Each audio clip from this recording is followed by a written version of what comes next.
Boys, good morning. How the freak are we? Dietary, sniping the first today? Literally faster than Max? They're fucking cooked. Ni hao, ni hao, Is ni hao, that ni what hao. I'm gathering? Ni hao, Kuro. Hope you're doing great. Yo, Zine, Max, Ethan, Dietary, Kuro, what up? Tarvo Moin. Boys, no servers today. And I went on a little bit of an adventure. You guys are going to love hearing about this. Long story short, the beans were acquired. If you know, you know. If you know, you know. The beans were acquired.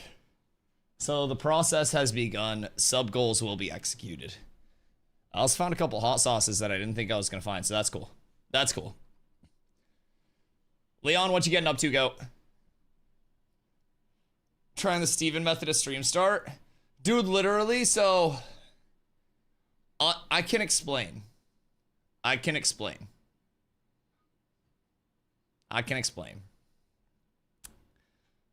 So basically, I have 2 grocery stores near me of like the same chain, right? So there's Walmart, right? And then there's the grocery store. And so the grocery store is where I get my groceries other than like instead of going to Walmart. Now, I tried to go to Walmart first to find these Heinz beans. No dice.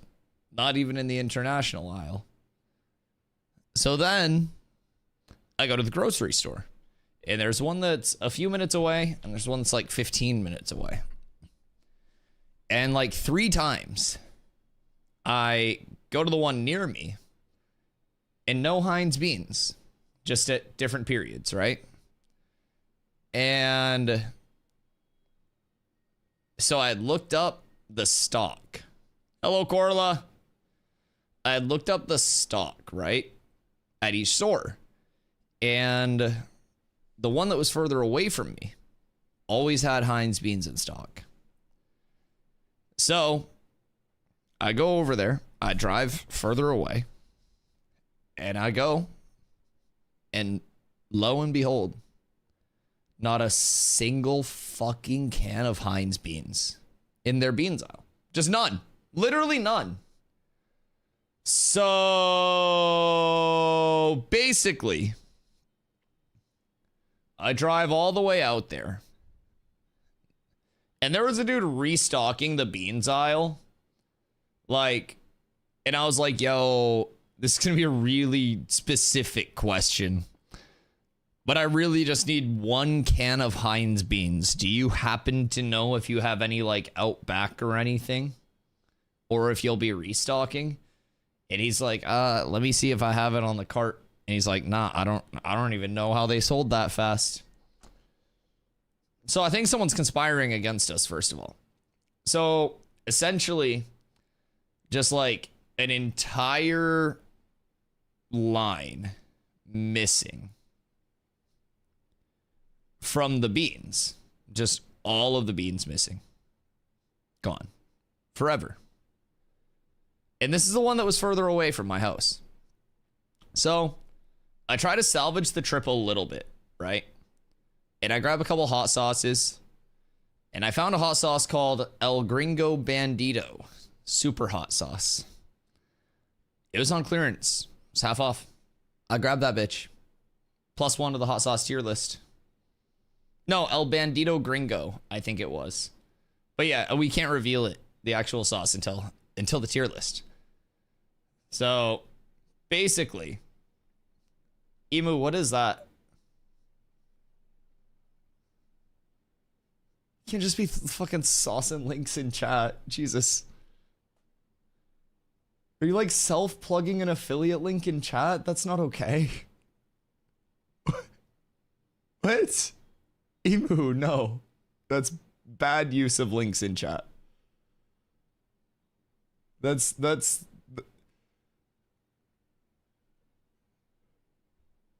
Is that an actual affiliate link?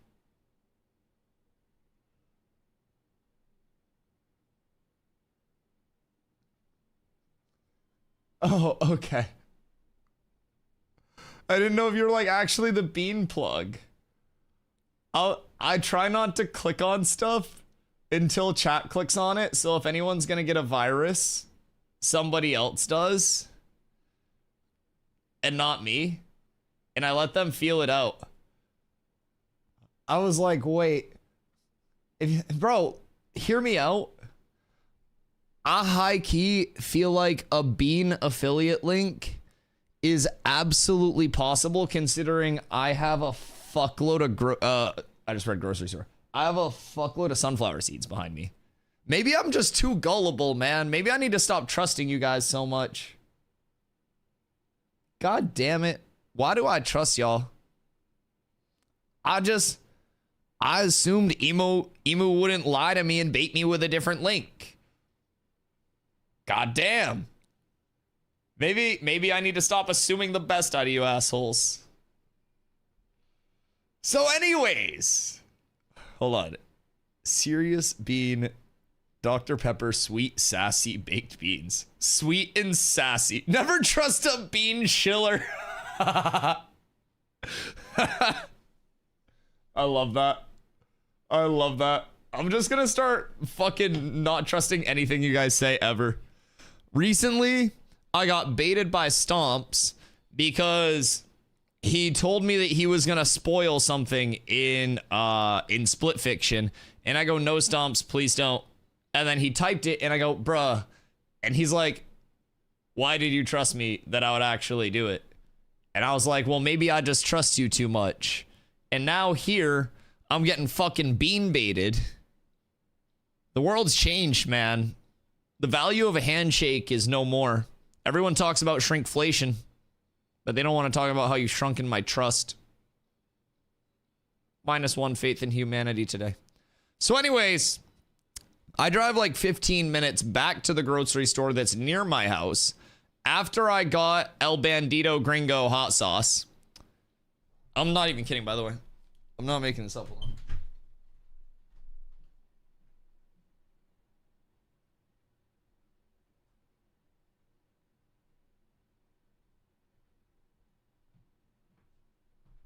Sorry, it is Gringo Bandito. It is Gringo Bandito. And I'm not gonna lie. I was telling Carla, like, their logo kind of looks like me, too. If I were, like, a bandit. I'm gonna try to get that, like. I don't know. My lights are kind of fucking it, but. Like, if you gave me, like, an akimbo. Yeah. You see the resemblance? Like, if I had 2 hot sauces. So this is on clearance. It's normally $5 a bottle, but it was like $2 a bottle. So I was like, even if it sucks, it sucks. But right here, this says super hot.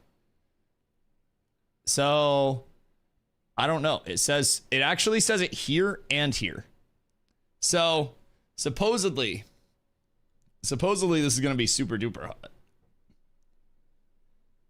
I hope you enjoy the adventurous flavor of this ridiculously rambunctious pepper sauce, made for those connoisseurs who like their cuisine zesty and their hot sauce zestier. This pepper sauce has the extra heat you crave without losing the phenomenal flavor we've become known for. Oh, I kind of fuck with that. Wait, it's appealing to me. Try it on tacos, burritos, eggs, pizza. It's like a party in your mouth. Excuse me. Everyone's coming. He says, I personally guarantee it. So, apparently, Gringo Bandito is a man named Dexter Holland, and it's distributed by Hungry Punker in Huntington Beach, California. Not a fan of hot sauce so hot that you can't taste your food. That's kind of like my fall off, right? It's like a bell curve for hot sauces. Because if a hot sauce is like down here on like the hot sauce bell curve, right? Then it's like, it's not hot enough to be a hot sauce, and it's basically just like a ketchup. So then you have the bell curve of like heat mixed with flavor, and there's a peak. And then its heat outweighs flavor, and then it's eventually all heat in its ass again. So there's this consistent curve across the entire chart with hot sauces. And my prediction is like Gringo Bandito super hot probably ends up somewhere over here where I'd say actually most super hots are probably going to be on the more mild side. I'm not even going to lie. My husband has a massive hot sauce collection. I don't know how he does it. Oh, I love hot sauce. Yeah, I love hot sauce. I probably got it from my dad though, because my mom ran like a diner when I was growing up at a certain point. And my dad used to come in and my brother AMC was cooking out there like crazy.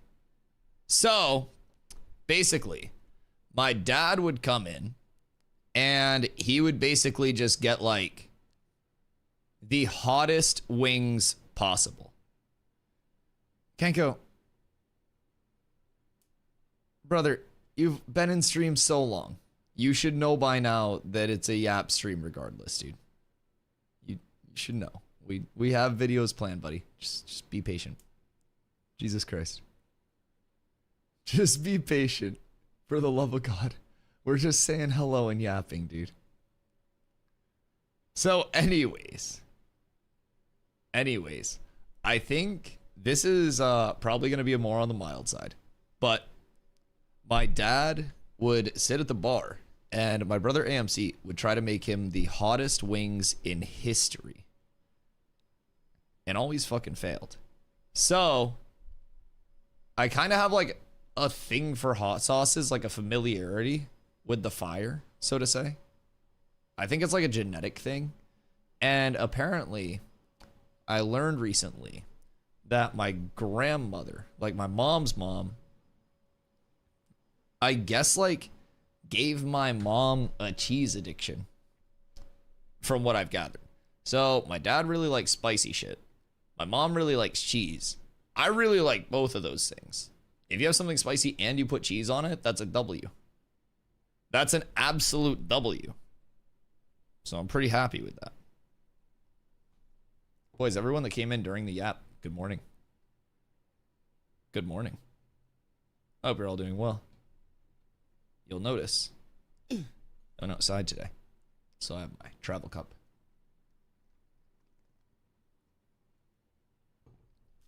Yo, what up, Godspeed? I just almost smacked my fucking headphones off my desk. Carla, get her computer up and going. So, I talked to her before stream, and she was making good progress. Show a visual of the hot sauce bell curve, please. What do you mean? It's just a bell curve. The hot sauce bell curve doesn't look any different than a regular bell curve. As a Mexican housewife, I'm at shame because he has a higher spicy food tolerance than I do. Okay, so Carla is also Mexican and keeps saying, like, because she's coming back up here after we go to Vegas at the end of May. So she's like, when I'm up there, I'm going to make you so much food, so you'll eat plenty on stream and blah, blah, blah. But she always makes fun of me saying that I don't do spice well, but she's kind of a pussy when it comes to spicy stuff. Like, she's not, I don't know. She says that she can't eat food if it's not spicy, but she eats like hot Cheetos and that's her like desired level of spice. And then the second her mom makes something that's actually spicy, she's eating it and she's going, so yeah, I don't know. I feel like she's gonna have to deal with the fact that I do spice much better than her. That's not my desired level. I don't know. Carla, like me from my nose runs with hot Cheetos. Carla has, so like, you know how there are like sneakerheads and there are people who have a lot of like Funko Pops and shit like that? Carla's a Cheeto head. Carla, do you care to tell the class how many bags of Cheetos you currently have in your closet at this point in time? She keeps them in her closet so her family doesn't eat them. She's a fucking hoarder. It's like a dragon with gold.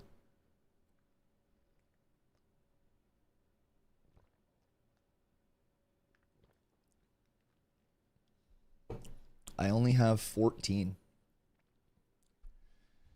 Yep. And those aren't, keep in mind, those aren't like the tiny bags. Those aren't the tiny bags. She has 14 like normal size bags of Bot Bebos. I'm imagining 14 family. Yes. Yes.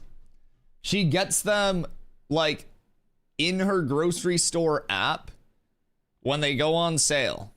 So it's like a value play, right? So it's basically 14 for the price of like 4 at the end of the day.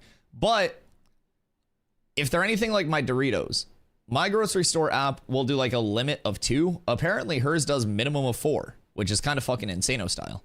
But like mine puts the normal, like the regular, not the family size bag of Doritos, like the party size, but the regular size bag of Doritos that are like $6. Puts up purple Doritos. Yeah, purple Doritos goated. So I get bags of purple Doritos for like $2 because of the sales. And whenever that's on sale, I'll go over, I grab 2, and then I'll bring them home. Nacho? No. Purple. Purple is the what the fuck is the actual flavor called? It's like spicy sweet chili? Purple Doritos. Spicy sweet chili. Yeah, it's spicy sweet chili. Purple Doritos. Those are vegan as well, just in case you're curious. I literally Googled purple Doritos. Meh?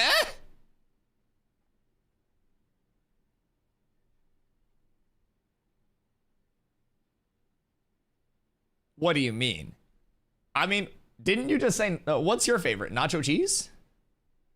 Girlfriend eats them. Your girlfriend's smart. Who has timeouts left? Who are you trying to time out? I can't believe this shit. I love cheese. So do you just go like the regular nacho cheese, like the non-spicy? I wish my store would do minimums instead of limits. Dude, minimums would go so hard on those sales. And like, the thing is, it's like a weird structure. Because in terms of minimums versus limits, the way that my store structures it, the store chain up here is called Shaw's. So basically, the way that it's structured is their in-store sales are like less good sales than their app sales. But basically, they run in-store sales that will be like, you know, something will be $3 and it's like 4 for $10 when you buy 4 or more. And then their store in the app will be like, or their sale in the app will be like $1.50 per for the sale. So they're like levels to the sales, but the in-store sales are typically X or more. And then the app sales, which I would assume are meant to be loss leaders to like get people in and get them to spend money on full price stuff other than that, are limit to stop the losses. That's kind of my theory, because an in-store sale outside of the app would still be enough for the store to profit and it not be a loss leader. But those app sales, because it's a smaller demographic that's in the app, are probably meant to be like loss leaders, like a fucking Costco rotisserie chicken. So that's kind of my theory. Just like purple. So do you guys also, are you flavors or like colors on Gatorade? And what's the best Gatorade? Seemingly on sale, $149 for a small bag. 110 gram bag. I don't know what a 110 gram bag is, but we get like the normal, like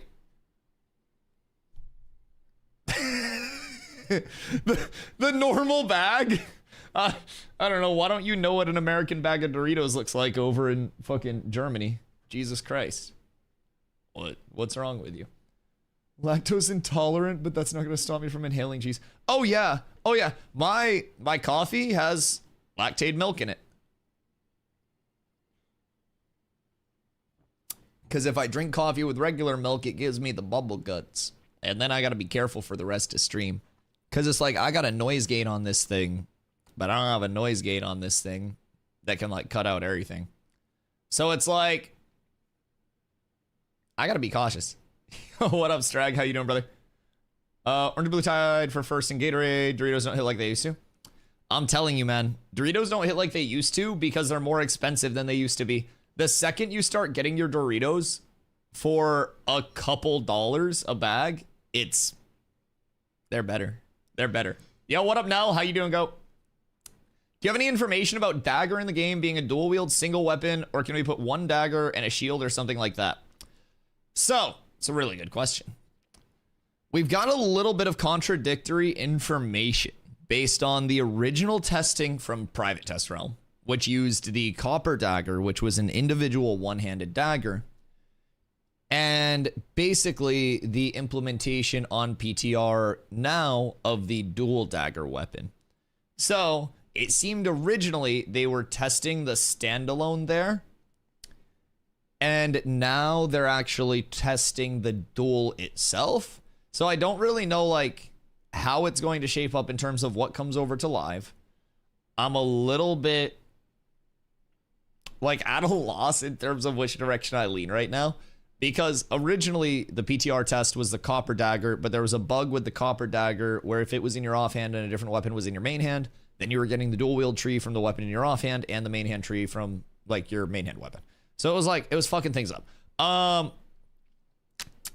So yeah, I wouldn't be surprised if they went the route of like double weapon drops, but I really hope that they stick to the sandboxy. So yeah, I wish I had like a more 100% thing across the board, but shitters, farters, and everything in between. I'm telling you, if you have a Sam's Club near you, I've been getting it's like Members Mark, but it's like their lactose free milk. So that is really fucking solid. I'm not even gonna lie.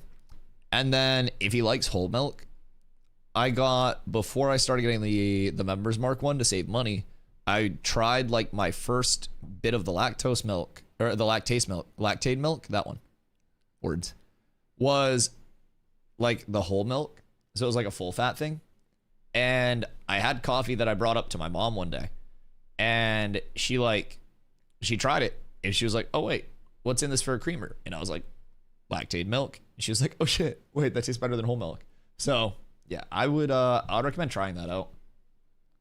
I would definitely recommend trying it out. Sub goal for no noise gate. Back to the Yeti days. No, bro. Literally, like, when I had my Yeti way back in the day, there was zero noise gate. It was bad. It was bad. You like to taste something else? Yeah. How is it cooking? It's really good. So essentially the lactate milk now is just regular milk that has the lactase enzyme in it, right? So it basically just goes around nom nom nom nom nom, and like it's normal milk, it just has the enzyme of like a lactate pill basically like crushed up in it, like somebody's trying to like spike your drink, but instead of spiking your drink with bad, they're spiking your drink with lactase enzymes. So, you ready for Thursday? Dude, my butthole's been pulsing since I thought about it. Yeah, it hasn't stopped. It's just a constant like, yeah, no, it's uncontrollable at this point. I've taken 14 shits today. So, I've been using almond milk. Look at the ingredients list on your almond milk and your milk alternatives. I, for a while, was like also using alternatives. And then I finally looked at, dude, I need a haircut. Jesus fucking Christ. I looked at the ingredients list on like my milk alternatives, and I was just like, yeah, I don't really fuck with that. So yeah, I kind of like gave up on that pretty quick. Once I actually like saw what was in that shit, doing Kegels constantly in preparation. Find any beans? Dude, I had to go to multiple different stores to find beans. It was a little bit rough. But yeah, I ended up finding them. So essentially, like, originally I was going to a store that was like 3 minutes from my place. Then I finally looked at stock, because the one near my place didn't have it. I went to the one 15 minutes from my place. They were out of stock. So then I checked stock again. It turns out the one 3 minutes from my place just got a restock this morning. So I don't know what it is, but I drove to the one that was further away. And basically, like, there was a dude restocking the bean aisle because all of the beans were missing from the bean aisle. Like, not all the beans, but all the Heinz beans. It was like somebody was like conspiring against us. Like we had a fucking IRL stream sniper going to every single Shaw's in Maine and taking away all the beans. I legitimately have probably checked like a total of like 8 or 9 locations trying to find these fucking beans. And so I like there was a dude restocking the bean aisle, and I'm just like, yo, this is a really weird question, but I specifically need 1 can of Heinz beans. Do you know where these are or when they would be restocked? And he's like, I don't even know how they sold this fast. So they were completely fucking out. It was like somebody bought the entire selection of Heinz beans. So yeah, I had to drive back to the other one that was actually closer to my place that I've now driven way out of my way for. And I get back there, and they, like I said, just restocked. Bro was dumbfounded. Dude, he had no idea what was going on. He had no idea. Like, he was just chilling, minding his own business. And I was like, I asked him about the Heinz beans, and he's like, well, they should be there. he was like, are they not right there? And he's like, is there a sticker for them? And I go, yeah, there's a sticker, and it's just fucking empty. And he's like, he was actively restocking the aisle, and he just like looked at his cart like helpless, and he was like, I don't even know how they sold that fast. Someone was sniping the beans. Tezzy says, I really like oat milk. I don't think I can go back, but I'll give lactate milk a try. Dude, it slaps. It slaps. Now, I will say, starting off, if you're just going to Walmart and you're buying like the carton of lactate milk, it's going to probably be more expensive like per gallon than regular milk, of course, because there's more with it, right? But once you go to Sam's Club, or like, I'm assuming Costco and shit has it as well. But yeah, once you start buying, I get like a bulk 3-pack of the cartons, and that shit fucks. Like, price per gallon. They stock shelves at Best Buy, and I hate it when customers talk to me. Why? Are you just antisocial? You see retail? Dude, I was a Starbucks store manager for a while, and interactions there fucking sucked, because it's like, no matter how nice people wanted to be, they hadn't had their fucking coffee yet.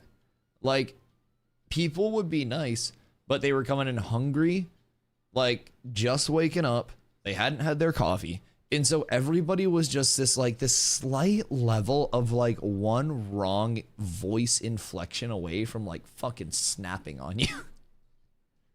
Yeah, people are usually pretty nice, but stocking shelves at Best Buy. Fuck. I feel like Best Buy doesn't even have that much on their shelves. I feel like y'all keep like 3 of everything on your shelves. I don't even know. I'm talking to randos. I hope someone finds shit in the store not even working there. It's fucking creep me out.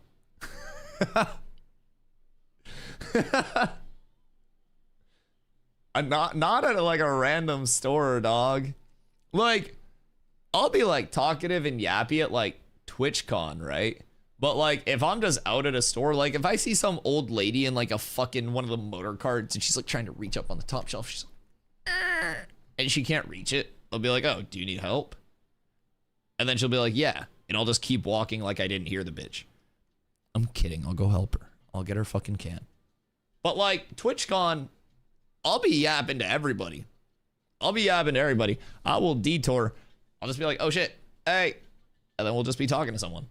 It'll be like when I went out to the store with my mom when I was a kid, and she just fucking knew everybody. Worked in the gaming department as a kid in early college. Best time of my life, I got to vibe and talk video games with nerds all day. True. Do you get discounts? I'm assuming you got fat discounts. Like 3 cables away from finishing. Don't fuck them up. Don't fuck them up. I can't picture you quiet. Me? I mean, I'm quiet sometimes. Like, there are times when I don't yap constantly. I'm kind of chill at, like, family stuff. I'm not really... Ow. Just bent my thumb back. That actually hurt. Fuck. Ow. I had to crack my thumb and it, like, bent back. Ouchies. But yeah, I'm, like, pretty chill at, like, family functions and stuff. There it is. There's the pop. And like, not really just like yapping people's ears off, but I can definitely get going. If people get me going, I will get going. It's like a momentum thing, right? It's like a momentum thing. Are you really 6'5"? Yeah. Yeah. Yeah, I'm actually 6'5". My oldest brother is slightly taller than me. And then pretty sure I got AMC gapped at this point. Oh, hey, my overlay's not on. Wait. Apes together. There it is. Yo, Fel. Thank you for the primer. I appreciate you, Goat. Boys, now chat's on screen too. Now you guys can see you guys if you're on full screen. I forgot that this overlay wasn't on because I had to take fucking screenies for, or I had to take pictures for our thumbnails. Oh, look away. Yeah. Yeah, I'm tall as shit. 65, you old as fuck. Yeah, it's that day and night CeraVe, Fel. It keeps me crispy. Keeps me absolutely crispy. Yo, what up, Global? How you doing today? Stop lying when I have finished the computer. Carla made good progress on the computer. So she was saying, Leon sent her a video that was like specifically about her case, and she realized that like she essentially had a spot that was integrated into her case to plug in her daisy chain, which would then plug into the Mobo. So like she was essentially just like missing one step along the way. Does it include YouTube chat too? I need to get a bot. There's a bot that can combine both chats. I just need to actually like set it up. I've been so busy with shit the entire time I've been off stream, but someone sent it to me like a while ago on how to set it up. I just have to see like what the most efficient way is. I'm also gonna see like a streamer bot. Yeah, a lot of people use Streambot. I want to see if Stream Elements has anything planned through their multi-stream integration, because I do a lot of my stuff through like, in terms of multi-stream, I run through SE Live. All of my overlays are made through Stream Elements. And Stream Elements does a ton for streamers. So I would like to eventually maybe like work long-term with them on their like, you know, SE Live prototypes and stuff like that go out. I think it would be very cool. So I want to reach out to them and potentially see if there's any form of like chat integration coming, because they are improving the experience constantly with that. So right now I have 2 separate chats, but they just made it so channel points go on your activity feed. So like the same way when someone follows, subs on YouTube, Prime, stuff like that. I see those channel point redeems now in my activity feed as well. So we're chilling there. So that's nice. That was an update that they just recently dropped. So I can probably combine my chats soon, but I want to see if they have anything planned in terms of that, like that streamer bot level integration, because that would be insano style if they just had like an SE port.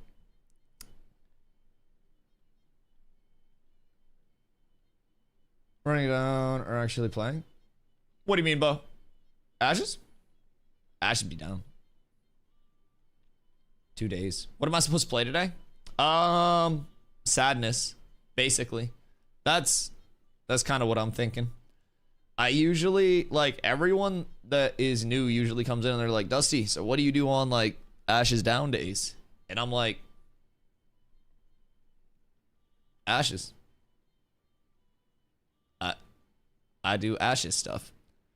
And they're like, what do you mean? The game's down. And what they don't realize is that me sitting here talking about Ashes and not being able to play Ashes on stream is still more fun than a full day of playing New World would be. And that puts it all in perspective for me. And it makes these days a lot more fun.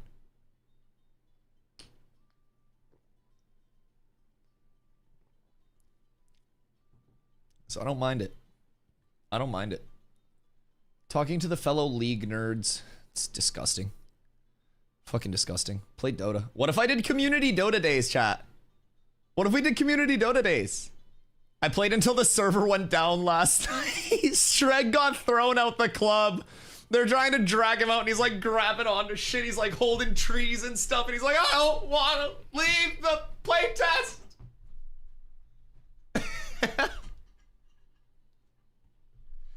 Oh my god. That's why, dude, I try to stick to stream schedule as much as I can so that way I don't have to like, I don't have to worry about that shit too much. Speaking of Ashes, I need to We do have some good healers, Bo. Wait. Automod just held your post for saying chick? Like in Chick-fil-A? What the fuck? Automod, are you on Fen? Maybe it's because you posted a link earlier. No, like without the K. Like, I don't know, like chic? I don't know if that's like a slur. What the fuck? Thanks for your feedback. Stop! I have to approve all these. You're giving me extra fucking work now. Stop! I have to click approve on every one of these.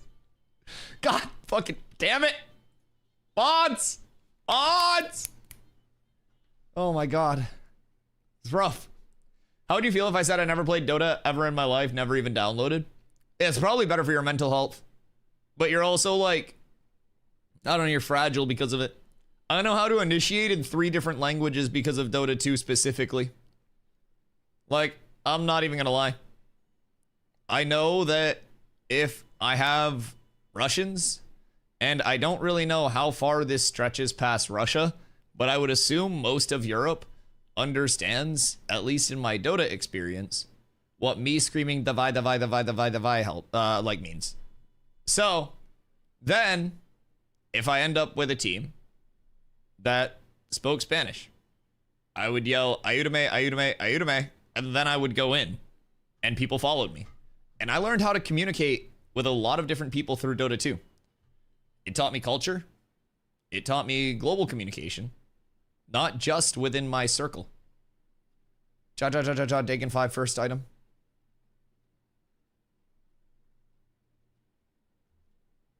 There was specifically for a while, I don't really know what it was, but there was this entire meta in Dota for a while where there's an item called Dagon. I don't know if it still exists. I haven't played Dota in any serious capacity in years, but Dagon was an item that you could build level 1 of, and then you could upgrade it to level 5. And it was an item that was an active item, and it was basically just a targeted zap on somebody, right? Just a targeted, like, one person takes damage on a cooldown. So essentially, there was like this 1.5 year long period where a lot of people would just build Dagon. They'd go immediately into the highest level of it, so they had the most burst damage. They'd follow people into team fights. They'd wait for somebody to be super weak and just bzz, and they'd steal the kill. And then they would type ja ja ja ja ja ja ja ja ja in team chat. Every single Dagon kill. It was exhausting. Yeah, literally, that was it. It was just the ja ja ja ja ja ja ja. Yeah. That was it. It was constantly that. It was a Dagon steal, and like Dagon literally gave like a bzz, like an actual beam. So you'd be about to kill somebody as a core, and like a support would come up with like Dagon 3 instead of support items, and just bzz, and then ja ja ja ja ja, and then run off and go buy another non-support item, which would be an upgrade to their Dagon so they could steal more kills. Yes. I don't know if you ran into that in League as well with a different item, but good fucking God. Although, I will say, I'm not gonna hide this. I've played League on 2 different occasions. Once, probably about 10 years ago, I'd say. And when I came over, in terms of like Dota like level, I was way above where my friends were in League. And I was basically like, okay, yeah, I'll just like give me something where I don't have to worry about like lane equilibrium or anything like that, and I can just snowball and be better than people. And they were like, okay, you're gonna play jungle. And so I was just going through shit, and I stumbled upon my boy Karthus and a global ult that I could just send out and steal every single person's kill. And in low ELO games, if you invaded the enemy jungle with Karthus, it was just free It was free. I would farm my jungle loop. I would invade. I would kill the enemy jungler every single time. I would take their jungle loop. I would gank. I'd go back to my jungle loop. I'd get ult, and then I just snowballed. It was disgusting. It was so fun, though. It was so fun. Just sitting there, I'd be like watching fights, and they'd be like, yeah, he's low, and then yoink! I stopped playing League 1 week ago. I mean, at one point, I stopped playing Dota a week ago. So that's better than like never stopping League, realistically. Being bullied? This is a safe place for bullies.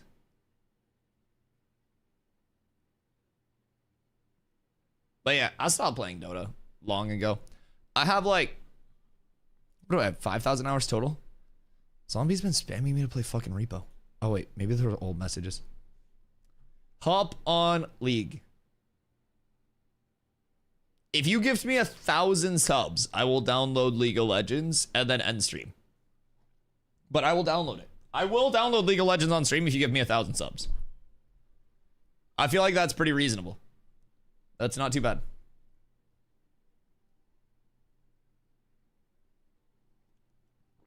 Shit, I'll play League today for 1,000 gifties. Yo, what up, Ignite? How you doing today? Hope the week's good for you, brother. 1,000 subs, not too much to ask to destroy a man's mental health. I'd play Dota for 500. Yeah, I mean, I'm probably washed as fuck at Dota now, considering I haven't played a MOBA in years. And Dota has evolved so much since I actually played, both in like core map expansions.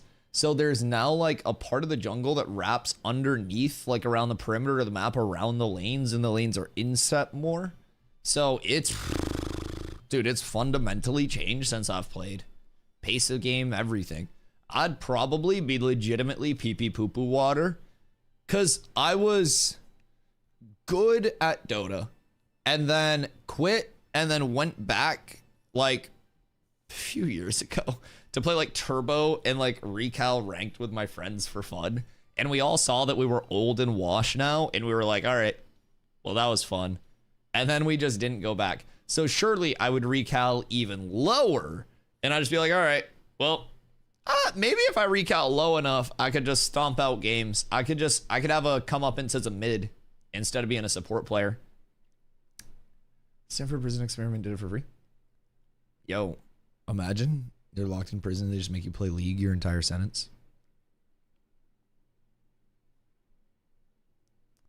Hope you and Chatter are having a great day. Duffels, I hope you're having a good day, dude. I appreciate you. I went outside today. I ended up finding Heinz beans, which is great. I had to put some work in for it, though. So, yeah, it's been a good day, though. It's warm-ish. So, like, snow's melting, but not quickly. You wouldn't only fuck your mental health, you also fuck your PC because of kernel-level anti-cheat. What is a kernel-level anti-cheat? Explain that to me in idiot terms, because I don't really understand that. Vanguard, isn't that what Valorant uses? Well, I don't want to say Valorant also. No, what does Valorant use for their anti-cheat? Riot anti-cheat sucketh balls. Yeah. It is what they use?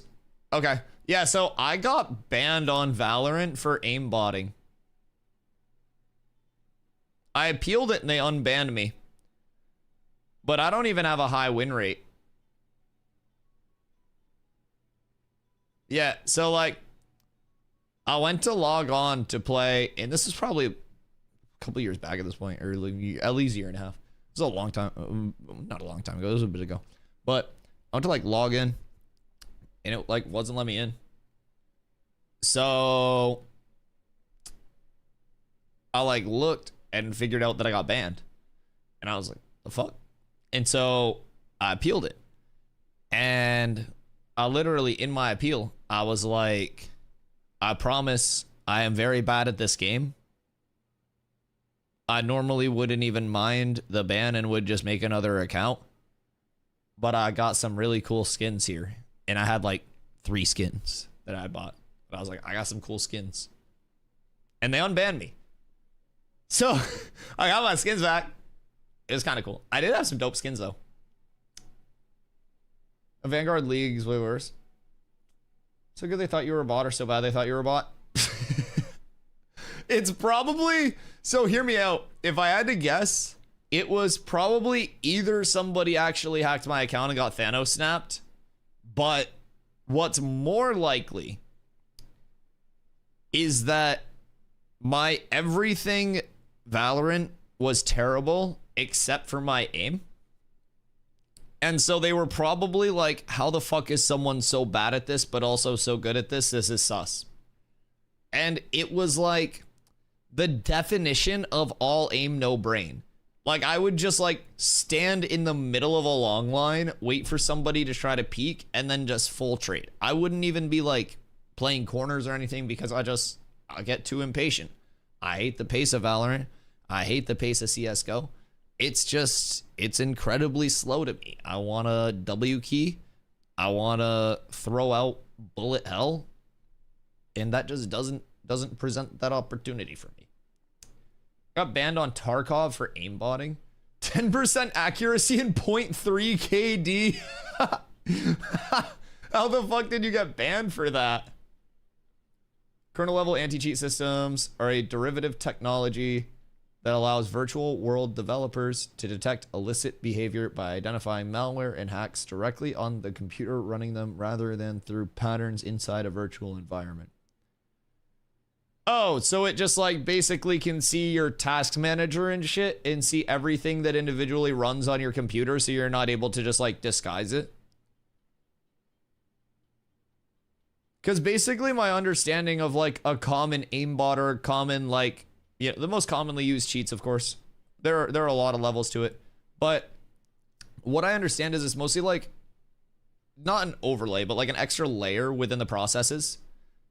So some can be like hard to detect with like not getting reports and shit. But yeah, I don't know. That's definitely not my expertise.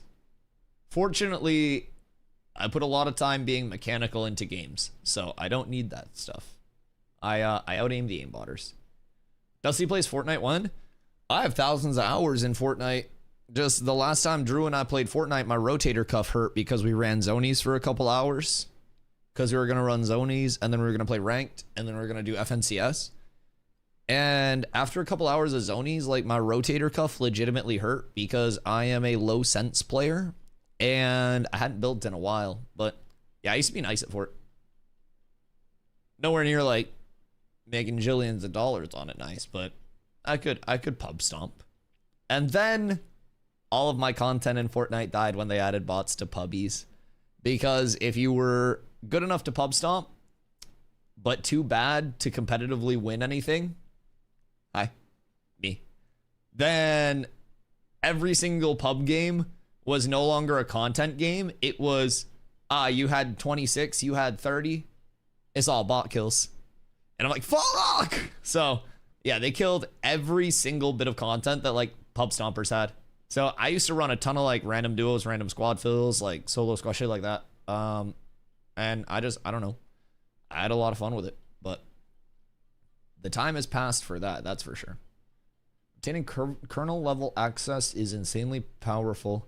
What people don't like, it's the potential of what it allows, is what people don't like. It basically detects every level of cheating that's inside the computer and not outside. Interesting. Interesting. I don't really care since I don't have anything in this PC to take care of. So, how would a virtual machine work with a kernel anti-cheat? We're getting down a rabbit hole that I'm not qualified to even, like, talk about because I know nothing about it, but that seems like layers on layers. Actual layers on layers. It knows. Weird. My Valorant said it was taking up 40 terabytes of storage. Do you have 40 terabytes of storage? Are you playing on a fucking space shuttle? Like, what are you doing? Kernel goes BIOS deep. Oh, that's like going balls deep and then putting your balls in as well. No, that makes sense. That makes sense. That's like literally pelvic bone deep. Yeah, that's all the way in there. Played since COVID, thousands of hours. Last wipe. I just randomly got cooked. Bo, go to TwitchCon and then like last year, I don't know if they'll have it set up again this year, but like last year they had an EFT arenas thing and you could play on stage and show how bad you are and then go up to the maker of Tarkov and be like, hey man, my account's banned because you guys said I was aimbot, and clearly as you can see, I'm not. I feel like that'd be your best bet. It's like a ban appeal on Twitch but live.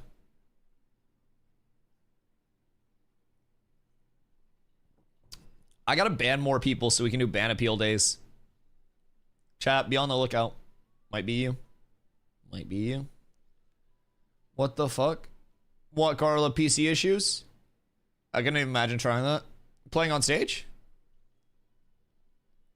I mean, you gotta realize, like,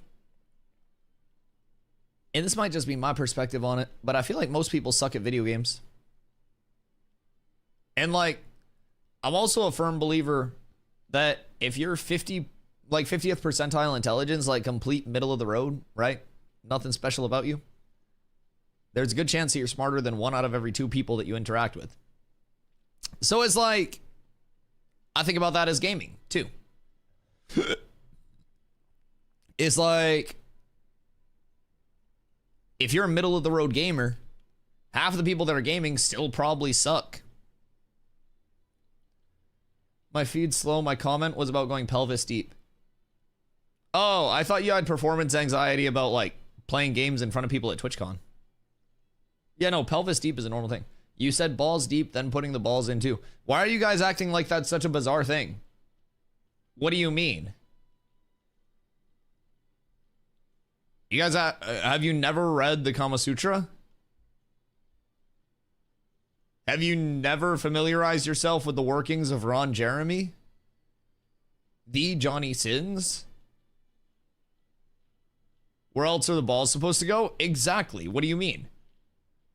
Who's gonna hold my balls?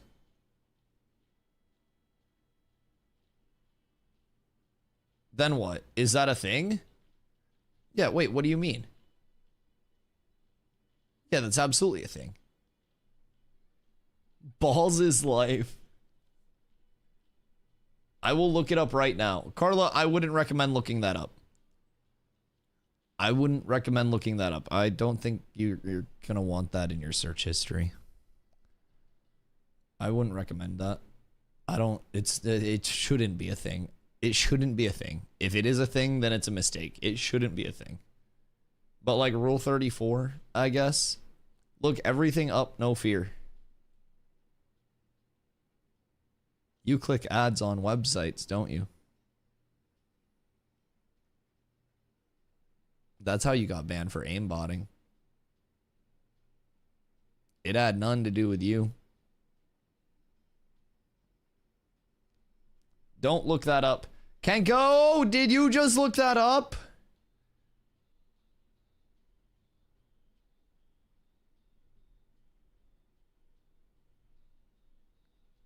Can't go, no. I knew it. Didn't look it up. Oh no. Chatty's corrupted. He's gone. He's gone forever. There's no saving him at this point. None. It's fucked. Could you imagine the pain? Well, it would only be painful if there wasn't plenty of room.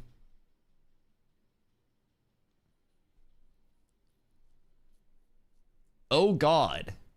Yeah, Carla, I told you to not look that up.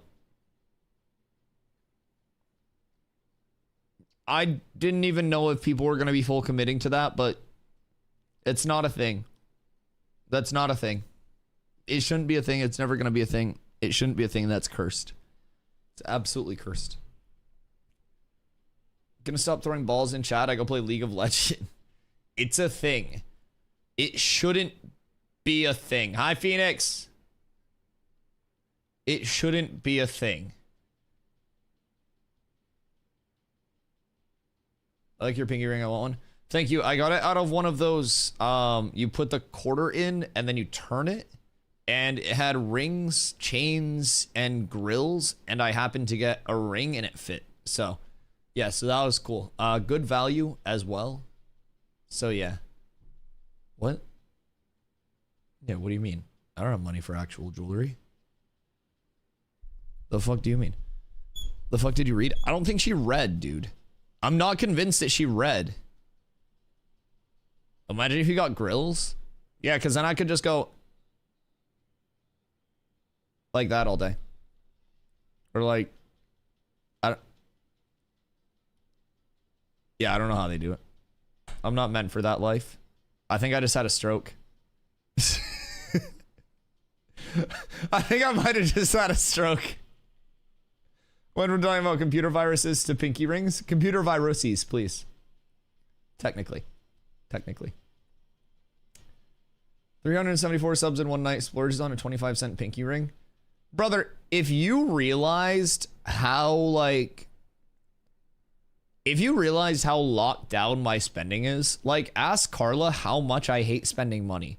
I literally will get off of stream, not have any food prepped, and I'll, like, scavenge food together because I don't want to spend $8 to go get Taco Bell at the end of a stream. Which, personally, I think is responsible spending.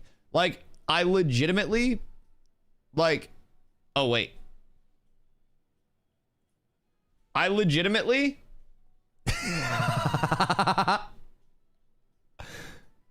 Kanko got Thanos snapped by Leon. I don't even know what his last message said. What does last message say? You don't have any money to spend either. Oh, me? Kanko, you didn't get banned for calling me poor. Leon had a timeout on you that I forgot to activate. So yeah, I don't know. I don't really like spending money.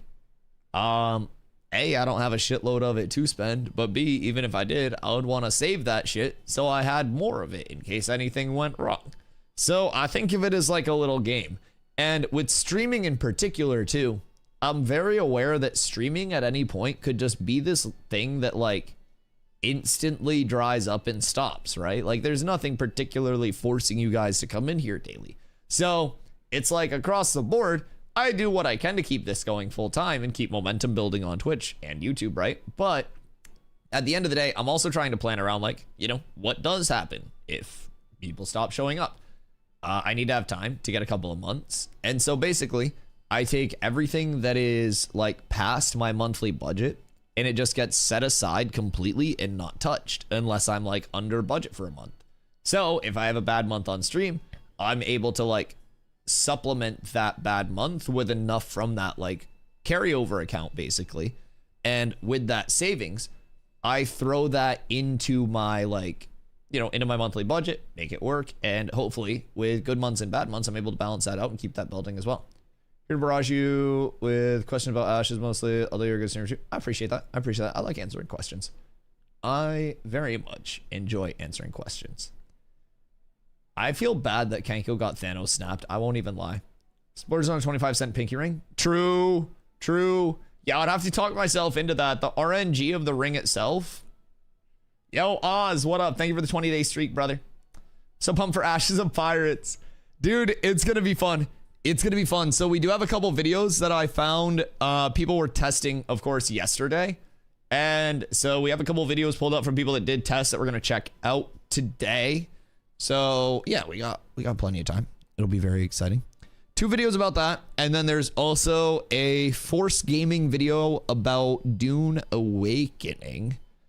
And I don't think that we watched this one yet. So found a few videos for us today. So that'll be nice. Bo, where do you get those emotes? Whose emotes are all of those? I get a message every day telling me about hot streamers in my area, so I click. Wubby, I'm here for the people.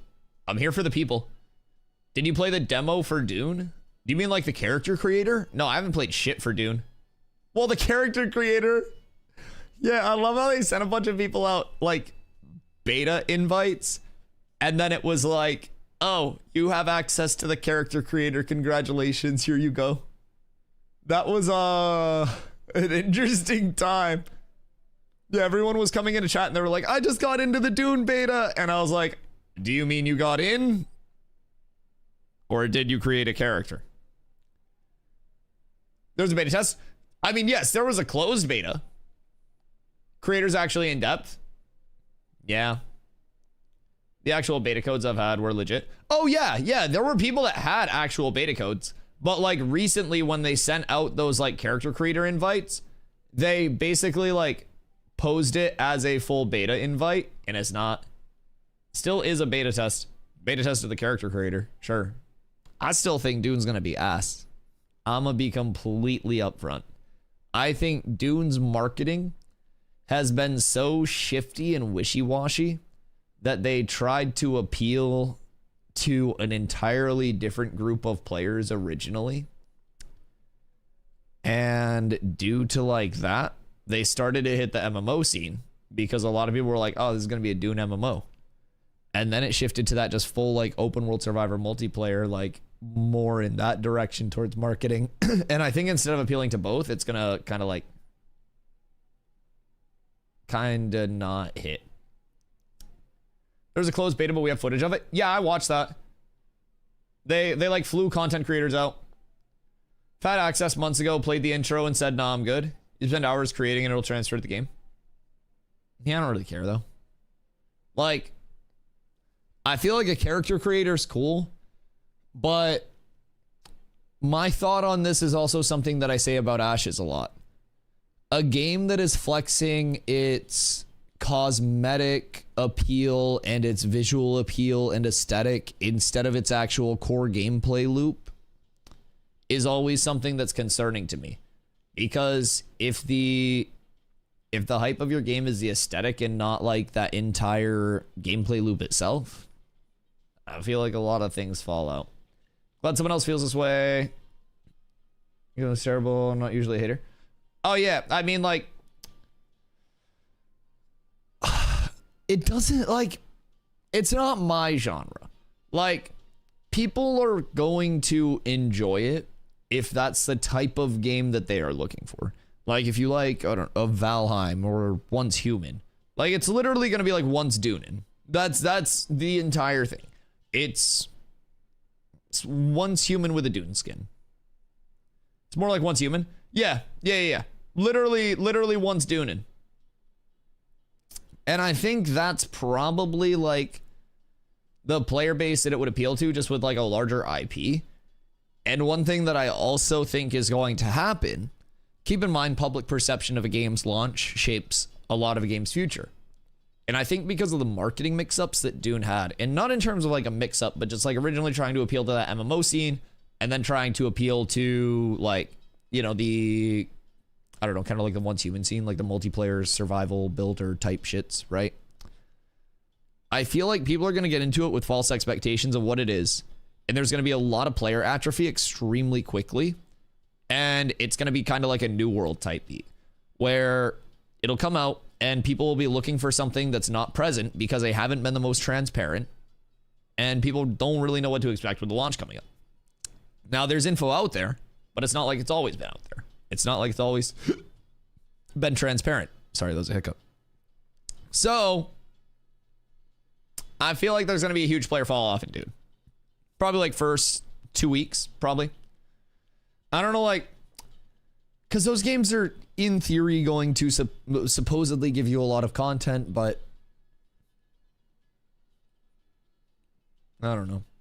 Then you get on the whole topic of like longevity of the game based on wipes and stuff to keep it fresh.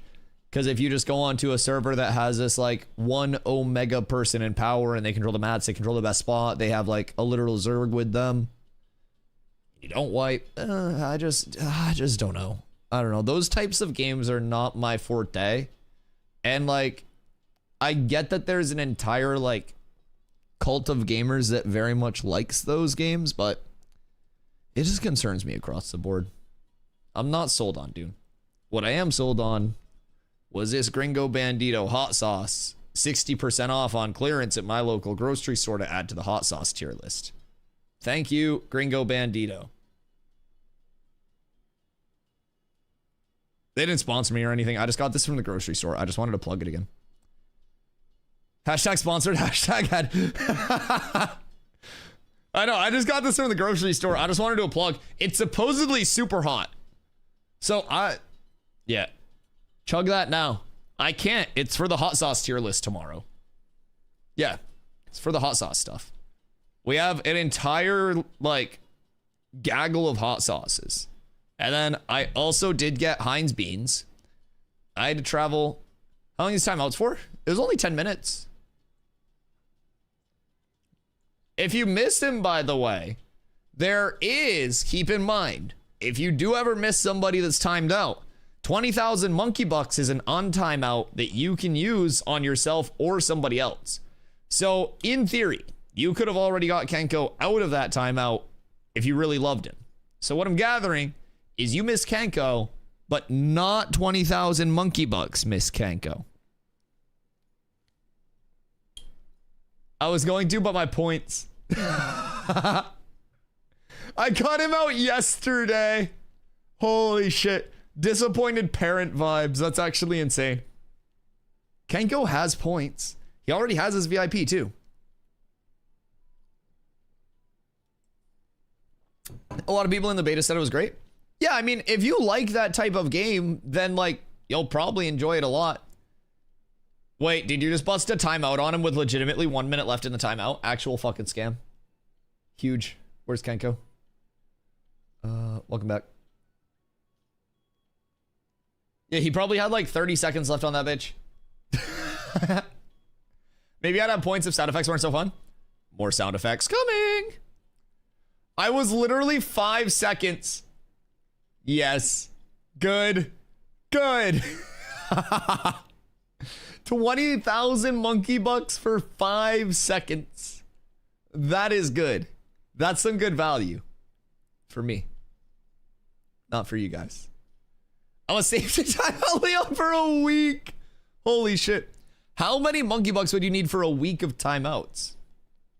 I want a timeout. I have tax laws to study. Are you tax man? Can you get me the most write-offs? You want to do my taxes? Oh. Uh-oh. Uh-oh, Kenko. Uh-oh. Hi, Hosie. Oh, violence. Okay, wait. So, Leon catches the full circle. Wubby comes out unscathed. Leon, any last words? Kenko used his last words to go out fighting. He's a martyr. Leon gets 1 rebuttal before these timeouts resolve. So basically, if anyone's wondering, the way that timeouts and untimeouts work is picture a resolution of instants and sorceries in Magic the Gathering. So sorceries you can only cast on your turn. Instants can be cast at any time, and they take priority over that sorcery before the resolution. So picture it as a stack. So you have a sorcery, then you have an instant. You look at it, the instant casts, cancels the sorcery. So, with that being said, timeouts are going to be your sorcery. That's your turn. An untimeout acts as an instant cast, and it will resolve before the sorcery, canceling that out. So, you get your last words.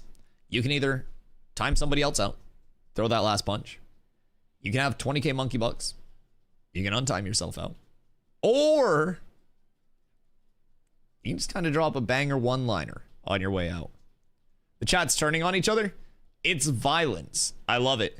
Not only do I love it because it's chat on chat violence and it makes it peaceful in here, but I do also love that monkey bucks are shitting their way out of the economy.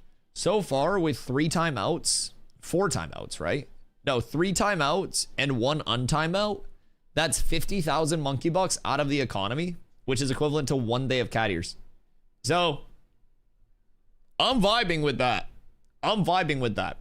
We were talking yesterday about how Steven was going to play the real estate game in Ashes and just buy a bunch of deeds and then take everybody's money because he knows real estate. That's what I'm doing with monkey bucks. Hey, minus 100. Thank you. And I choose coffee. Coffee is the most hydrating. I made a forums post for a suggestion on the Ashes forums yesterday, and I didn't get shit on immediately, so that felt good. What was your suggest, Ray?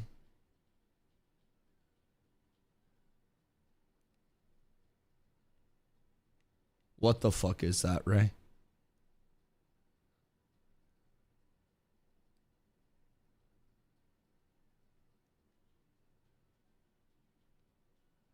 Why does Sword and Board have the best ability in the game now? Why did Fire Staff get a 20% plague on the easiest ability to use? Why the fuck did I lose my grit? Everything sucks and nothing makes sense. I don't like it here anymore. You know what the cool thing is? Since servers are down today, I could technically do like a 2-hour stream and just skedaddle. I could just scuttle my way off, just a whoop, whoop, whoop, whoop, whoop, whoop, just all the way off. I could. I'll keep it in mind. I always have the ejecto seat ready to go. You should have held the cat ears for tomorrow with the maid outfit and duck slippers. Scammed. It could always be worse. Chat, can you guys tell I'm wearing a wig from up here? Or does this look good? Does this look organic? I'm actually bald. Chat, how do you guys think I would look with box braids?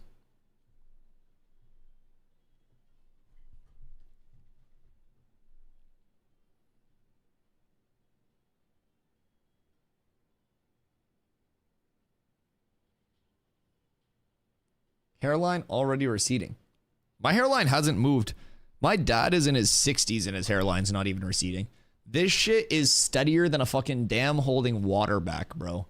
Like, I have to get my barber to push my shit back because it keeps unseeding. Is unseeding? I think I'm gonna lock in unseeding final answer. What is this? All rewards claimed for this stream. Check again on the next stream. What are you trying to claim, Wubby? What are you trying to claim? If you right click an item when at a job station, it will switch to that resource in rarity. You'd still have to choose quantity though. When you right click an item at a job station, it'll switch to that resource in rarity.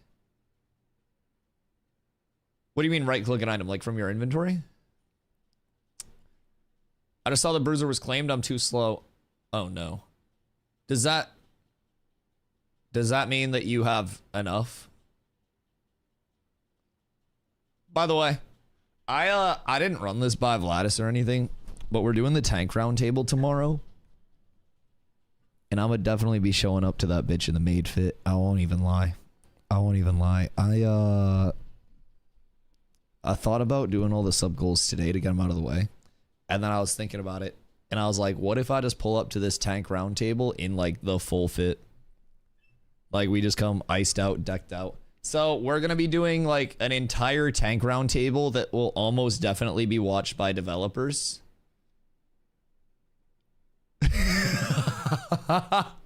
And used for like referential material regarding tanks. I love how you get quiet when talking about the maid outfit. I can't say that shit too loud, bro. I already told you guys the story. One day I went out to smoke and like I had my cat ears on and I was on the front porch. And there's an old lady walking by. And my first thought was like, this bitch don't like weed. And basically, I was like, I hope you're having a good night. And I kind of like nodded my head to her. And when I nodded my head, I realized that there were bells on my head. And when I went out, I didn't take the cat ears off because I was midstream. And it was at that point that I knew this bitch doesn't like 6'5" cat boys. And I've not seen that old lady walking that route ever again. I haven't seen her. Like, I don't know if she actually died after that, like, encounter, but you jingled at grandma. Bro, like, hold on. I'm not even kidding. They have bells. Like, I like, nodded my head, and I was like, I hope you're having a great night, man. I hate this shit. I should have not streamed on Halloween 2 years ago. The Halloween streams are getting worse. Dude, the whole origination of these fucking things. 2 years ago for a Halloween stream, I wore some like Maleficent horns, basically. Like the black like horns that go up. And people kept coming in and they were like, oh, Dusty, like those look like black cat ears. Ha ha ha ha. I was like, ha ha, go fuck yourself.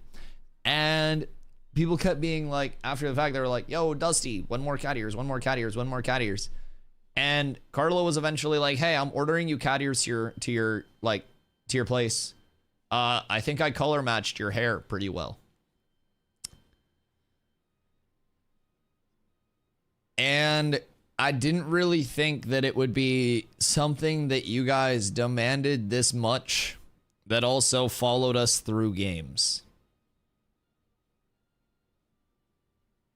I was like, this will just be a one-off. I'll be fine, and then everybody will forget about it. And since then, the first few months after, chat was always demanding it, so I was like, fuck it, I'll make it a sub-goal. And it just kind of became tradition for the first sub-goal of every month to force me into those shits for a week. And then they were like, well, what do we do outside of the week? We demand redeems. So we made a redeem. And I regret every single fucking second of it.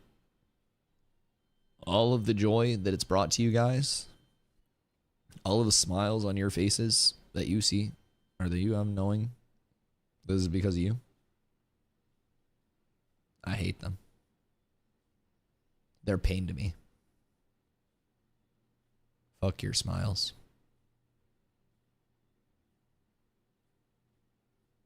I gotta go get more coffee. You want to make it as a variety streamer? Cat ears are the secret. You gotta have something that sets you apart. And if your content's as bad as mine is, then you gotta at least have some cat ears or something, right? Right? Yo, what up, Kai? Any dances going on with the maid outfit? I've been trying to learn how to crip walk. I want to hit one at TwitchCon. It's the heel toe that's fucking me. I just like come out of it all awkward sometimes. So it's like, yeah, it's the heel toe part that's getting me. I've never like been a dancer though. So my footwork is not the greatest. And I was always like clumsy in basketball and shit. But like, two steps fine. But I need to get like the heel toe. And then once I get the heel toe, we can move on. But yeah, we may hit that. I can hit a mean gritty in the maid outfit too. All right, hold on. Raymond redeemed his fucking stupid 50,000 channel point bullshit. Dumb fucking redeem. Fucking stupid Raymond. Dumb. Fucking stupid Raymond. I'm getting coffee. Hey, y'all.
Ay, ay, ay.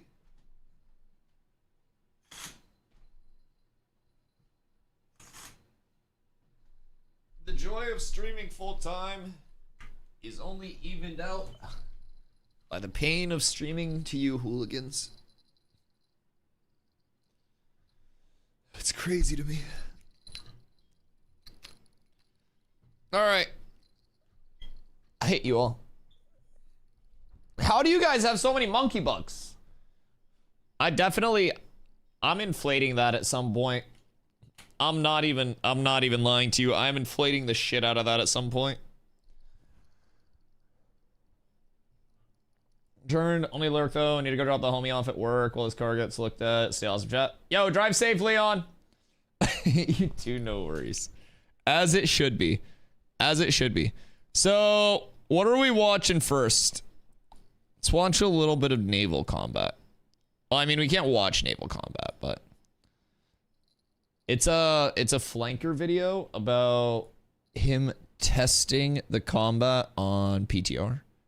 So Flanker here. Hi, This Flanker. video is another dose of insights from the BTR server. Don't be along depressing, with new Flanker. details about the upcoming changes. Not only we will go over the recent patch notes, but I will also share Jesus. my impressions. okay, wait, Tanko, is it that bad over there now? Like, what's been going on?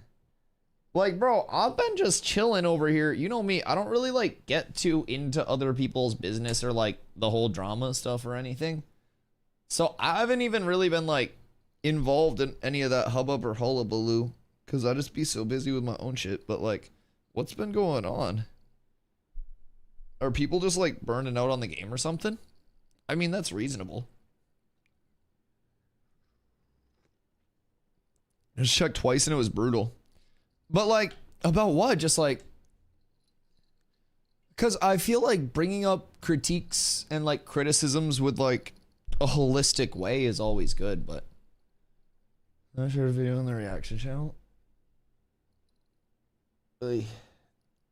Is it just like doomer takes? Sorry, I have something in my eye. I mean, like, doomer takes are what they are, but like, I don't know. I never pictured him as like a doomer for Ashes or anything. He always seemed like super excited. I don't know. That's too bad. I mean, hopefully this update will be enough to like refresh a lot of people who were feeling more like more burnt out, more like disconnected from the game for a little bit. I hope it's a good chance for them to get back in. Chat takes were wild and he was too on negative and stuff. Yeah, that sucks. That sucks. I mean, I definitely understand though. Not everyone's going to be constantly happy about the state of the game and that's only natural, right? 100%. But it was such a gloomy aura. Yeah, that's definitely one thing that I try to avoid, man, because that just kind of like spreads and facilitates through the community that you foster as well, right? So the way that I've always thought about it is like part of the reason why we're always so chill and positive here is because everyone just enjoys being around, right? So it's always this light vibe. It's always this nice fun, like this fun aura, and it's just, I don't know. But yeah, hopefully this will be enough to keep people in. Getting burnt out, it sucks. What do you think is lacking for you in terms of like what's available? Because I think for me, the biggest thing is just like trying to get everybody, not that this is like a thing of burnout for me. But like the biggest thing where I'm like, fuck, like I really can't wait for phase 3 is the fact that, you know, our mean of progression for getting people caught up, especially new players, is a level of investment because we don't have all the stockpiled mats and shit like that. So we've spent so much time trying to get like the rest of the community caught up and stuff that even our core hasn't really just had like a ton of PvP practice and shit where we really should have by this time. So my thing is like, I can't wait for phase 3. So that way it's just this level of like fresh economy, fresh build up. We come in at that starting point and have kind of like a better chance for ourselves instead of starting the community nearly in January after the launch of everything and then building out from there, picking up new players. Like, I'm so excited to go in with like the core of knowledge that we have because I really do feel like we have a lot of people who have spent a ton of time getting a good baseline for the game. And realistically, that's what you need for, you know, the start of this. It's not like you're going to full 50. It's not like you're trying to take over the world. But what we're trying to do is get ourselves to a spot where we've improved enough and been on like an even playing field that we can actually hold our own in like large fights and stuff. I don't know whether PvP exclusively because it's still political. I just want to have sides like Aeon. Seeing someone, killing them could screw things up for a long time. So stay tuned for like arenas and stuff. Like arenas and duels and stuff like that. And also friendlies. Like there will be a lot of like friendly versus friendly guild wars that do shape up that end up being like that practice and that like, you know, that actual well-mannered stuff. When the world is larger, I'm sure it'll be better just right now. Yeah, I mean, even right now, we still, honestly, this last month of playtesting, I really do want us to get into more like even numbers match friendlies like guild wars and shit like that. Just like those big practice instances where it's like open world and we have to group up and shit like that. Because we could scrim like Pox guys and Suspect, Silver Strike Brigade, those guys. I think that's, I'm so bad with names and their name's so long.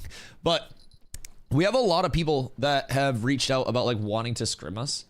So we should be able to get like good numbers matches and shit. And even past that, like we also have, you know, smaller guilds, larger guilds, mid-sized guilds that, you know, they're all kind of interested. We just have to gauge like what we can actually get. And the only way to do that is going to be getting into it. So we just have to have enough people on to get shit going and then we'll be vibing. Just say Suspect. Yeah, Suspect's a guild. Pox guild. So they're like a mercenary guild. So they don't really have affiliations or do anything, but they want to be like those hired out people to do like, you know, to do shit for people. So you need caravan protection, you need a caravan hit, something like that. Then that's kind of what like those merc guilds will exist for. Did we check the last Copium video? Last Copium clinic video? How recently did he drop? We watched one last week, Downtime, I think. What was the video about? I watched a Copium clinic video very recently. 11 days?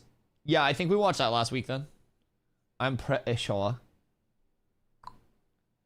Don't you think the size of the map that they project will be too big for the amount of people they expect the servers to hold?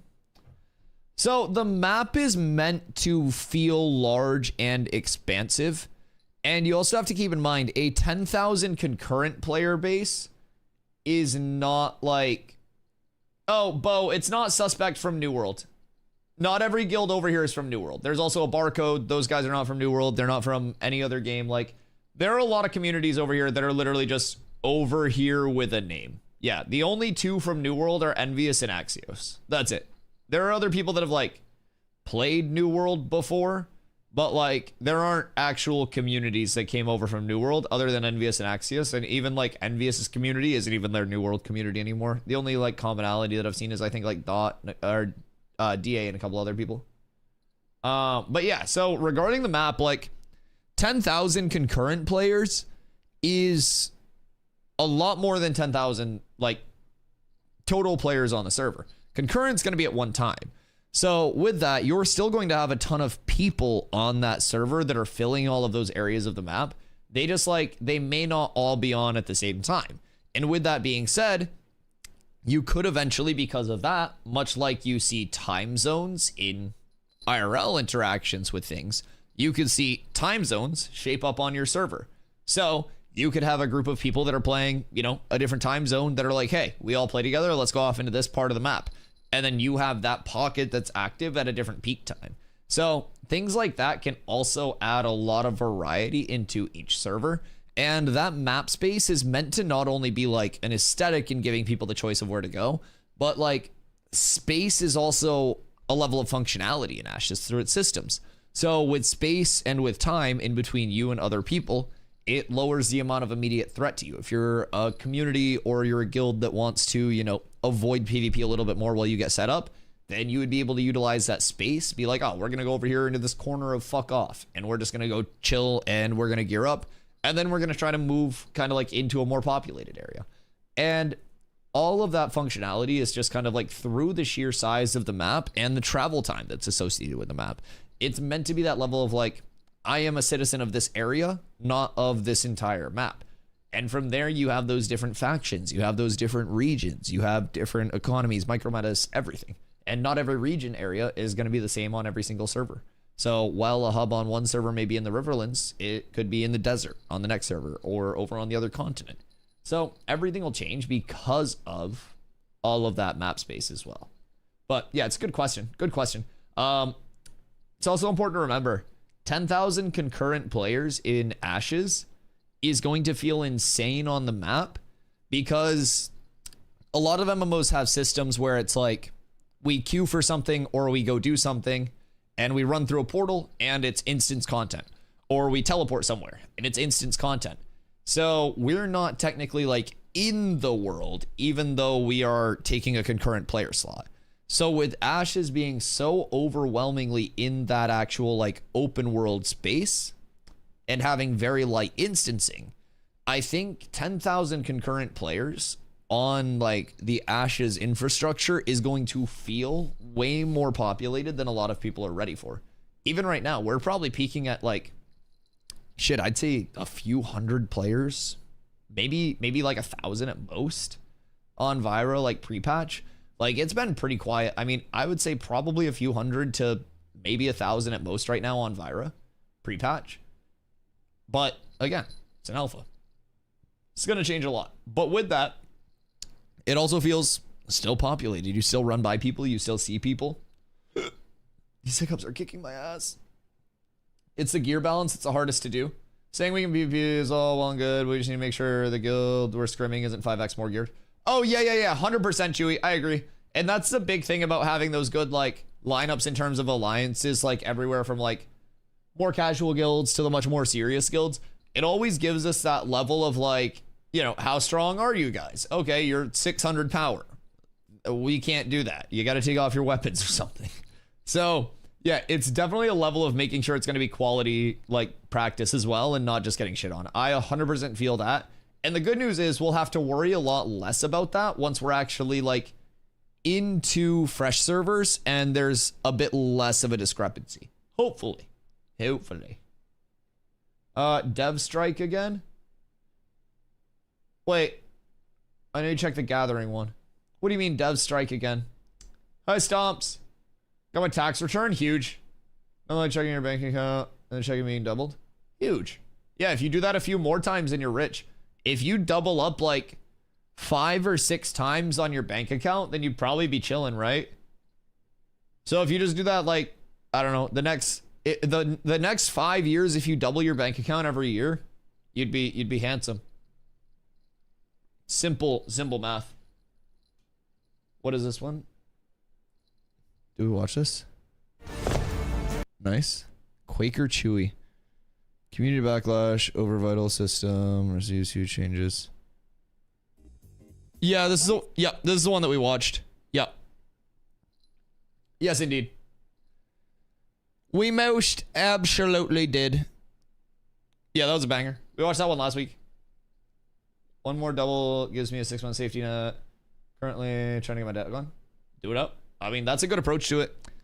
I'm all hyped up because my car's paid off in 2 months, and then I just like free up $330 from my monthly budget. So that's gonna be pretty nice. I very much enjoy the prospect of that. So it's a good time. It's a good time. Huge W. Yeah, having that paid off. I mean, it's not like it's this urgent thing because I'm like, I made a very calculated purchase and I got such a good deal. I financed for 5 years at a 0.9% interest rate. Just like pre-COVID, right before all of the cars like dried up across the board. I got $500 down payment assistance because I was a recent college grad. And so like, I made out like a bandit. So I've just kind of been chilling, enjoying that juicy soak. And it's paid off in 2 more months. And basically it's like resale value right now is more than I paid for it still.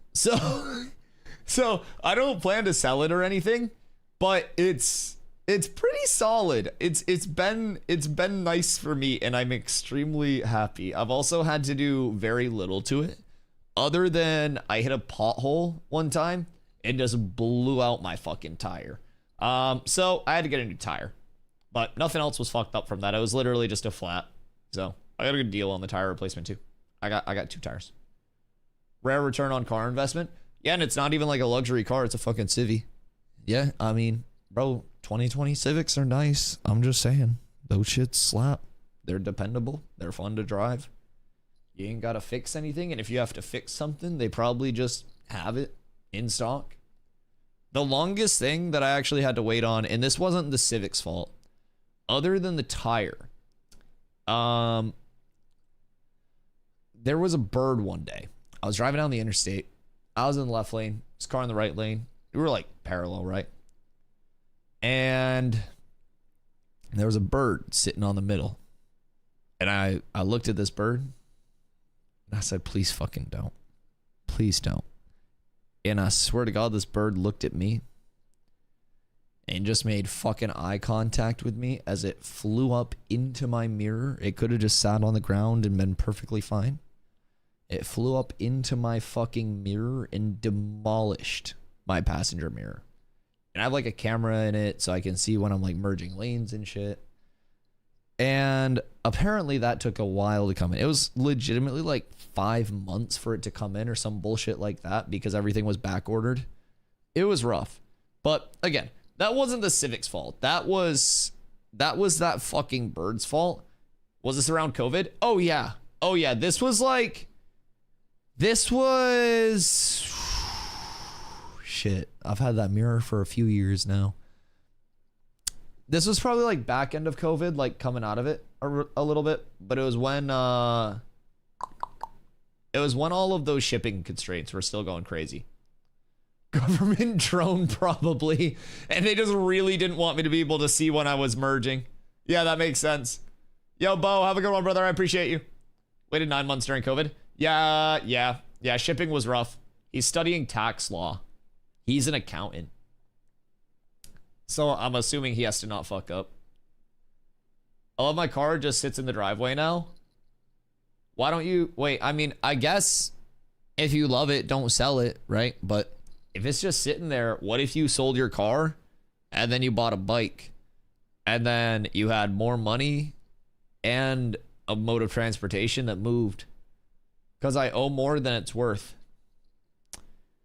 What if you wash it and put like a nice coating of turtle wax on that bitch?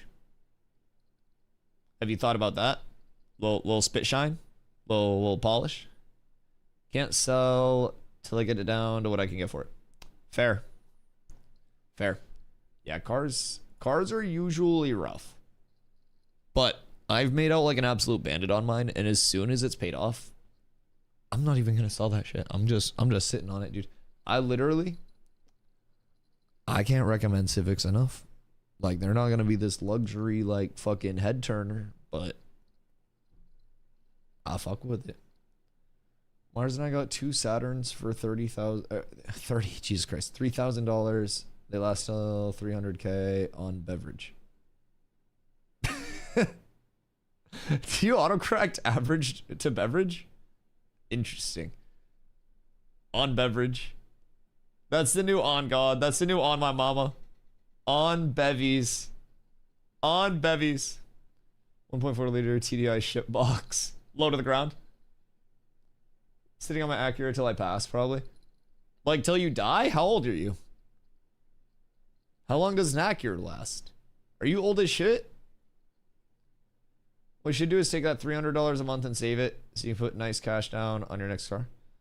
Oh, yeah. I mean, that's essentially what's going to happen. Like, the spending's not going elsewhere. Like, my budget at that point just drops. Because my budget is all of my spending worked in, like monthly bills, shit like that, plus spending money to a certain point. And I try to not spend all of the spending money so I can lay a portion of that over, right? So as soon as my car payment ends, that's just going to lower my budget by like $329 or some shit. And essentially lower my cost of living by that much. $300 a month on cat food for stray cats. Wait, are you in my Ring doorbell? Because I was legitimately interacting with my cat friend before stream, and that was part of why I was late. I was chilling on the porch, and I was on the phone with Carla seeing like how her PC build was going. And I look over and it's an orange cat. So like orange cat comes up and dude's fucking yapping. Like not usually like a loud meower, right? And Fupo. So basically he's like meowing at me like loud. And so bend down, start giving him scritches and shit. And he's still yapping. And I'm like, all right, you want your food, you want your water. I have a little cat box that I made. It's literally a box with shit in it. So it has padding and can sit out there and chill when it wants to hang out. Bro got the hunger. Well, so I thought so. So I go in and I have like a bulk box of Meow Mix, like the wet cups. So I crack a wet cup for it. I grab some water in like Tupperware and I bring that out. And when I went back out, cat was sitting like right outside of my door. And so I go out and I'm like, what's up? And I put the food and the water down and still meowing at me like loud as fuck. And so I was like, what's up? And so it starts walking away like towards my neighbor's house, which I think is probably my neighbor's cat. And it's just an outdoor cat because it's always well fed, like loves people and doesn't act like a stray. So it's like walking over there and it's like looking behind it to make sure that I was following and like meowing. And I was like, am I being led into a trap? Like either someone's in trouble or I'm going to get jumped by all of the neighborhood cats. And so I thought he had something important to say. He just walks over under the neighbor's car and like plops down where there wasn't snow and was laying there, I think expecting me to come hang out under the car so I wasn't in the snow. At least that's what I'm thinking. I'm pretty convinced it was a like, hey human, come with me, I'll keep you out of the snow. And so I bend down and I'm like, I can't fit under there, dog. Like I can't. And I didn't want to like put my hand under so the cat didn't think I was gonna like beat it up or something. So I basically walk back and I'm chilling. And the cat like follows me back up and then starts munching its food. And then I go out and I was like, oh cool, you're eating now. And it looked at me, started eating again for a sec, looked at me again, fucking walked off again. I was like, all right, whatever. I didn't want to see you anyways. Did you have the ears on at the time? Contrary to popular belief, I don't wear these unless I'm forced to by you rapscallions. It's not a dog. Everything's a dog.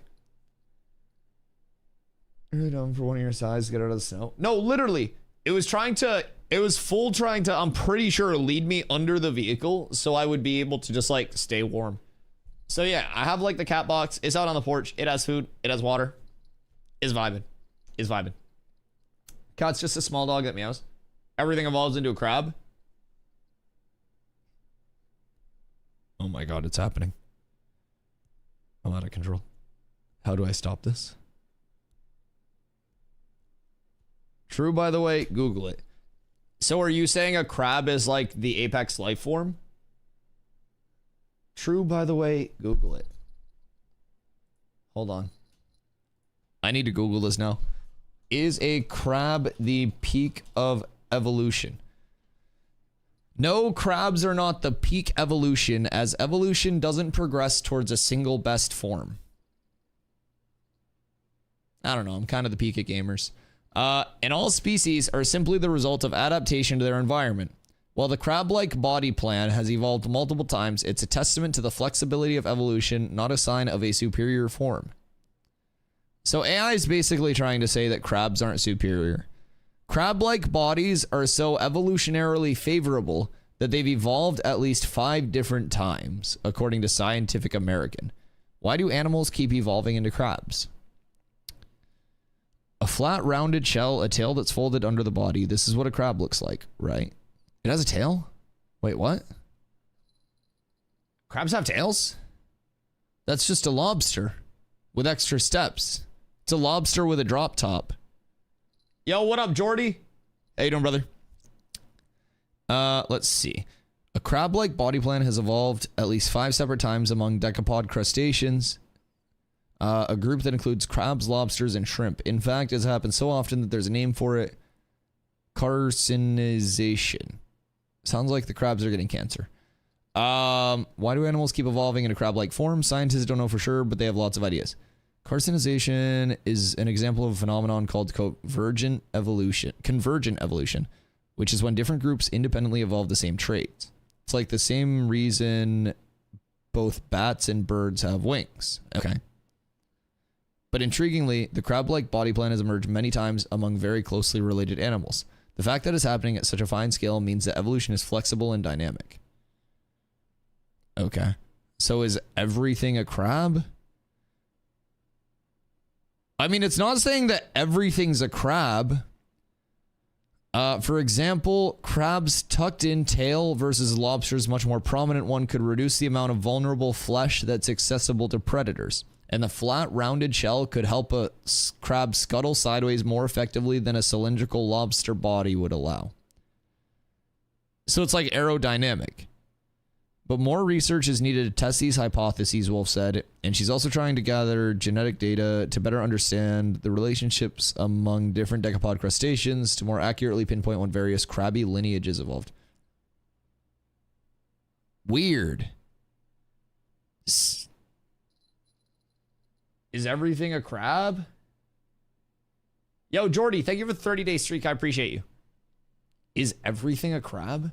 It's a lobster Crunchwrap Supreme. That's intriguing. I didn't know they had tails.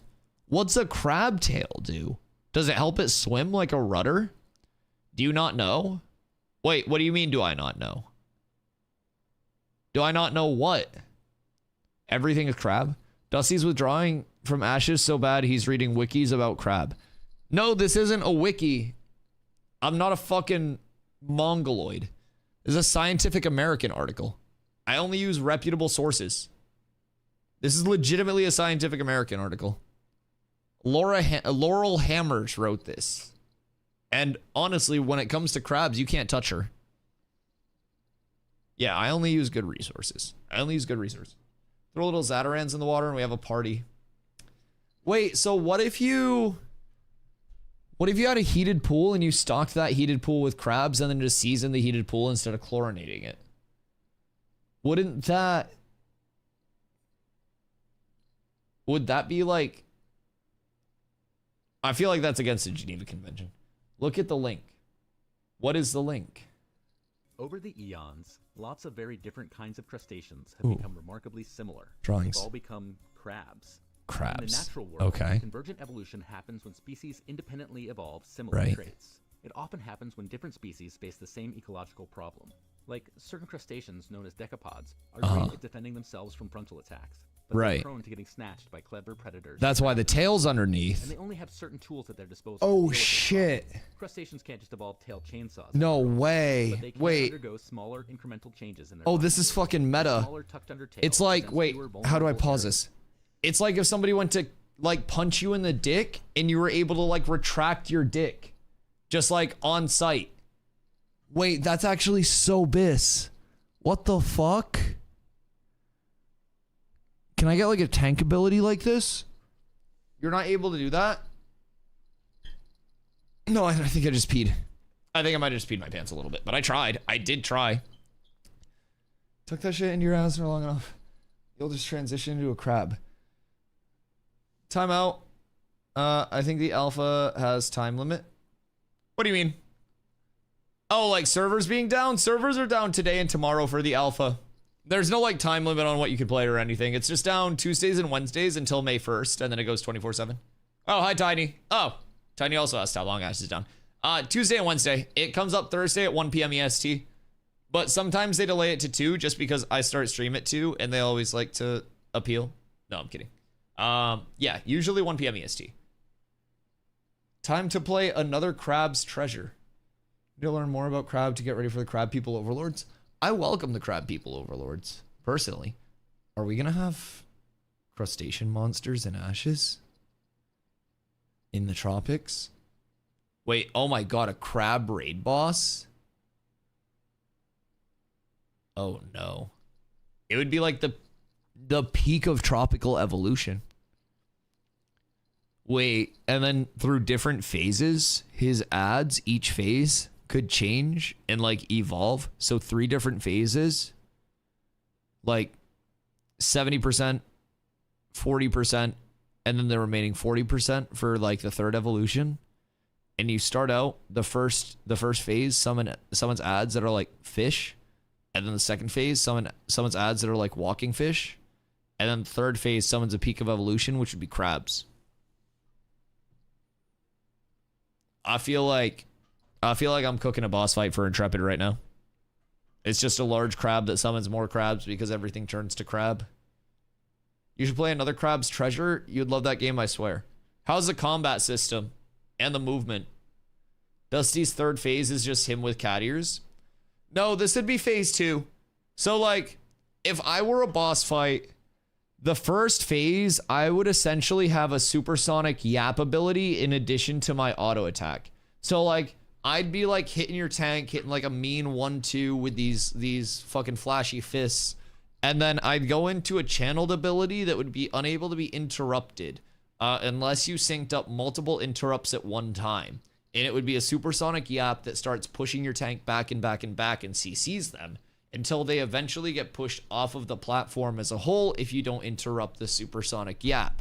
Then through phase 2, the ears come out. And so we have like a little swipe ability that's also a knockback. And then at a certain point, there's this big ball of yarn that drops throughout my arena, and I start chasing it around, and anybody that gets hit by me or the yarn or steps on the yarn takes damage and gets tripped. Then phase 3, my true form comes out.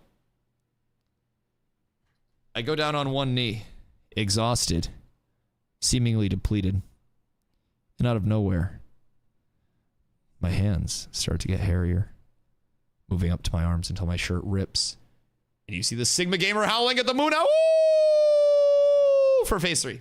So I'd basically turn into a Sigma Gamer howling at the moon in my true wolf form. So yeah, that would be phase 3. That would be phase 3. I would just turn into a true wolf. Make sense?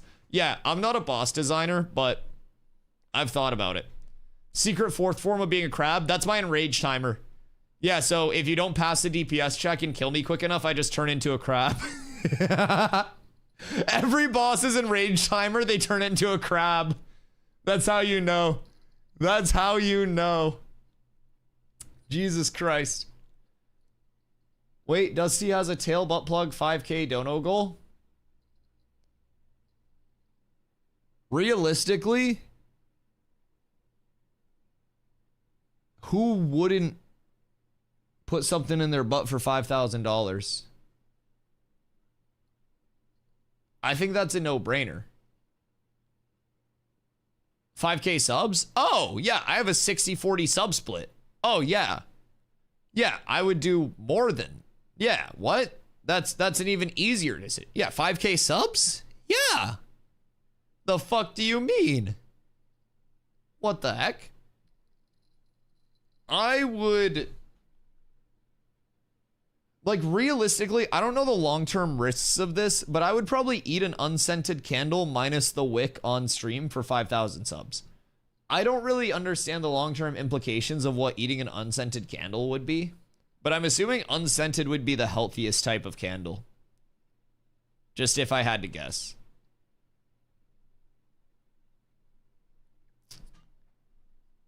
Gotta be within health limits.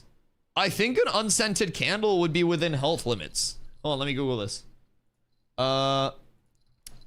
Is it bad to eat unscented candles?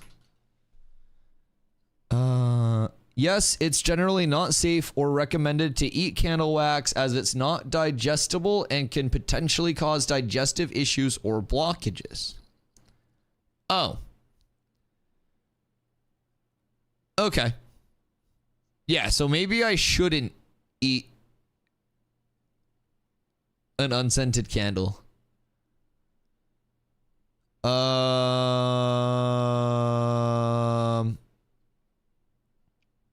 So it's like all of these articles are saying like, are candles bad for your health?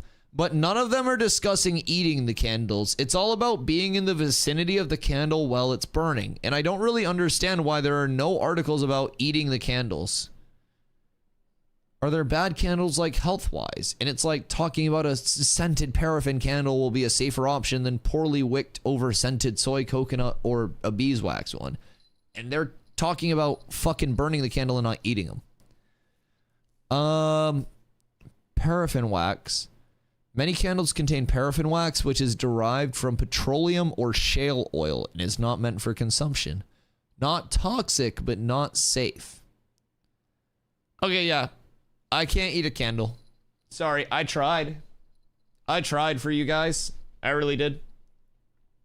But you can eat wax candy. Wax candy. I don't think you're supposed to eat the bottles, Carla. Wait, what? The wax is food grade and non-toxic, although it's meant to be chewed and not swallowed. So please use caution with younger children, is what it says on the website. Carla, have you been eating the wax bottles?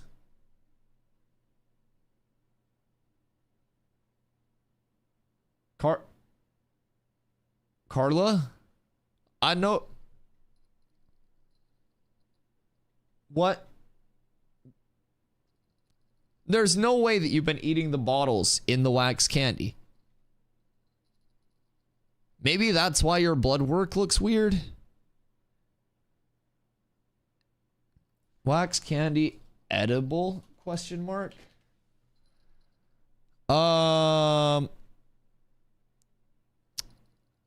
Yeah.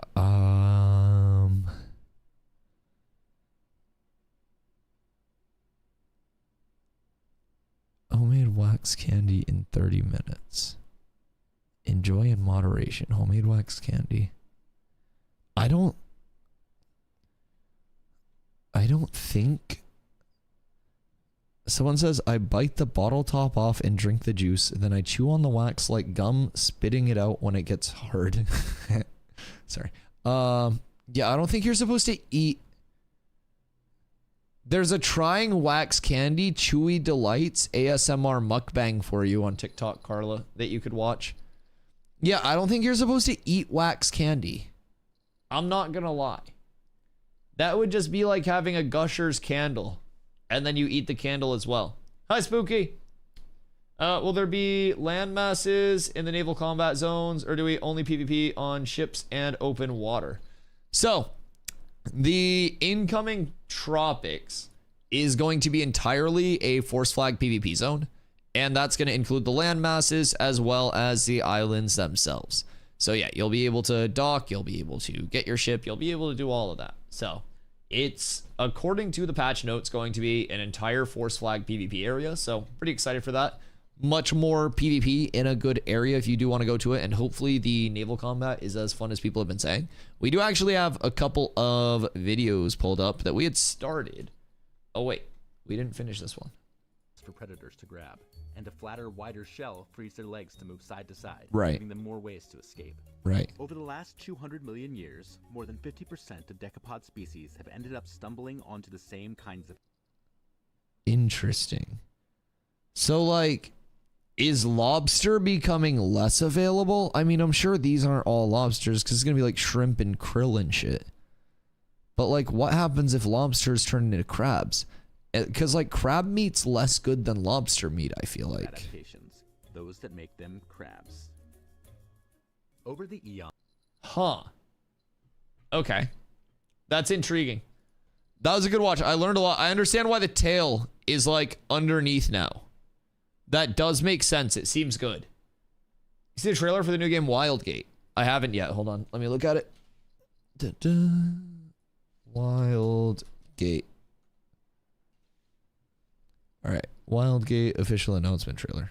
Is it spacey? Sarah mattered. I think this is another like fucking Taken trailer. I don't even know what this is. The Amateur. Oh wait, I think I heard about this in an ad. I'm pretty sure. We gotta wait for this to run. I only show my own ads on stream. Don't mind the Moist Critical video. Don't mind that. We'll watch that later. Is that 4 arms? It looks spacey. Welcome to the Reach, a vast realm of discovery and brutal explosions. How is the movement? But hey, If the movement's not like, I'm sure you'll be fine. if the movement's not crisp, I can't play it. Now you're gonna need a tough team. Time to break something. Hello, Luke. This is like a bullet hell? Even tougher ship. Quality upgrade. Interesting. Keep her flying, and you'll find wonders beyond your wildest dreams. Oh yeah. So it's like Star Citizen that actually exists? Or the other crews will blast you and take your loot. That's a distinct possibility. The artifact is getting away. So Oh, get that ready. looks When your clustered. airtight plan goes out the airlock. Into the Interesting. Improvise. Use your turrets. stealing their stuff. Hell, use their turrets. Traps, tractor beams. This looks so chaotic. Overloaded their reactor. Because the Reach gives. Resources in. Coming You in can hot. harvest and then and bring the it back. Reach takes. Damage! Major damage! Can't promise fame and fortune here. Chat, no comments about not letting me drive. I will be driving the ship if we do play this. If you're uncomfortable with that, just go fuck yourself. Just go fuck yourself. That's all I gotta say there. I'm a great driver. If you're not good at riding, that's your own fault. To the gate. Go, go, go, go. But I can promise this. That's my You like artifact. shoot through the It's portal? gonna be one hell of a story.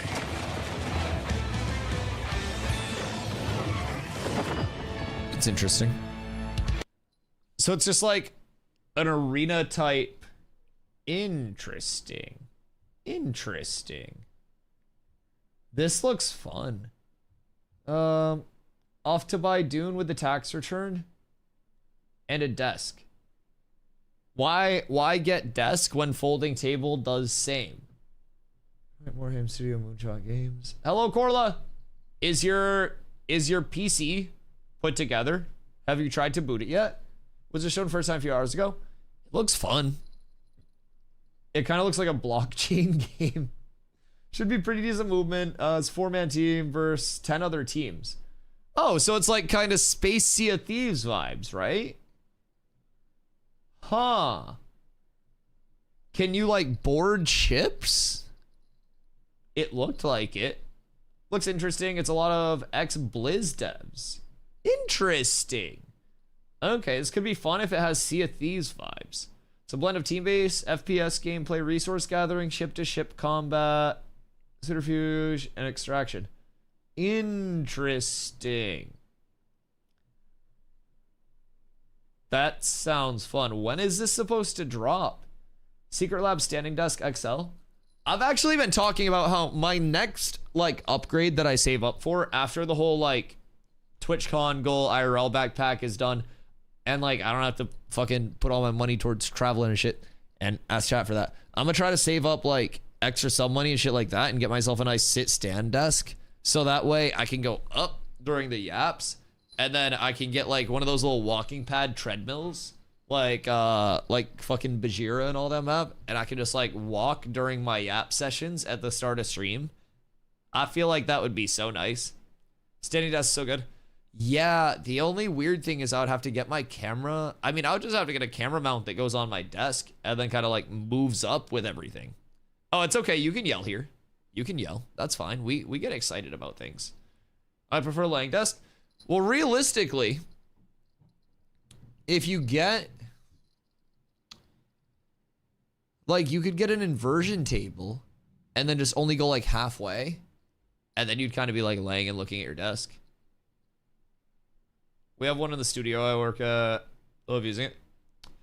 Yeah, that's probably going to be what I save up for, because I have like a monitor mount that'd be fine for it. I would just need to basically get like desk mountable lights, which I could just get a couple Elgato key lights, and then I would just have to get like a desk camera mount, and then make sure that my cables don't get fucked when the desk goes up and down. And past that, I'd be good to go. I would literally just have to make sure that I'm not like snapping and pulling cables, but I think we'd be I think we'd be chilling. I think it'd be really be easy to switch over. You can't go back to regular desk. I've been using mechanicals in any desk for years. Ahead of the meta. Excited as fuck for years. Was I the reason that you got a standing desk, Kenko? I'm pretty sure I told you to look at those one day when you were yapping about your desk. Flying desk is a normal one. The big bag of plus, yeah. I'm setting up audio engineering. Oh, that's not joke about it. I mean, if you stand up, you can vibe more. You can dance more. Secret lab desk is the best I've used for cable management. Yeah, I feel like, what does the secret lab desk have for cable management? Because if I get like a couple Elgato pieces, those always have really good cable management integrated into them as well. Like their mic arm kind of has like a magnetic piece that you take off and like run your actual like cable through. So it keeps it nice and clean. Doug is doing a Can 3 AI survive my D&D campaign? They probably can. I won't even lie. That's fire though. That sounds very fun. You convinced me with the treadmill. That was the sold movement. Oh, dude, it's so good. Like, if I could just sit here, because I'm like a leg pumper anyways during stream. Like, I always just chill and like have my legs going, right?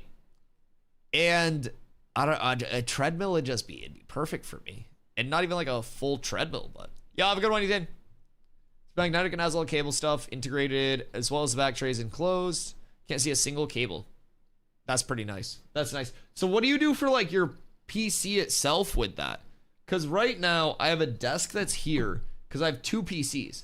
So I have both of my PCs on this desk, and then I have my other desk, which is just like what everything's on, right? But little walking pads are great. Yeah, that's what I want. That's literally sit, stand, desk, and a walking pad would be nice. Because I got a nice chair to put my butt in. Like, I got a Hermie Miller off Facebook Marketplace, basically brand new for like $350. The dude got it for his wife, and his wife was like too short for it to be comfortable because they got the size B on the Aeron. And so I fit into it comfortably. It's quite nice.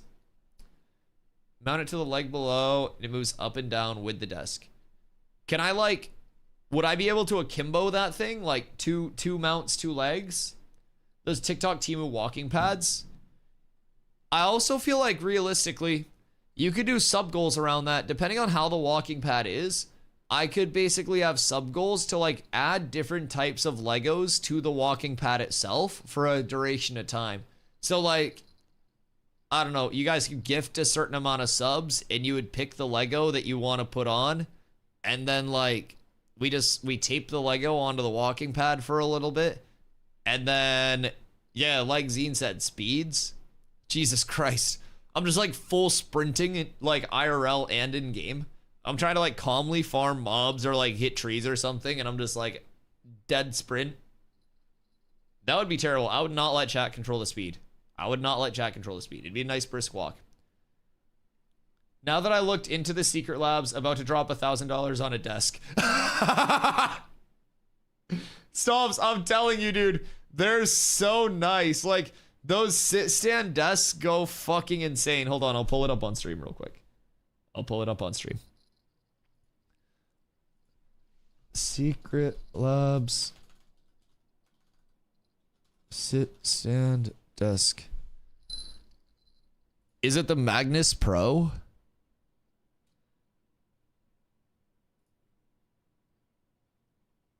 Oh, yeah. Wait. Oh, wait. It's RGB? Oh my god, they're lights? We're so up. Shop now. Give me the deets. Oh, flashbang, sorry. Okay. 4.9 out of 5 stars. I mean, it's only $7.99. It's on sale right now. So you can like save your settings as well. Oh, that's kind of nice. What's that part? It has a spoiler? What the fuck is this? Is this for aerodynamics? Or is that for cable management? Oh, that's probably cable management, right? I would assume cables. Okay. Also a spoiler. Also a spoiler. Debating which one I get. Zine, why did you just randomly say Magnus Carlsen? Did I miss something? Or you just randomly say Magnus Carlsen?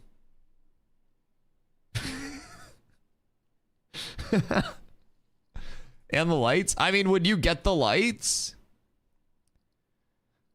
I don't know if I'm plugging anything in my PC into a desk. I'm gonna keep it a Buckington. Does it come with the mounts? No, surely it doesn't come with the mounts. That would be too good of a value. Oh god, that's the assembly guide. I want the hype video. Here it is. Okay. Wait, there were different sizes? How big? Where'd it go? Yeah. Get the fuck out of here. So you have the Pro, which is 59.1 by 27.6. Hold on. Where's my tape measure?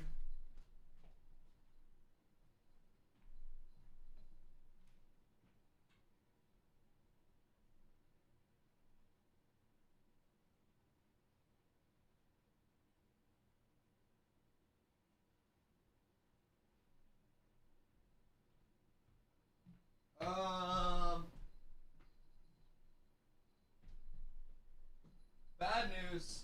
I don't know where the tape measure is. Good news. I have an 18-inch ruler. Hold on. What's my current desk? 18.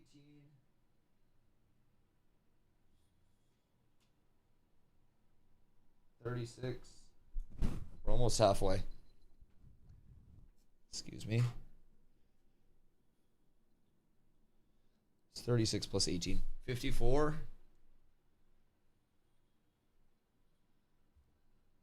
So it's long.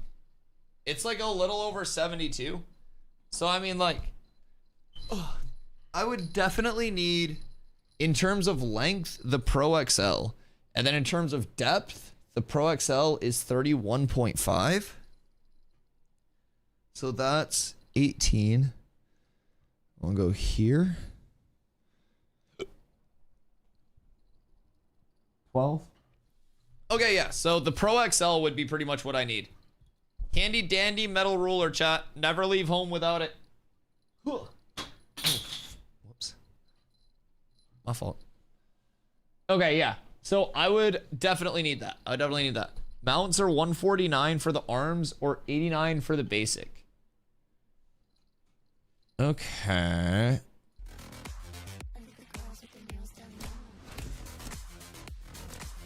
Is it like a leather top?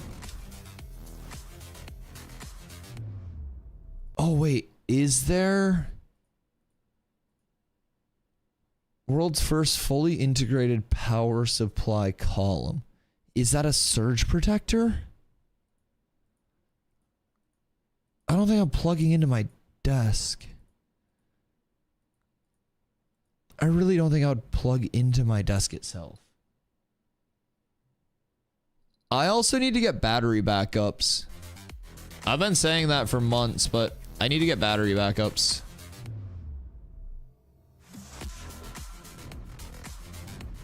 That is nice. That's really nice. Like the mount there, if I could double fist the mounts for the PCs, that would be nice. But it would also be weird because my like glass panels are on the same side. So I'd have to have like one facing forward, one facing back. But maybe I could have one on the outside, one on the inside. I don't really know. My current desk is 46 by 23. I mean, I bet that still feels really large for you considering just appropriate size. Like if you scale this up, if I'm getting a new desk for that much, I better be bragging about what type of wood it's made out of. I mean, wood's nice. I have some nice, like, I think they're mahogany. I think they're armoires technically, but they have like two doors open up and they're like a stand-up thing. Those are nice. But in all fairness, if you're getting a nice desk out of wood and you're sitting on it, then you may be able to brag about how nice your wood desk is, but you won't be bragging about the blood clots in your legs eventually if you sit at your desk for 10 plus hours a day like I do. So, I don't know. I feel like this would be a good investment, especially for someone like not everyone's going to be at their desk for their entire day, but I do be. Chat, you'd think they'd send me one of these? I don't think I'm that important. I don't think I get away with that. I don't think that I could get that much. Man, it'd be so cool to just be like, hey, yo, can I get one of these? And they'd be like, yeah, absolutely. Just show it on your stream. You're good. Yeah. Good God. My case is like twice the size of that mount. How big is your case? What case do you use? Down to the practical exam, now it's on to the oral one. Well, the good news is if you did bad on the practical exam, on the oral one, you can just blow your professor and then you're good. Oh, it went well, Grumpy. Just gotta have a good pitch. Send it to your agent. That is true. I could send it to TK. Give me a pics of one of my setups with it. Ooh, huge. I check. Boop. Oh. Can I show stream? Open.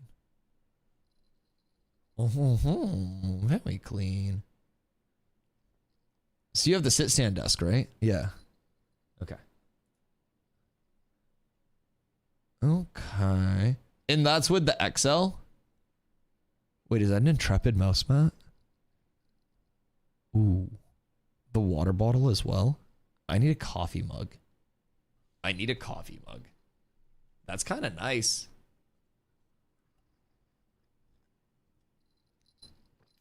I like this mouse mat. That mouse mat's really nice. I love this setup though. This is cozy.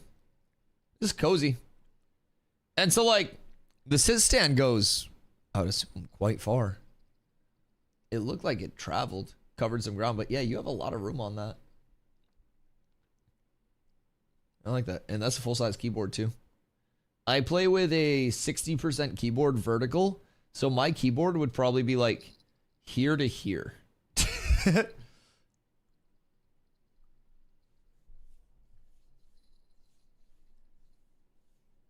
It's gonna be hard blowing off 3 sensors. If you try your best, just undercut the secret labs and be chilling. Jesus Christ. Kenko style desk. Kenko, you gonna make them yourself? That'd be kind of lit. Loki, you just send it to my PO box. Has space for a 3rd monitor. That's nice. I run 3 monitors myself as well because I have a vertical over on this side basically. That's where chat is. And then over here, this is like another horizontal, which is where I'm looking at right now. And then my gaming monitor is here. So, that's nice though. Way back gaming desk upstairs. That's very nice. I like that. Very clean. A very comfy setup. Is that where you stream from? You be making music. See, just because somebody has like a fuzzy mic cover doesn't mean they're out there spitting beats. Although, Fupo could drop the hardest album of all time. I won't even lie. The album covers that Fupo could come out with would be Insano style. Just watched a video from a Spanish guy that tests a lot of these desks, and I just went with his recommended, practically copying half his setup. So what's the whole setup that you went with, Kenko? He has some clean, perfect setup. Oh, so you're going like full monitor arm, same monitors and everything? I forgot that you were going from scratch with yours. Yeah, like my actual monitor setup is not like all matching by any means. And realistically, if you're kind of like an OCD perfectionist level person, my monitor setup would probably give you actual like visible anxiety across the board. Nothing's aligned. Nothing's like quite perfect.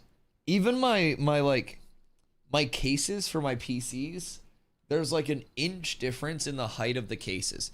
So like everything within my setup is just a smidge off of being lined up And it's like that level of disorganization that makes everything feel so nice. And then I also just randomly have Gringo Bandito hot sauce on my desk waiting until tomorrow. I kind of want to try this shit tonight, but I can't try Gringo Bandito tonight. It's got to wait until tomorrow. Here's a new video, but this monitor arm can fit 4 monitors on it. Secret Labs 1 with the 4 arm attachments. Okay. And I think Stomps was saying, wasn't that like 100 some to add? That's really not bad for a really good, like, a really good monitor mount. Especially if it can hold like heavy vertical monitors. I have a big chunky Samsung 4K monitor for chat. Like it's large. My question is a tower mount. This part. 4 monitor on one, things like 300 or so. Okay, that's not bad. Oh, I started twice. No nos recuerda, Bruno. Fabuloso. I don't speak Spanish. Oh, it's because it's a Spanish video. That's why I was getting Spanish ads. That makes sense. Comprando tu próximo escritorio elevado. El tablero por separado. Muchas empresas, cuando te venden la estructura del escritorio, te ofrecen también el tablero. Lo que pasa es que normalmente te sale bastante más caro si lo compras todo junto, pero eso no es todo. La mayoría de las veces el tablero no tiene las medidas que necesitas. Imagina tener un escritorio que no satisface tus necesidades. Puede ser demasiado grande para la estancia. So, Kanko, are you buying the legs and then just like a separate top for it to like power the legs? Is that what I'm gathering?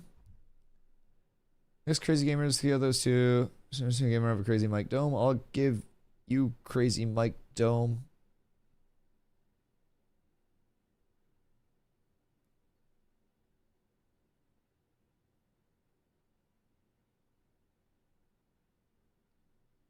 Anyways. Gremlin emote got approved. Huge. No exclamation mic dome. He just works with a laptop and shit. It's the best planned custom top. Yeah, but like the Secret Labs one. And like all the memory settings. Plus, I feel like the convenience of going with like a Secret Labs one would just be if something goes wrong, you have like an RMA process and shit like that associated with it, right? I get the legs and buy the top cheaper with good wood and shit.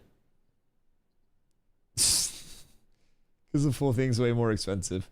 Sorry, buying the top cheaper with good wood had me chuckling. Most stand desks have memory settings. Fair.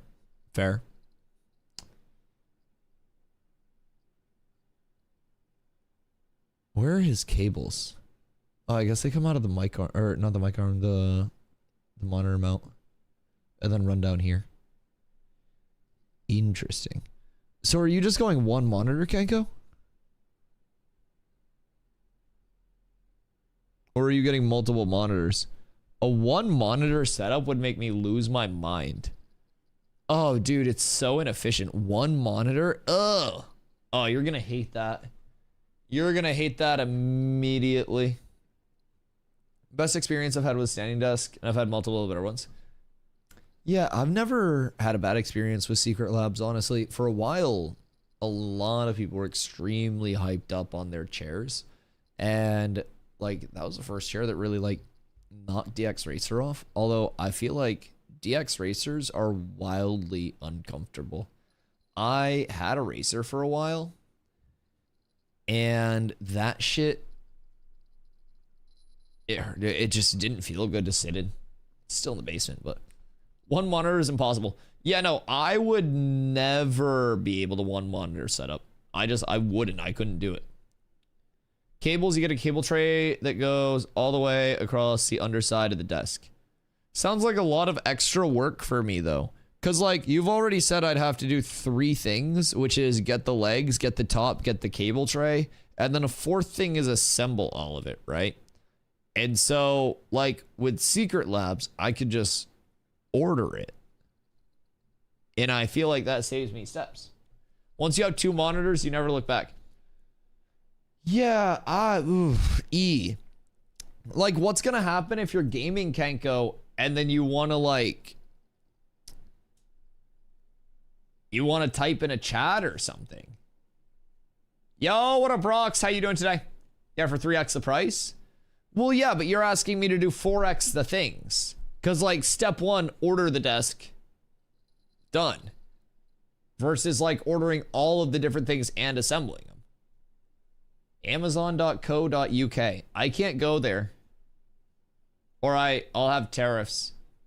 I'd never spend more than like 300 for a desk. Well, that's because you're a hater and you're also poor and a bozo.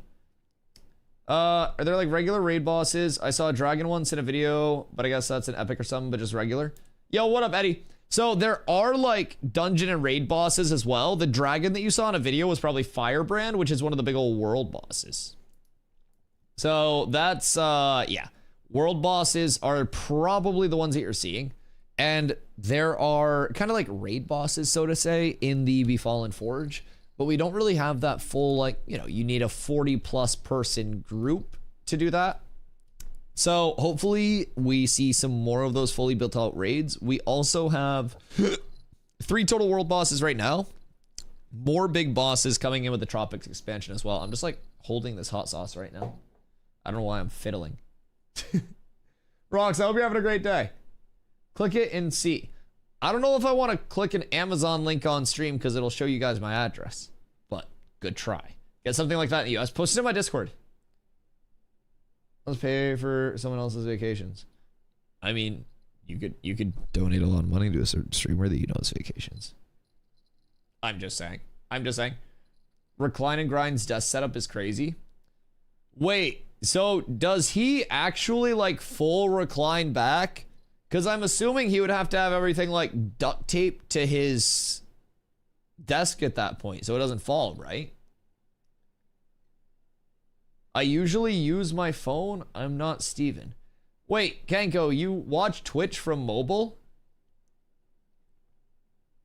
Every time that you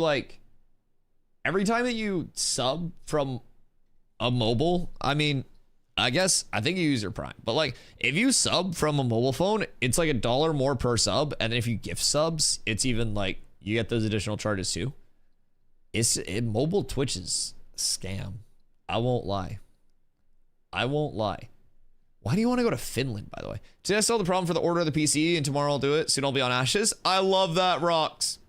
What are you getting for a PC?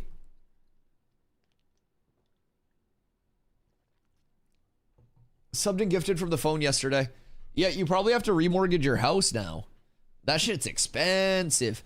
It's because basically there's the sub fee itself, and then there's like, I think there's like an app store fee or some shit that Twitch has to pay. There are a lot of mobile fees with it, but I think each sub is like $1 more expensive. He has a recliner chair. The standing desk comes down, and the tabletop sits on the arms of the chair. Wait. So like, he reclines, and then puts his desk all the way down, and it's like on the arms of the chair? That sounds absurdly comfy, but I feel like I personally would be falling asleep if that was my setup. I'm not even gonna lie. Can't Prime from mobile? Weird. Are they trying to just like force you to spend money there? I just sent you my thrift store setup. I mean, bro, secondhand shit's biz. Secondhand stuff saves so much money. Half of my shit's secondhand. Zine, clean your desk. What the fuck? Zine, your desk is chaos. What do we have here? You got the Papasan.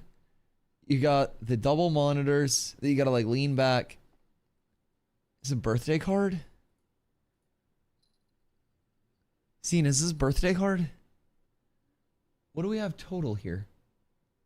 Cat with abs is absolutely S tier. Yo, Jerompa, thank you for the follow. What is this? Is this like meant to be a stand for the webcam? I'm curious. Or is this just like balancing? This is... Do you not have a mouse pad?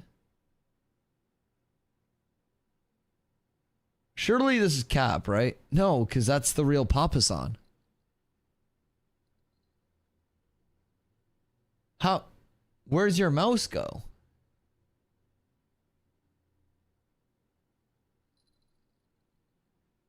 What is that TV monitor? This is his desk 100%. Zine, do you not use a mouse pad? I think that's the worst part. Are you on a wood desk without a mouse pad? Yo, Tuesday, thank you for the 5-day streak. Hi, Claire. Hope you're having a good day. This makes me panic. You're gonna get splinters. Poor mouse. Yeah, those mouse skates are worn the fuck out. I put hyperglides on my mice. So the next hour and a half organizing. I respect the grind. Is someone corner peeking? What's over here? I can't tell what this is. It looks like a cursed AI image of like a Squid Game person. Doing good, I hope you are too. Amazing. Amazing. I appreciate you. I bet it doesn't even have feet on it. I sent more for clarification. All right. We're investigating. I'm crippled. Yeah, chat, keep in mind you are bullying a crippled person right now. He has an ouchy shoulder. So maybe he can't clean. Wait. Okay, so you have like the Make Love Not Warcraft like laptop mount for your chair? And I mean, I guess that makes sense. So you don't interact with the desk? Like, I guess this is technically your desk? If we just go into it like that? That's weird as fuck. Never forget, Daquan used to play with his keyboard on his lap during peak Fortnite. And that man was one of the largest Fortnite streamers. Makes it so I don't have to move and I can sit back in my desk. Is that because of the shoulder or is that because you're lazy? Because like, personally, I've seen shoulder and lazy. So let me ask you a question. Let me pose a question.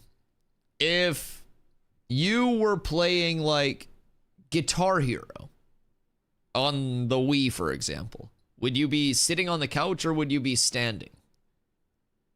Are you a sit-down Guitar Hero or a stand-up Guitar Hero player? This tells a lot about your enthusiasm for life, in my opinion. Stand up? Yeah, me personally, I'm a stand-up and a full, like, rock the guitar for the star power instead of, like, just hitting the button for star power. I never played Guitar Hero. You missed out. I'm a hair flip, run back and forth on stage, flames shooting out of my guitar, jump up rocker. I bet you sit on the couch playing Wii Bowling and Guitar Hero. I won't even lie. Man probably got one of the mocap Zelda games and just sat there going...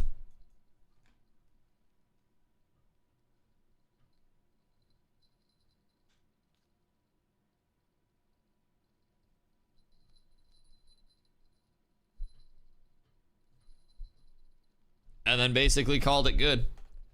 I'm assuming that was your entire gameplay loop on the Wii. Game called Rock Nation or something that I had at the arcade I lived at. It's Guitar Hero, but with a real guitar. You hook up your guitar to the PC. What if I can't play guitar? Guitar Hero 3 was BIS. That entire era was just dominated by Guitar Hero. Chile, what up? How you doing tonight? We're looking at Zine's setup right now, and we're rating his setup 1 to 10. So, I think this might be a sock underneath, but it also looks like the wax paper that's around most brands of salted butter. So I don't know if that's a sock or some butter. And then, have we confirmed if this is balancing or if this is like an intended stand? Because that looks like it's for headphones, but instead of putting your headphones on it, you put your webcam on it. It's for headphones 100%. Yeah, that's what I'm thinking. 1,200 for the desk. Do I do it? How much do you value 1,200? Because like Kenko might fly to NA and build a desk for you for that. I don't know. That just depends on how much you value 1,200. Solid 4 because floor is mostly clean. Yeah, like I feel like you can see where he vacuumed recently. It's just he didn't move anything when he vacuumed. He probably did like the one arm push and just like pushed everything under the desk, like all the cables and shit, and just vacuumed like to here. Like you can literally see where it stops. He comes in, he didn't move the chair, and you can see that he kind of like went around the base of the chair and then turned right into this. So it was kind of like an approach, swirl, and in to try to get into the corner. And then you hit whatever this was, and then you didn't move it, and you just pulled it back. And then you went here, and then you went here. So you were standing right about here when you were vacuuming. I would say probably, I don't know which arms hurt, but I would say left-handed because of the angle that you're pushing it. Coming in here means that you're probably reaching over the papasan chair, and you can see where it kind of like lifts up here, indicating that when you turned it, you were turning it like this and turning your left hand over this way to turn it right. So you lifted this part off the ground, whereas if you were turning it right, you would basically be like dragging it over. So yeah, I'm pretty sure you were one hand, left hand vacuuming, reaching over the papasan instead of moving this away. And then you basically hit the cord and all of this and then pulled it back. I'm pretty sure. I'm willing to lock in that final answer. Just buy a butcher block from Home Depot. Well, a butcher block's not going to be a sit stand. The one arm pushing debris out of the way is the classic. Well, so his other arm is for picking stuff up, and like that's the arm that's hurt. So I understand. Like, I do get it. I definitely understand. Those are actually lick marks. I lick my floors. Is that what the sock's down there for? Just an extra little snicky snack? Just walked into Dusty going full Sherlock. I didn't even think we had to go that Sherlock. I thought that was obvious. Taking care of ergonomics when younger is going to make you way happier in life. Have a good chair and don't stay seated hours at a time. Yeah, don't sit there 10 hours a day in your chair, chat. That's bad for you. I'm fucked. I will say though, I put a lot of like ergonomic value into my setup itself. I play specifically vertical keyboard because it's extremely comfy. I'm able to not have any like, I don't know, pressure points on my arms of my desk or anything. Like, I try to sit proper. I have a posture check too. So if you guys see me like hunched over and shit, you guys can even posture check. It's a team effort. It's a treat, little dopamine.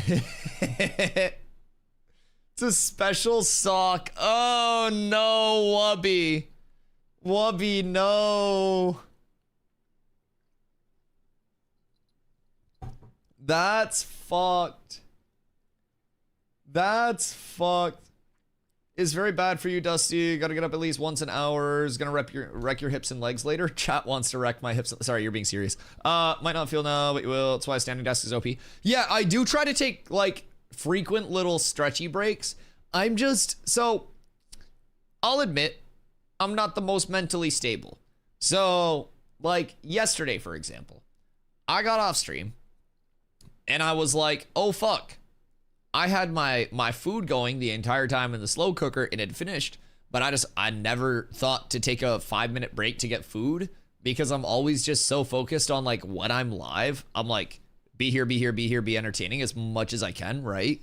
So I try to like make sure that I'm taking breaks where I can at least like get up and stretch real quick, but I'm very like short-sighted. So I don't like to take like super long breaks, but that's why I want my standing desk.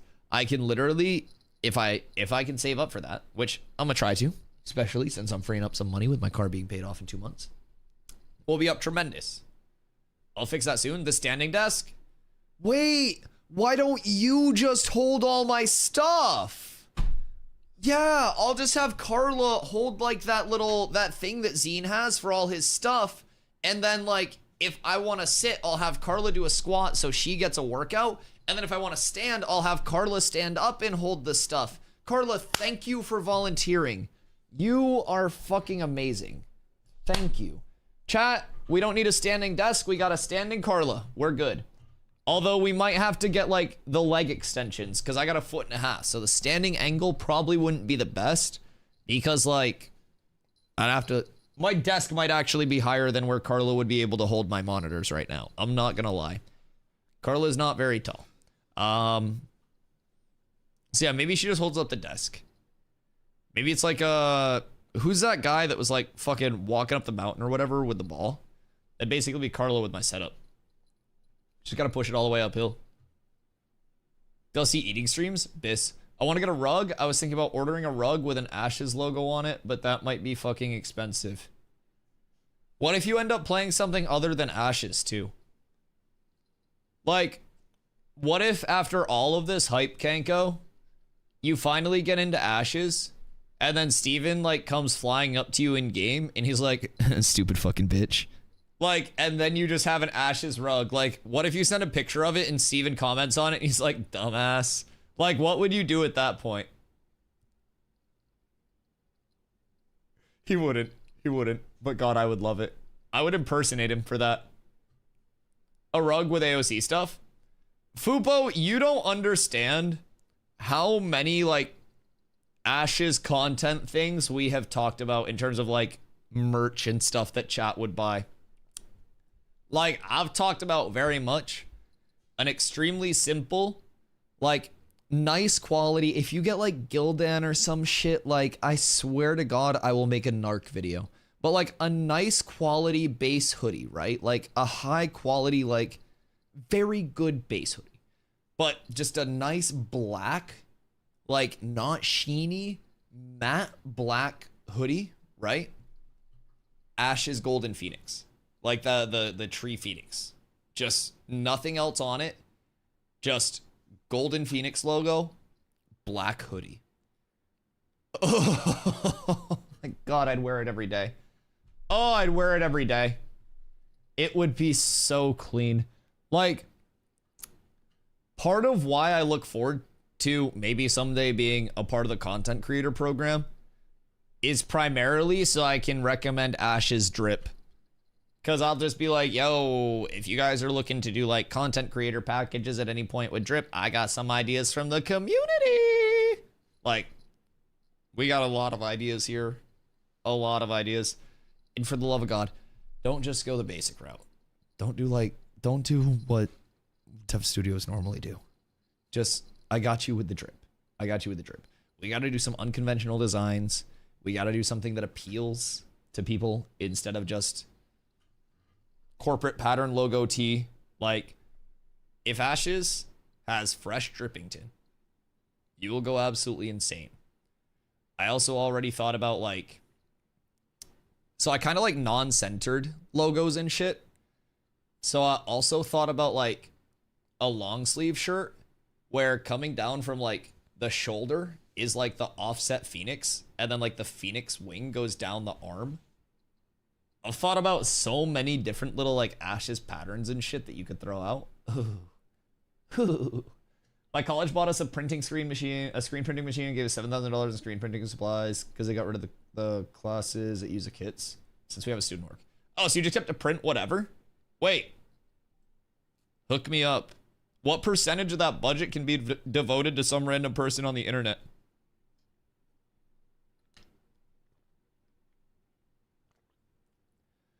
I don't remember a stream, but I went into a stream one night on Ashes. He was standing up desk while walking on a treadmill playing. Merc, was it a redhead guy? A man with very red hair? Because I raided him that night. That might have been how you stumbled upon him. But yeah, we raided that guy. Red hair guy. Treadmill desk. Yeah, he was chill. Yeah, I remember faces. Same, I might get the logo tattooed. Jesus Christ. I actually thought about that for a sub goal though.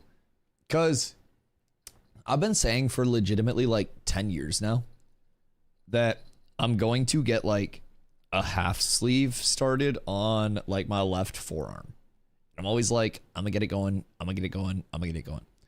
And I essentially like, I always thought about doing like a sleeve that was inspired by games that I played in like important parts of my like gaming life and stuff, especially since I can stream now. So I feel like it would be cool. I also have a couple like very talented friends that are tattoo artists that would go Insano style.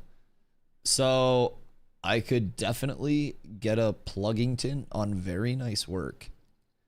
And so I was thinking, I was like, what if for the launch sub goal, whenever that is, like the launch subathon, the pinnacle sub goal on that is Ash's logo tattoo.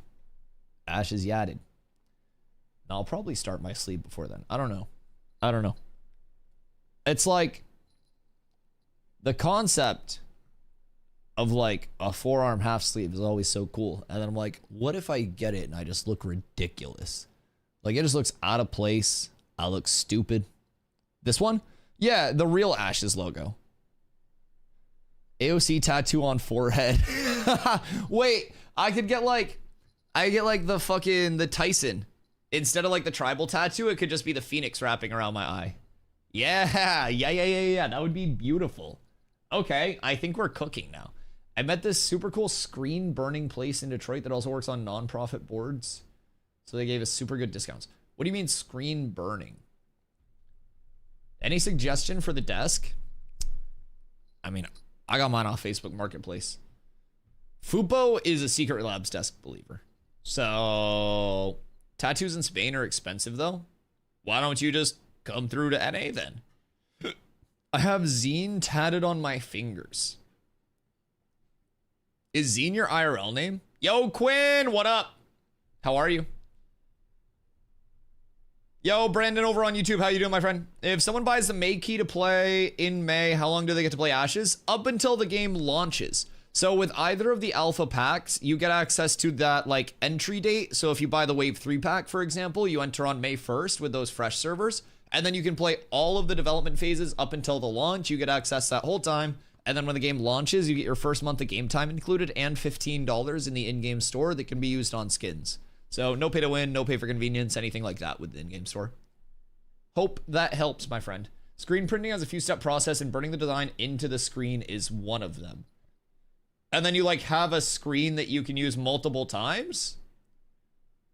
Is that like...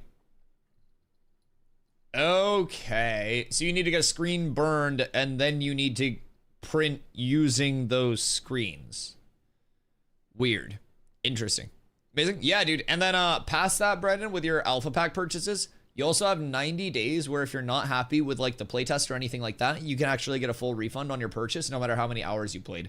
So Intrepid really wants players to not feel like locked in or anything, like they have to get a certain amount out of their playtest or anything like that. They really just want people to feel like they can come and go as they want to and really get the most out of the playtesting environment and enjoy it and prep for that like full launch of the game. So if you end up not being happy with it, then there is a way to get your money back on it. And if you end up enjoying it, then you get access the entire time until the game launches. So it's pretty chill. Can print about 50 to 100 shirts. Interesting. I might... I wonder how we could use this to our advantage. What if we link up to do like limited runs of hoodies for me and you? Give us some Ashes hoodies. I don't think we'd be able to make Ashes. The fucking Phoenix! Wait.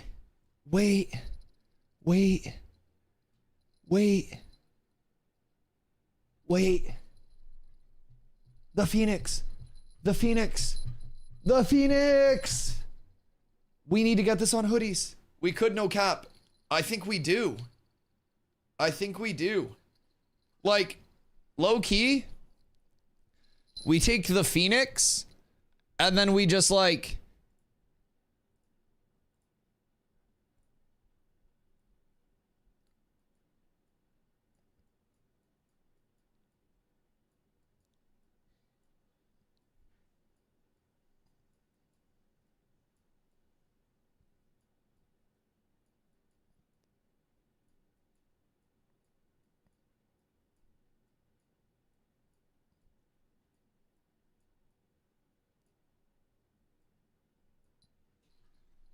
I think that's honestly the logo.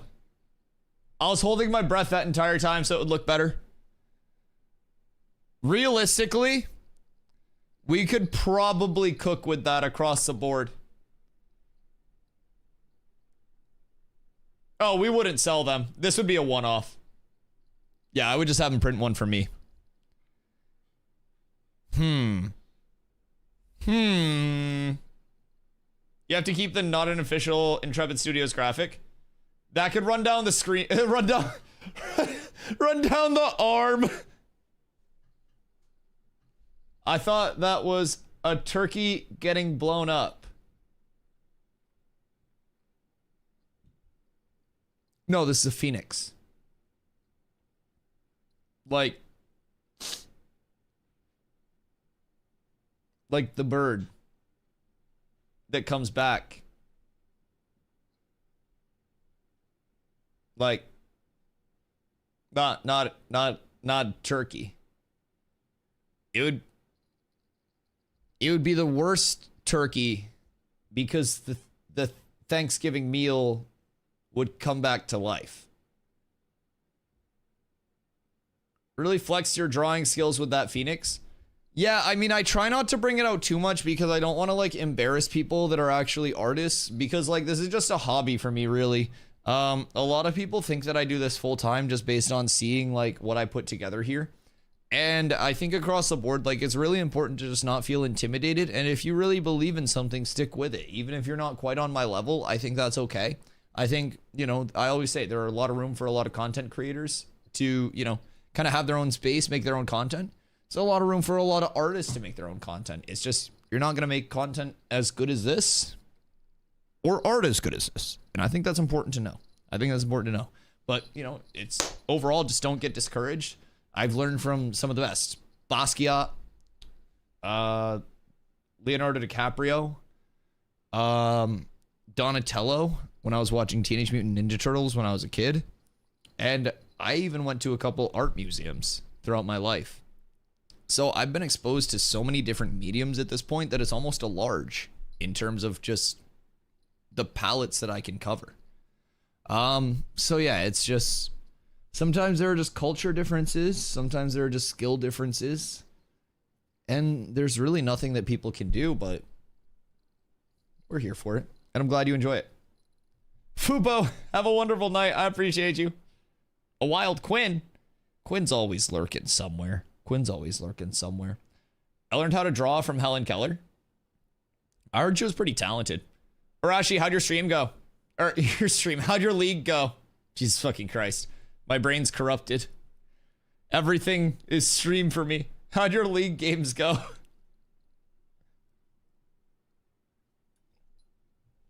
It's incredible. I wonder if it'll launch in 2026 or if it'll be more years.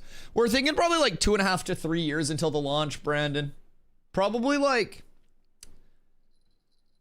later 2027, early 2028, right around there is my guess on everything. But I think like 2.5-ish years, give or take there. So that's my guess. All right, we got slightly distracted because Zine's desk is fucking horrendous. My cable management's so beautiful.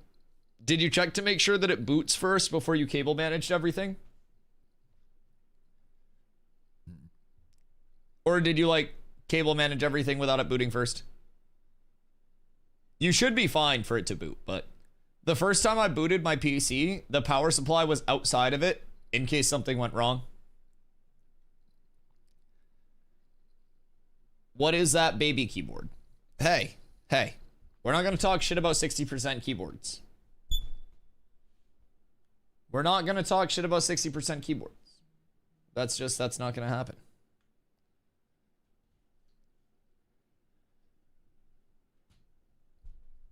Okay. Zine, bro, I know you got one hand, but your shit can be cleaner than this, right? Is this your grinder? Bro, isn't it bad as fuck for your PC if you're just smoking right next to the PC? You ought to be like exhaling into your PC. I don't know. I'm not necessarily sold on that. I'm concerned for you, Zine. I feel like I feel like this is out of control. If things aren't looking pretty, I don't want them. Hence, I got Dusty. W Carla. W. Now, she can't really see too well because her prescription on her glasses is 17 years out of date, but 17. My stuff got to be aesthetic as fuck. I'm a function over fashion person. Although I will say my PC setup right now is looking quite clean. And I like my cable management in my build for it being my first ever build is fucking impeccable. I'm not even gonna lie. Like, there is not a single out of place cable in this entire build, and I love that for me. It's real nice. The only thing that could even be debated is like I had to switch the side of my radiator that my fans were on for my CPU cooler. And so like that cable just slightly wraps around like the front of the radiator. But yeah, other than that, this is, I feel like cable management was easy.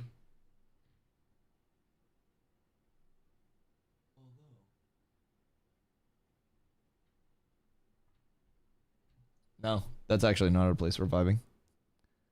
Yeah, no, that's beautiful cable management. I won't even lie. Who owns this setup needs to be permabanned from anything. Any keyboard not 100% is garbage. What do you need a full-size keyboard for?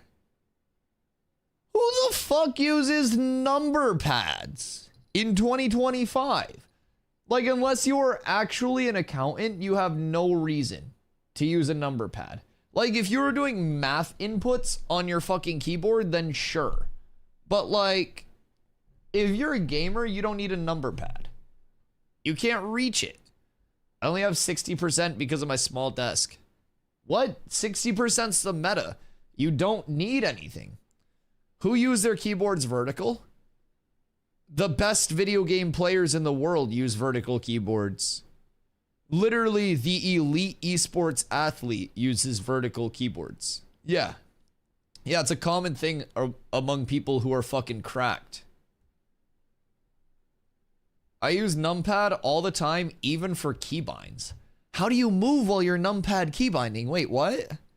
Do you take your hands off movement binds? 60%'s the way to go. Thank you. 60%. Your fingers should never leave movement binds. You should always be on every movement bind possible with your keybinds. I don't know. Maybe that's just me, but I have the ADHD. I need shiny stuff to keep my attention. My friends have started jingling their keys to get my attention. Okay, no, Arashi. This is not an exaggeration, but like my older brother AMC, he's not very good at basketball. I'm pretty good at basketball. Quite good at basketball, right? And basically, he learned that the best way to guard me was to keep his keys in his pocket, and they would jingle around and I would laugh. Question for chat. Do I connect my AIO to the CPU fan pins or the pump fan pins? Your AIO?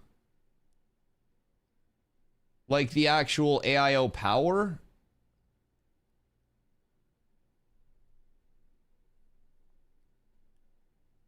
I'd probably just watch your video on that. I won't even lie. I won't even lie. Oh wait, Leon.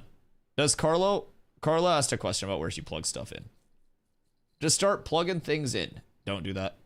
Don't do that. Gonna do it? You buying the death stomps? Damn, I wish you could use code DustyWhy or some shit with that. Yo, what up, MK? How you doing, my friend? I use my keypad all the time. What? You guys use your number pad like a lot? For flight games, I play like Elite Dangerous. Oh, okay, that makes sense. Like if you're not like mouse and keyboarding. Why are we looking at Zine's setup? We're just showing off what setups could potentially be.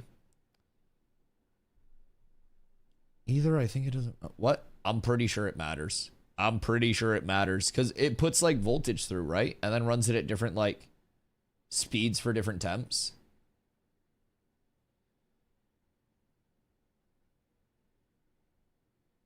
CPU fan pin on Mobo. We're talking about 60% keyboards, yet he has a solid 5 feet of border around his monitor. Yeah, I mean, it's not even like black bars because of resolution. It's literally pay to lose. Actual pay to lose. I use it a lot at work. Okay. That makes sense. That makes sense. I mean, if you use your number pad for work, then sure, but like, this is my work, so. For passwords, stream keybinds, and some games too. Passwords? On your number pad? Just use the numbers. Do you not just like left to right numbers? Interesting. Should be here next week. Oh, that's actually fast. It's way faster to use a number pad. I don't know. I feel like technically peak output, it's going to be faster to use the numbers at the top of the keyboard. Because like number pad, you can only cover so many keys. But like if you just kind of like look at your 1 through 0 like it's a piano and like put your fingers on that, I feel like you could really get pumping because it's like you go 0, 9, 8, 7 with your right hand, 1, 2, 3, 4 with your left hand, and then you can hit all of these and simultaneously just move to 5 and 6 as you need. I feel like peak output, both hands being involved, it'd probably be a faster experience overall to use the ones at the top, right? The retail in me needs the number pad. And so, as a former retailer, Hoofs, because of the number pad, are you just calmly hitting things on the number pad, or are you touching your number pad going... Because I feel like every single retail worker kicks the shit out of the number pad like it owes them money. I won't even lie. Retail number pads probably have a harder life than Michael Vick's dogs. So, I don't know. But I'm assuming you're just kicking the shit out of that thing. I also use mine for work. I also use my number pad for any numbers I type. The number pad's so fast. Am I in the minority here not using the number pad? 50% of this chat is for sure still on 60 hertz monitors. Chat, how many of you have mouse acceleration on right now? Like, if you right click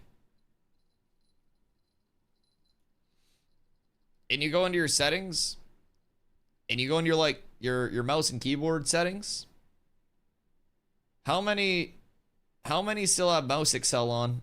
Enhanced pointer precision, I believe it's called. I'm just curious.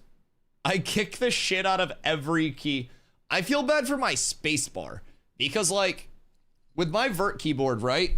My keyboard's like this and then my hand sits like this. So basically my thumb can cover like all of these right keys and my spacebar is like this fat part of my thumb, like where you check the doneness of steak on your hand, right? And so basically that like pad sits on my spacebar, and every time I jump, I like karate chop my fucking spacebar with the entire weight of the right side of my hand, and I basically hit it like this. So it's literally just that. And then I still have access to all of these. I can use like my Shift V, my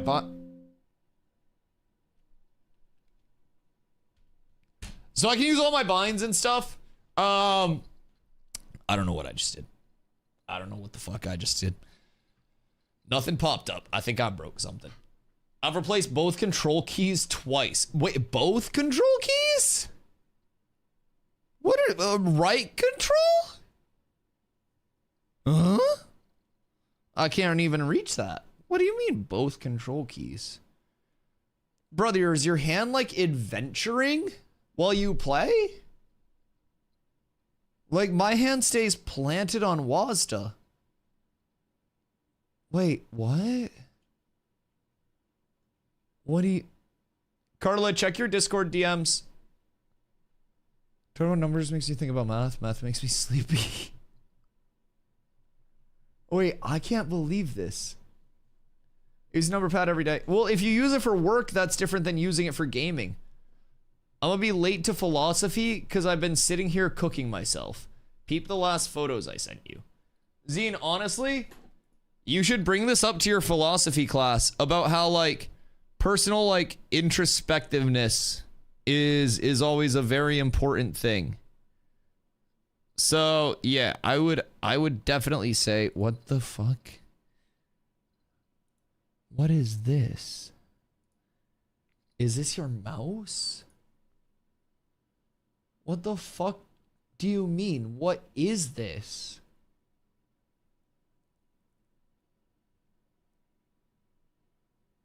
What?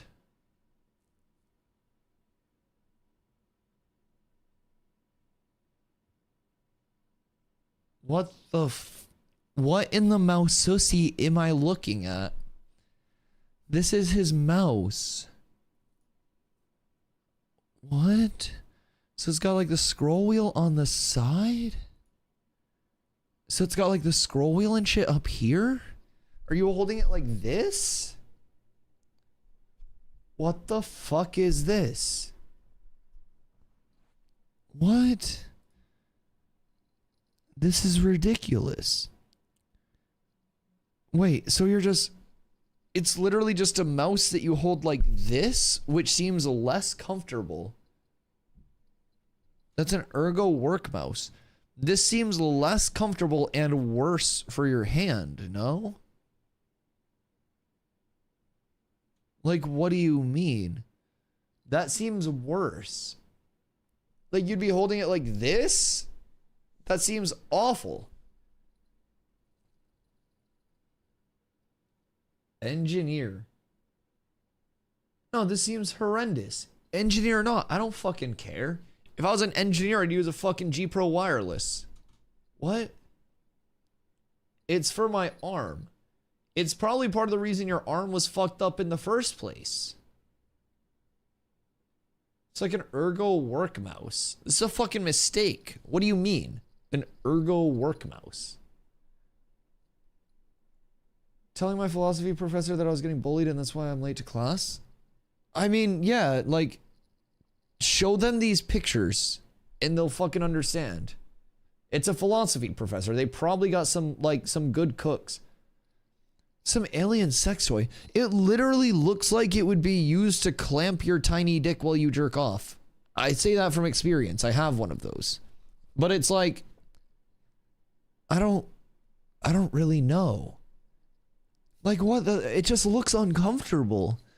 Like, you take the thumb buttons and then you kind of like claw your mouse like this. Like, there's no way that that's better for an arm than a traditional mouse. Like,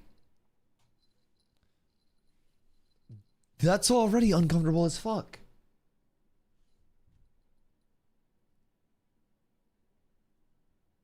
Did you definitely use that mouse while he's asleep? Jesus Christ. Looks like some kind of rubber hand puppet. It does feel good, no cap, once you get used to it. I say the same thing about a finger in the butt, not a mouse. I feel like you shouldn't have to force a mouse. What's the name of this? I gotta look it up. Yeah, Zine, what is the name of your mouse? Because this is a mistake. You should get a refund on this. Drop me a link to this on Amazon real quick. Pull it up online. Yeah, not on Amazon. Not on Amazon. I'll dox myself. I'll dox myself on Amazon. Hold on. I have to pee real quick. I'll be right back when we get a link. Someone give me a link.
Jello.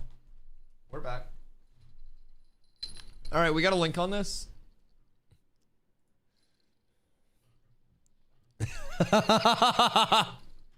What the fuck do you mean? What in the crab grabber type shit is this?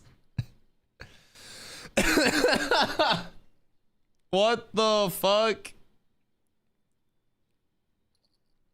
What do you mean, bro?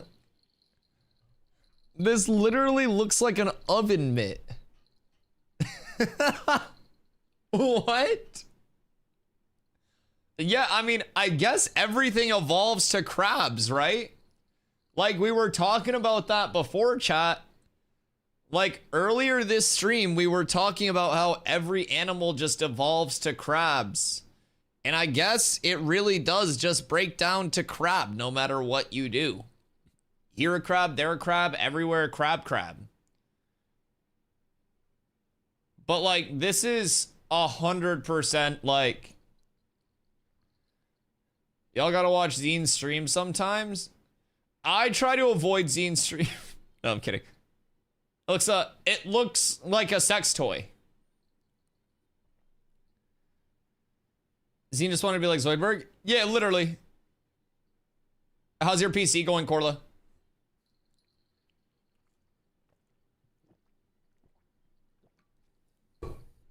You have to see the ones with the ball? Oh no. Like this?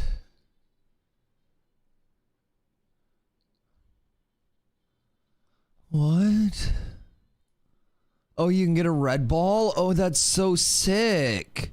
For only $3 more? Wow. What if you get like an RGB one? Precise tracking? Tracking for what? Multi-device connection. Just browsing. Thank you. So there's a sensor in here? This is literally an optical mouse, isn't it? 90% whisper quiet click. Whispering, mouse sound, library sound, talking voice. What is this? Type C rechargeable. 200 to 250 days standby time, 2 to 3.5 hours fully charged. That's a rough battery life. Maybe I buy a 50 series too. Don't 50 series suck? I'd rub the fuck out of that ball. My grandma had one of those. It's made for fortune tellers. That's insane. You don't move the mouse, you move the ball. What? The mouse is stationary? That'd be so bad for your thumb. No, that would surely fuck up your thumb, right?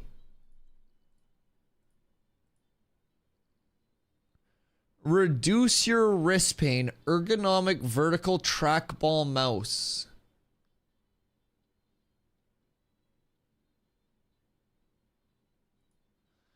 Like 62-degree tilt supports comfortable handshake position. Nah, this is legitimately meant for office executives. This is legitimately meant for office execs. This is like a, hey, how you doing? Handshake ass head fucking mouse. Why not just use a touchpad at that point? Or a holographic mouse? Well, I would assume this would be for people who have to have their arm at a certain angle or something. Hold on, I think they have an in-use photo. I don't think that doing this with my thumb all day at this angle is going to be more like ergonomic than this. It's for disabilities 100%. Yeah, but this is just going to cause another disability when you get fucking thumb arthritis a week into using this. Like, yeah, it might be for like a disabled shoulder or something, but then your fucking thumb's gonna fall off, and then what are you gonna do?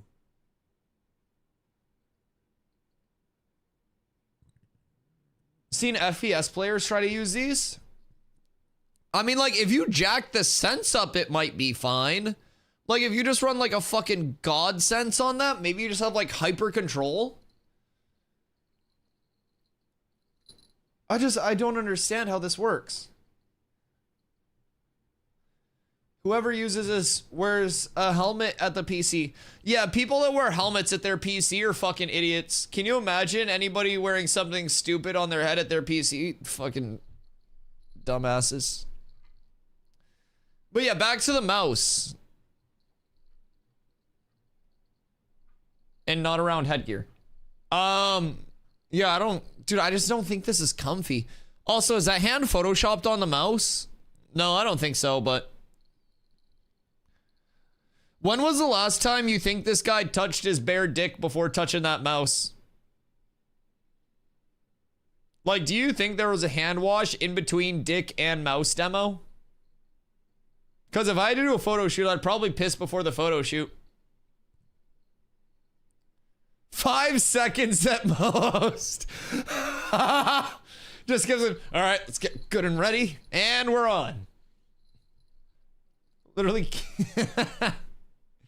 Jesus Christ. Jesus Christ. He plays League like that? Oh, wait. Eye tracking and he bites the mouse click? Does he not have arms? I saw a guy that had like a full like mouth setup because he like didn't have arms or something. Imagine having cold hands using this mouse to aim, you would miss everything. Oh, dude. Bo, that reminds me of one, like, we had a super early morning basketball tourney one time. And dude, our first game was at like 6 a.m. And we were going through layup lines and both teams were just missing layups and like nobody was fucking like doing anything. Like people were missing dunks, layups, everything. Like I couldn't even dribble to get into a spot to start warming up because we were all so fucking tired, dog. That was the worst game of basketball that like I've ever been a part of. There were so many good players that were just like not mentally there yet. That shit's ass. I can only imagine. You're buying Dune? I have a Dune video ready to watch. Yeah, so we have like 4 React videos ready for today. That we're definitely gonna get through all 4 of them.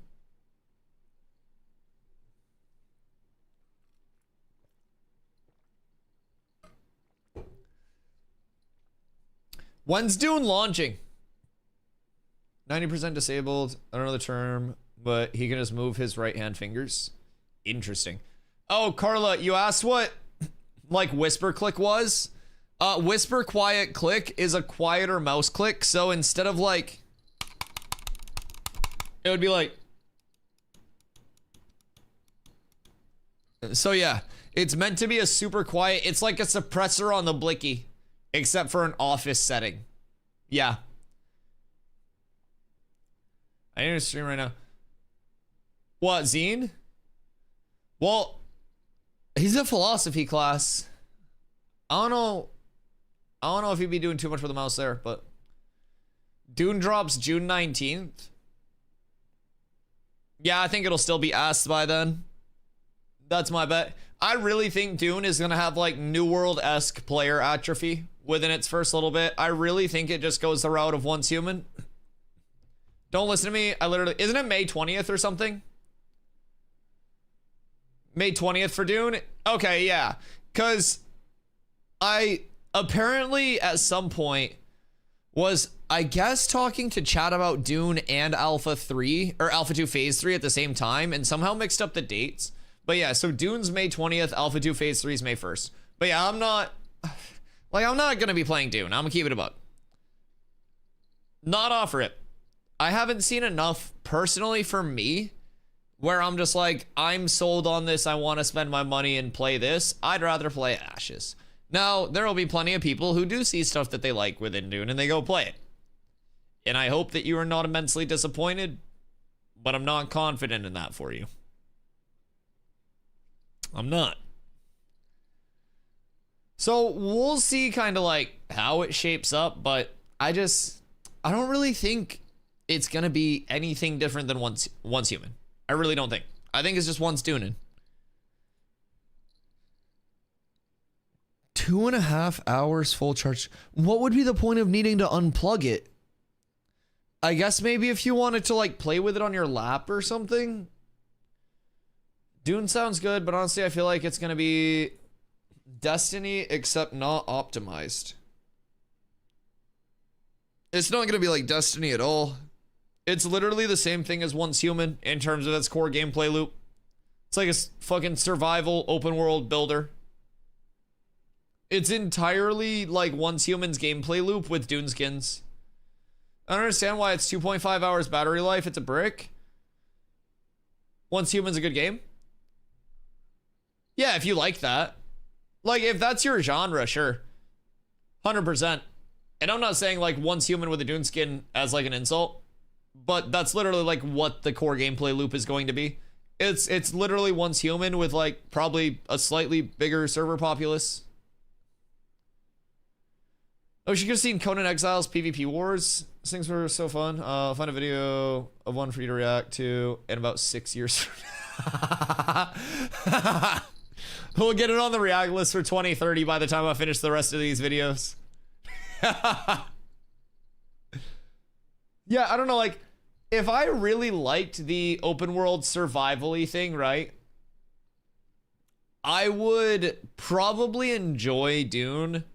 But when I played Once Human, like, it was fun. It just wasn't something that I, like, just was compelled to keep playing across the board, you know? So, I know that's going to Best Buy to get the U-Mouse.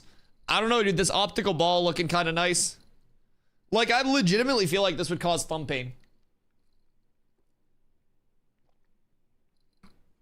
It's and play the intro and said I was good. I had beta for a bit now, but now my jam will stick to the movies. Yeah, I feel like I'm gonna keep it a buck. My take on Dune is the same thing as my take on the Riot MMO. If it did not have the IP name associated with it that it has, people would probably be a fraction as excited as they currently are. If you took all of the skins, all of the gameplay, everything of Dune, and you just took away the Dune name, people would probably be like, ah, this looks like shit. Yo, resetting, you are first, actually. Congratulations. I also think, like, the Riot MMO, if it was anyone other than Riot, everyone would be calling that DOA as shit. Well, people be coping for that. Yo, Zine. Yeah, we found you another mouse. This is another Proto Arc. It comes with a red or a black ball. The red ball is $3 more. The only thing is, it only has a 2 to 3.5 hour fully charged battery life. But the good news is 200 to 250 days standby. Also, 90% whisper, quiet, click. Precise tracking with the ball. And it's stationary. So it kind of like, it goes right into whatever you're trying to do, you know? I think it's a great choice.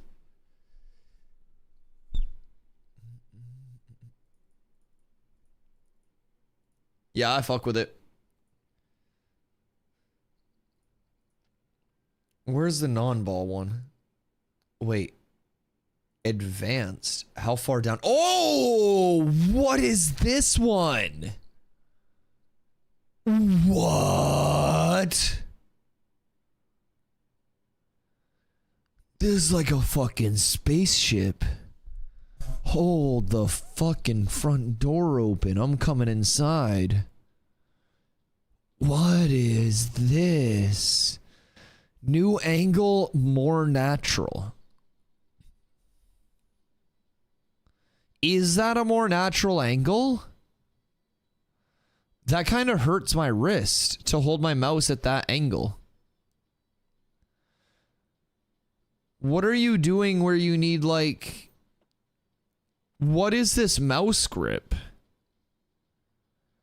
Because then how do you mouse one or use these buttons? Realistically, for this mouse, you would be having to... You would have to middle mouse... Scroll... Oh. Like, you would have to middle finger, middle mouse wheel, ring finger on your mouse 2, and then you would have to index finger on your mouse 1 and on these mouse buttons. That doesn't look comfy at all. A thumb-oriented trackball. Do not need to move your hands. Lit. I think it has an RGB aura around the trackball too. Press mode switch button to work between 3 devices. 1 mouse for 3 devices. Okay, cool.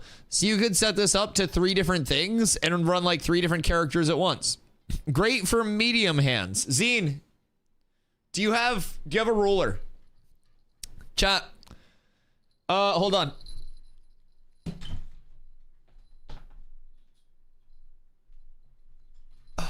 So basically, do they want you to go like wrist to top of finger?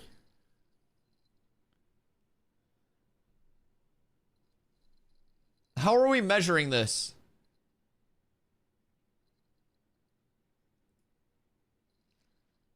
How are we going about it? Is it wrist to top of finger? I have here a ruler.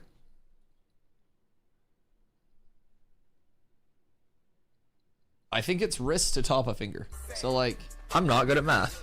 I'm not very smart. I want to say it's here up to the top.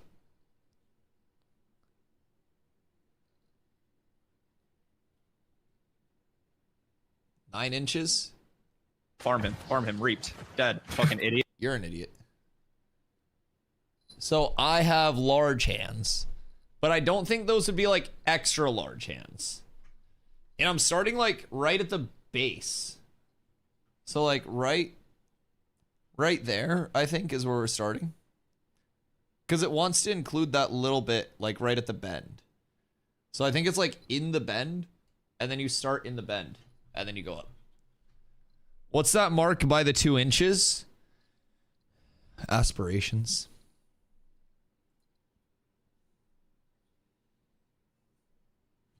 Everyone's got to set goals.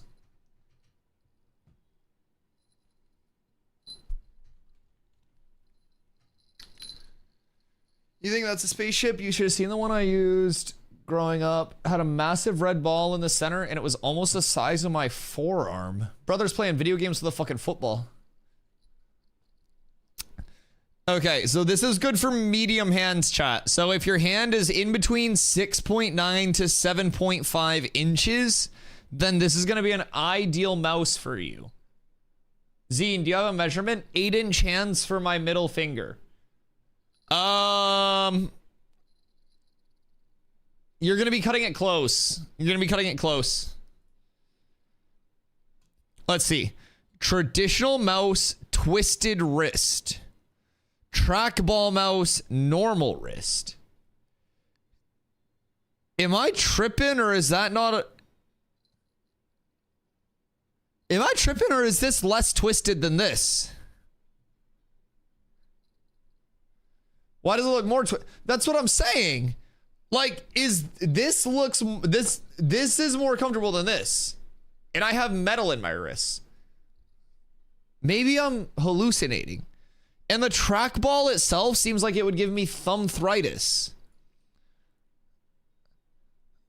That looks more twisted, no? And it's like a more aggressive color. I think they... What's the ball for? You move the ball instead of the mouse. The mouse is stationary. Yeah. You don't move your arm, you move the ball. And doing that for like 30 seconds... already makes me like have a sore thumb. Put your arms out without any wrist strain.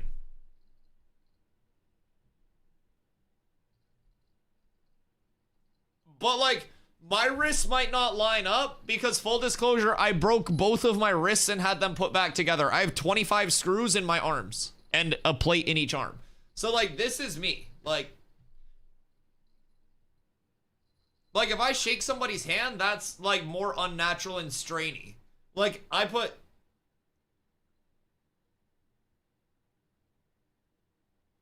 Yours naturally want to tilt and you just stopped it. This is literally where I'm like the least strain. I'm not stopping a single thing.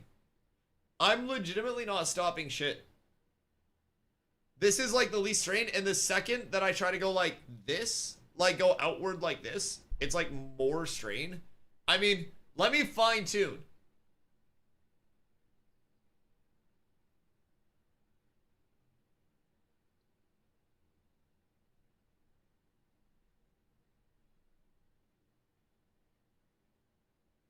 I don't know.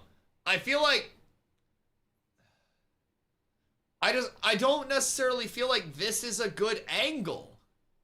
It doesn't feel nice. And like, honestly, it may also be because I'm like hard timing right now, but doing this with my thumbs to move around for a 10-hour stream would surely give me arthritis. You just got to get used to it. That's what my Boy Scouts lead also told me. And I was told that that's not something that I should listen to next time. So I don't trust you on that. It's because your muscle memory is cooked.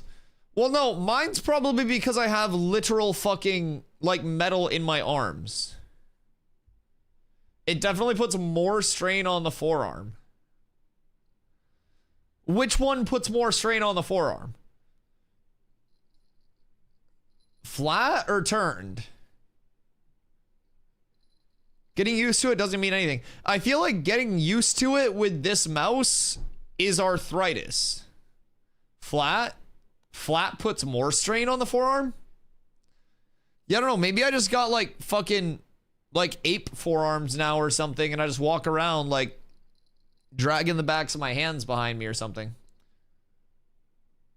Mars knows anatomy. She's chiming in.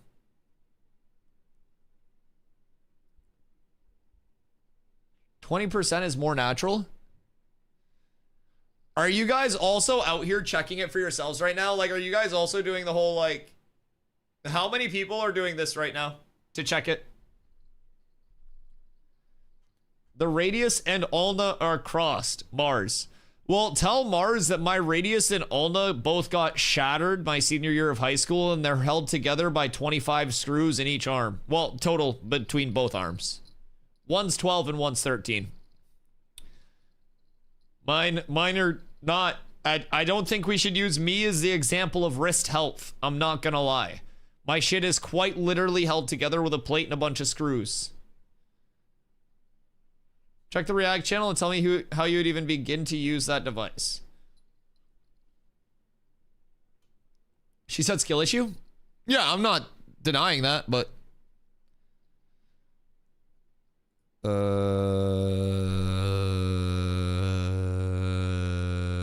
React.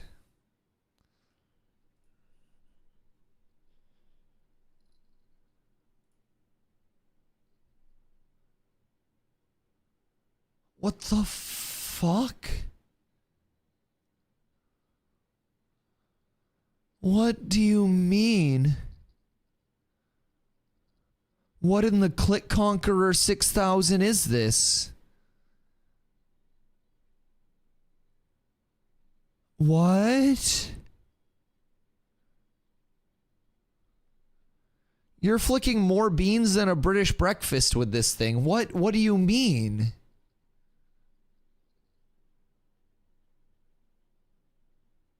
How did you use...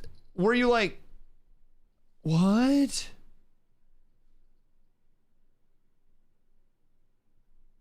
Y2K ass mouse. I played on an optical mouse that I moved around and it had like the boiled egg yolk. And then I got like... no, that was a... I don't know. That wasn't an optical. I played with like the roller mouse though. And then I played with the optical when those started to come out. I got like a laser mouse, I called it. I tried to slightly tilt it, felt more natural. Okay, maybe I'm just... Maybe my wrists are just cooked. The ball looking kind of cool. Yeah, like what if they took this ball, the red and black, and they threw it in this? Cause like, hear me out. I feel like the thing that's missing, they even have like the RGB gamer circle on this, but I feel like the ball design itself just isn't good.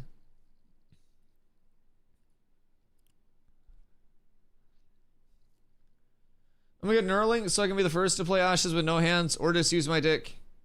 Trying to keep that skill ceiling short, huh? Index finger on the right click. Middle finger on the ball to move the mouse. Ring finger on left click.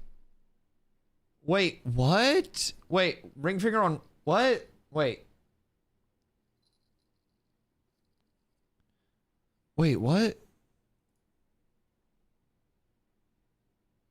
What do you mean? Wait, what? Wait, what? Index finger on the right click. Index finger there. Middle finger on the ball. Surely you mixed up right and left there.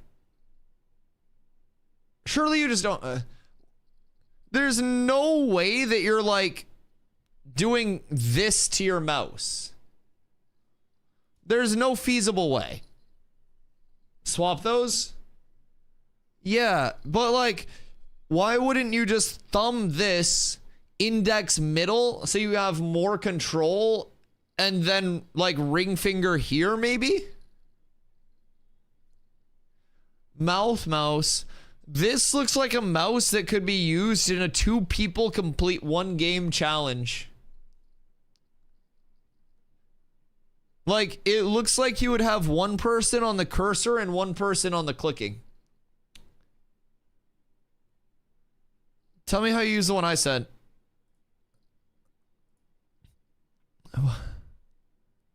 What? This looks like a speakerphone used in a corporate conference call. What?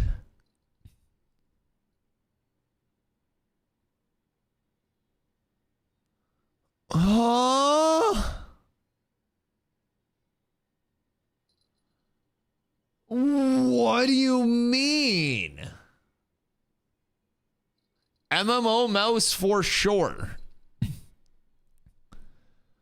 What even is this? 1, 2, 3, 4, 5, 6.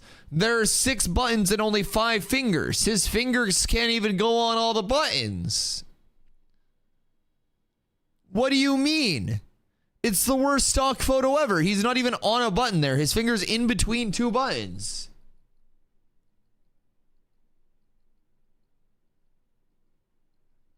Yo, what up, Chris? In the OR, but for general MMO, Logitech Lift has been a lifesaver on my wrist. In the OR? Jesus. Well, I hope you're good. I hope you're performing surgery and not getting surgery. And if you're getting surgery, I hope you're chilling. I hope it's nice and routine. Logitech Lift has been a lifesaver on my wrist. What's a Logitech Lift? Simon says mouse. It looks like it'd flash. Funny thing is, fingers do a thing called moving. Yeah, I know. You were telling me how mine were the other day. Dog mouse. 2-handed mouse. Yeah, that's insane. I was just bamboozled when I saw that shit. Yeah, this doesn't make sense to me. This doesn't make sense to me. What do you mean? Palm grip. How would you move the ball at that point, though? Like, are you just... Because if you're doing this to move the ball, then your fingers aren't going to be on the mouse. You would have to, like, dislocate this entire part of your hand from your fingers, have this entire part of your knuckles dislocated, move the ball with your palm while your fingers remain planted on these buttons, and then press the fingers, like the broken, dislocated fingers down while moving the ball. That's the only way that would work, is if you just, like, got rid of these knuckles and made them all free floaty. And I don't really think that someone's going to do that for a mouse, because that's going to be more of a disability. Clitoris type has mouse? No, that's this one. Cardiac sonographer. Sounds cool as fuck. Oh, wait, so you know stuff about the heart. What are your thoughts on me eating so much Taco Bell when I had COVID after TwitchCon that when I laid in bed at night, my heart would hurt until I rolled over on my right side so it would pump downhill? It felt like my heart was working harder. Chat said I was probably like sodium overdosing. So I don't get Taco Bell anymore. But it wasn't like an ouch, I have heartburn. It was like an, this is weird. It feels like my heart's working harder and pumping quicksand throughout my body. Logitech Lift puts your ulna facing up and takes the pressure off your palm at your wrist. Okay, hold on. Logitech Lift. That sounds like a fun ass job though. Buy Lift vertical mouse. Does it show my address anywhere? Okay, now we're good.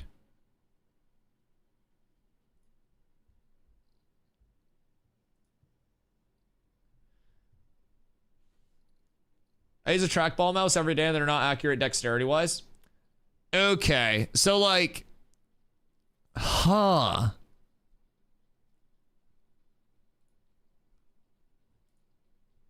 What?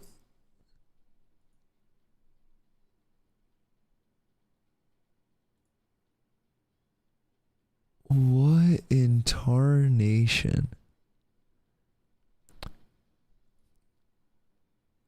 You imagine I do a hand cam stream and this is it? I mean,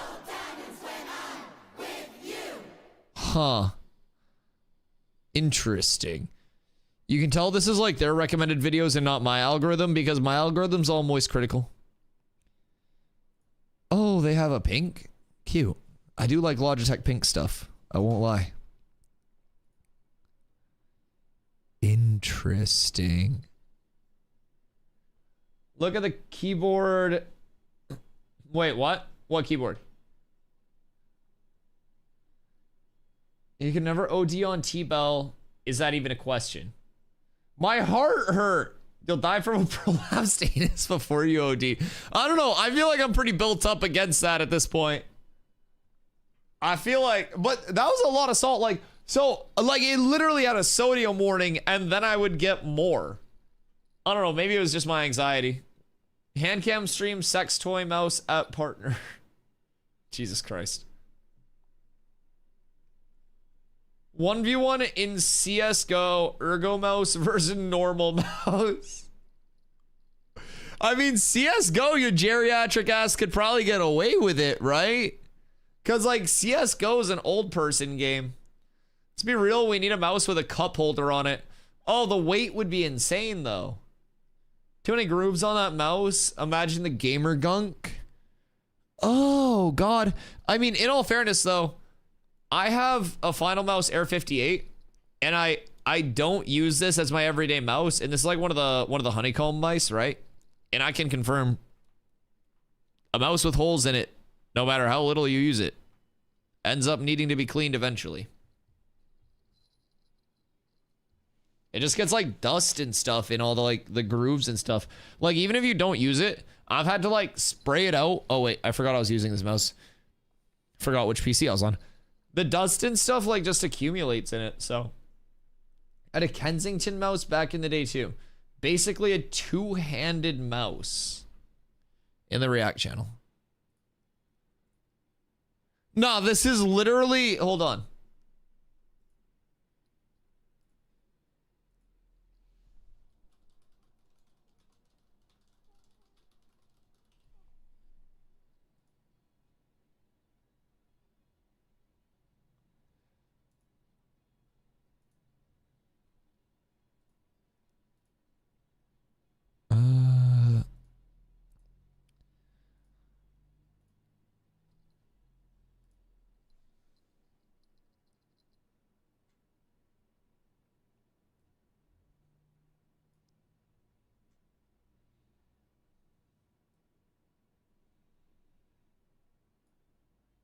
That's legitimately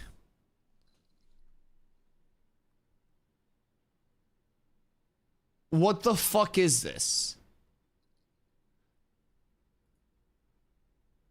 It's the same goddamn shit. It just has fewer numbers on it. There's no way this doesn't have a whole ass like microphone and speaker system in it. What did I miss? We finished a ton of videos, Tarvo. Ton of videos.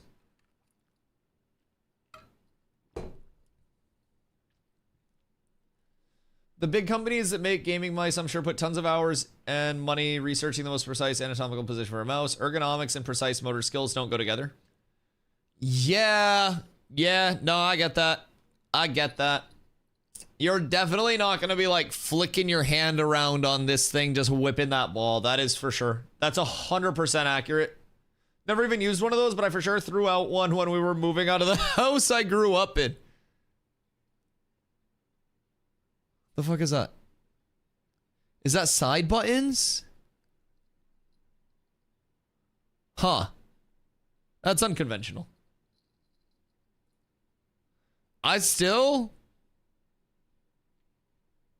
This is literally the mouse you've been linking. This has so many grooves in it.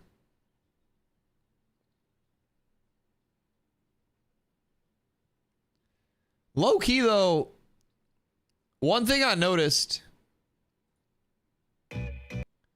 the skate structure on this mouse when they did show it.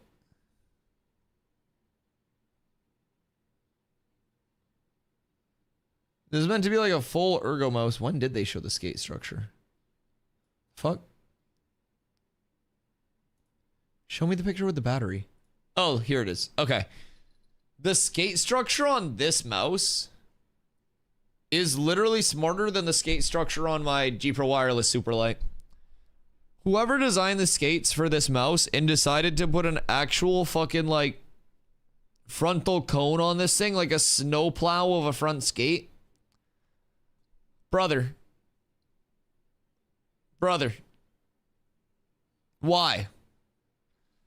Like, Superlights would be so nice if it weren't for that massive ass front drag. Let's get a 5-stack going on CS. I would rather probably shit in my hands and clap than get a 5-stack going on CS. I'm not even going to lie. Dusty, Chewy. No. Cats with guns? I can host Fortnite custom lobbies. Creator code DustyWhy in your Epic Games store. I'm just putting that one out there. I can wax everybody here in some good old Fortnite zonies. What if we all went and played New World? I'd rather suck your dick. Well, you'd probably rather suck my dick than do a lot of things, you fucking freak. So I don't really think that's saying much. That's probably like a top 6 priority for you. I'd rather get shot in the balls than play Fortnite. Tell me you're not mechanical without telling me you're not mechanical. I'd rather suck your dick from the back. No, I can't tuck my dick between my legs. It's too small. It doesn't reach. Extremely sorry. Fortnite's the first shooter that comes to mind? Yeah, because Fortnite's the shooter that takes the most raw mechanical skill. Yeah, absolutely. Fortnite is the highest APM raw mechanical skill shooter. Played Roblox? Oh shit, that's true. That's true.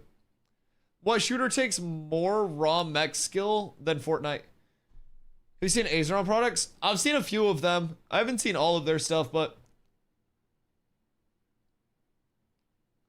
Fortnite's a mistake in society.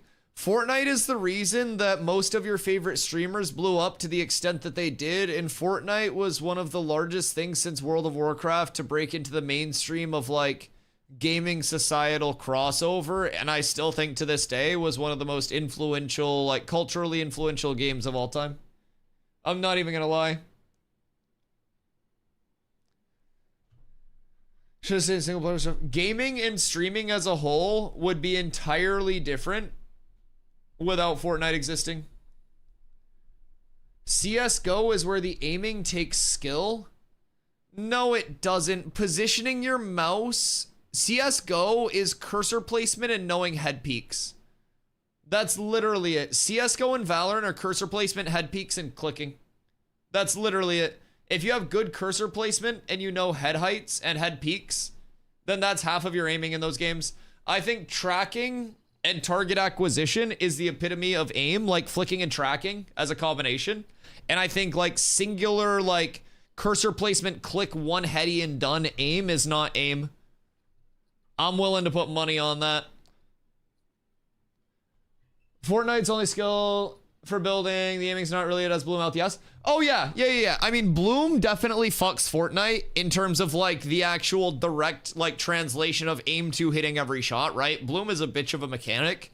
But with that being said, like the aim set that is required in faster paced things like Apex, Fortnite, shit like that, like I think Apex is a more raw aim oriented than Fort, but Fort's like diverse mechanical set and how fast the APMs of like high skill fights are, dude, it's fucking insane. It's fucking insane. Incredibly fast pace. There's no Fortnite without PUBG. Yeah, and there's no PUBG without a bunch of shit before that as well. Yeah, I don't know. I think, like, ask anyone these days, 9.9 times out of 10, they know what Fortnite is. Oh, yeah, I mean, I definitely, like, I think Fortnite across the board is probably one of the, I don't know, top 5 games to ever just like break into mass culture in terms of like everyday non-gamer culture.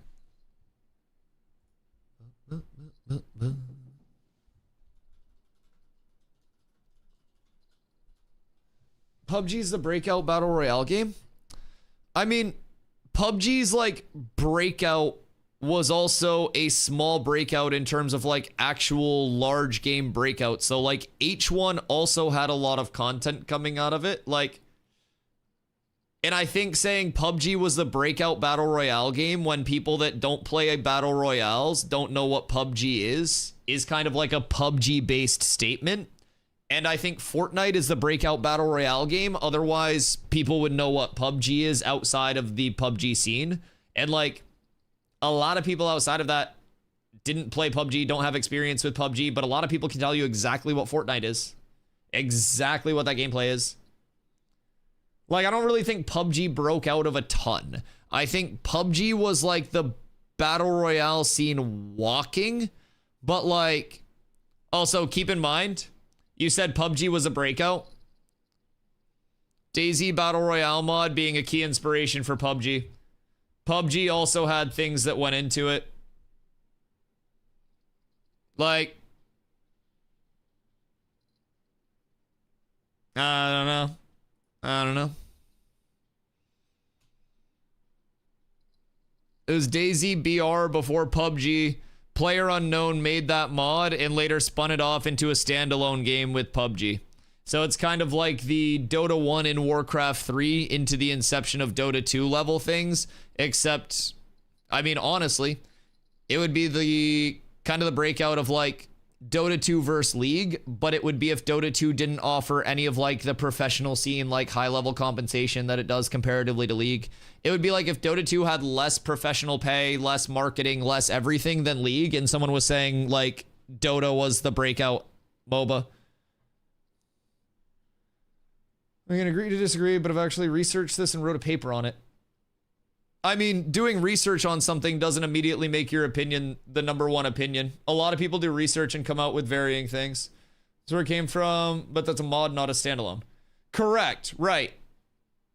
But it was a battle royale mod in the battle royale genre, taking inspiration from that. And you also had H1 that was, like, content-wise, I'm pretty sure H1 put out more, like, viral breakthrough content than PUBG did. I won't even lie. Like, does long-term sustainability? I don't know. I think PUBG was the first BR that became really big. They're like more than 1 million concurrent players. And yet it feels like it broke nowhere out of that actual scene. Like, it didn't. You also have to remember, when was PUBG peak? PUBG peak player count. All-time peak.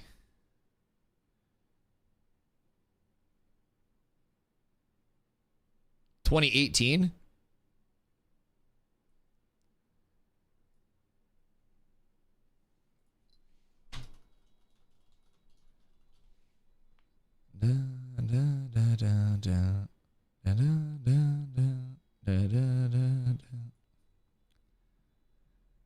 Let's see, where are we going with this?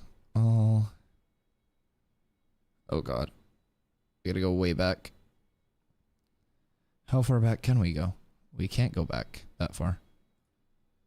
2018. So, ready? Oh, where is it? Is it this one? Nope. Oh god. This one. So, you have January 2018, 3.2 mil, which is their peak concurrent. Then you have Fortnite 2018, 8.3. Granted, that was later in 2018. So let's see if we can find their actual, like, January player count.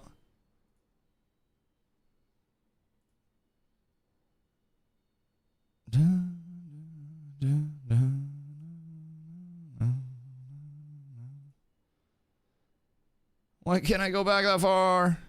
No website lets me go back that far. They only have like 3 year. No. Fook me in the nuts. Fortnite player count during first year 2018. Please. Please. MF first release, Battle Royale game took just 2 weeks to reach 10 million players, a figure which doubled to 20 million players. And in less than a year, the game had acquired 125 million players. Okay, this isn't showing me exact player count numbers. Please. At the start of 2018, Fortnite had 125 million unique players. Now I'm trying to find more like verified sources. It's all 2015. God damn it! The latest I can go back is November 2018 when Fortnite had 200 million registered players and a peak of over 8.3 million concurrent players. Let's see. Growth in 2018. In the first year of release, Fortnite had 10 million players after 2 weeks, 20 million players after 6 weeks, and 125 million players by the end of the year. I don't know. I don't know. It seems like that's always just behind Fortnite.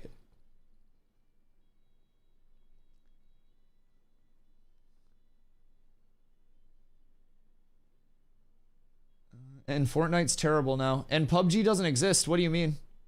PUBG literally doesn't exist now.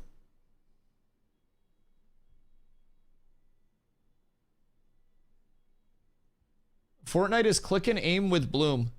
You're actually on Fent if you think that there is less target acquisition and like sustained tracking and target acquisition aim in Fortnite than there is in PUBG.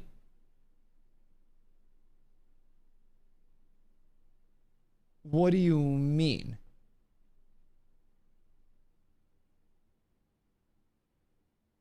Like, you realize part of the aiming difficulty in Fortnite is having to aim while building, right? The skill is in the building. Part of the aiming is aiming through the builds. That's what you're missing out on, though. Unless you're playing geriatric 80-year-old no-build Fortnite because you can't build, part of Fortnite's skill set is having to aim through the building and actually do more than one thing at once, where you stand there and tap strafe. The skill is in the building, is in the skill ceiling, not aim at all. You're on fentanyl. You are actually crazy if you think there's no aim involved in Fortnite. You can build as much as you want to. If you're not hitting your shots and winning your trades, then you're not doing anything. I'm not saying that aiming is not much skill in Fortnite. I also think it's easy to aim. Have you aimed in a build fight? What?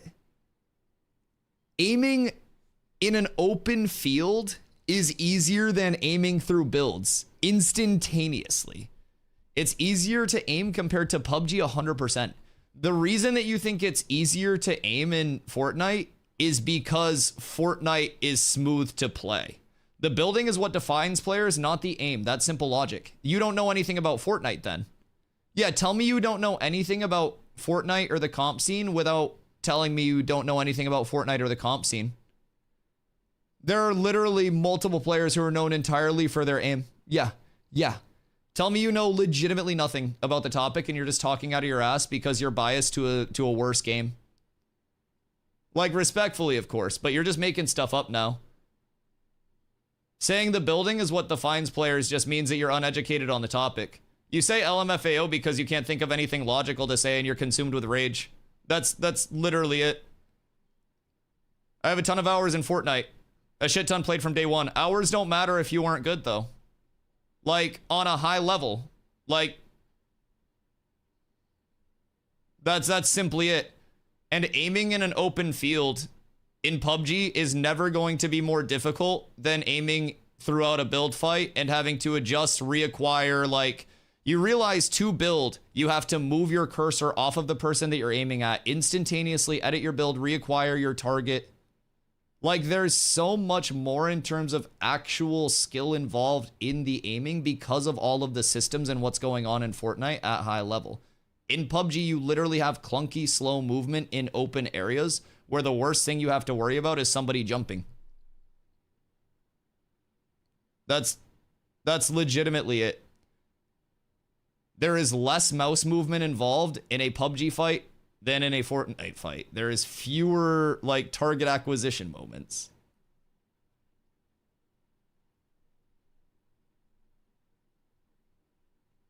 I'm telling Mario Sartelli, you seem to be taking it personal that someone sees a game taking more skill than the other. No, we're just having a debate, and you brought in, like, your qualifications, so I'm simply debating with you. You guys were very quick to say, well, I researched and wrote a paper on this, so I'm right. And then you said, well, I have a bunch of hours in this. I'm simply voicing my side of it, you're voicing your side of it, and I'm giving you logic, and you're trying to say, like, well, both of you are one entity right now. Like, you two are one and the same right now, voicing the same opinion on the same side. So between that semblance of, like, you two voicing the same opinion with the same side, it is legitimately, like,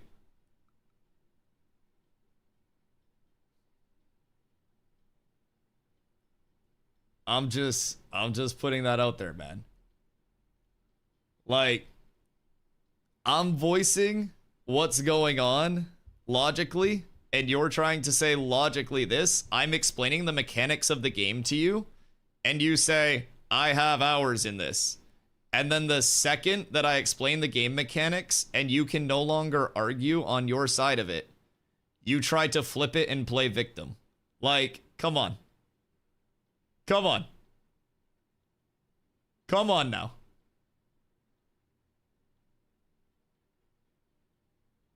Tell me logically how you can argue. Are you trying to say that CS requires more aim than Fortnite? What? Did you just bring CS up in this? No, you're actually on Fen. There's no way you even tried to say or CS. CS requires crosshair placement and knowledge of head peaks. You could lock your crosshair on a vertical plane.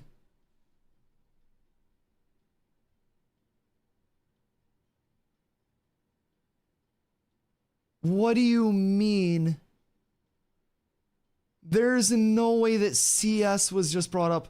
I need to go get, like, fucking gobbledygooked from my bomb or my bong or something, man. I gotta get smacked around by a fat rip. Wolf Team is the FPS that requires the most in every aspect. I've never played Wolf Team.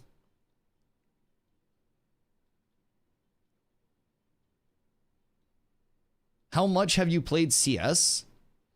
Probably a couple hundred hours in my life, CS-wise, and you have to realize that other games also have that same aim structure, brother. If it's as easy as you're making it, CS is a boring-ass aim mechanic, yeah. Exactly. It's not a complex aim mechanic. It's legitimately not a complex aim mechanic at all. A single bit. And I think arguing that CS is complex aim is fucking crazy. What do you mean? I know Fortnite's more on an arena shooter spectrum, so you need knowledge on how to shooter and pre-aim while moving, jumping, bunny hopping, and building. Yeah, there's just more in Fortnite through the aiming system. It's 5v5, 5 humans with guns versus 5 wolves with melee and other tricks. Interesting. So it's you versus AI? Weird.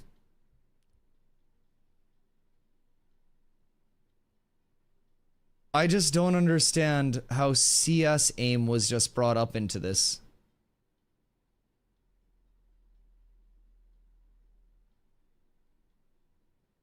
That's like saying Valorant aim is the hardest type of aim. No game that is a simple, like, cursor place, one tap, heady TTK, I don't think can be regarded as, like, complex aim mechanics or anything like that, or actually hard aiming. I really don't.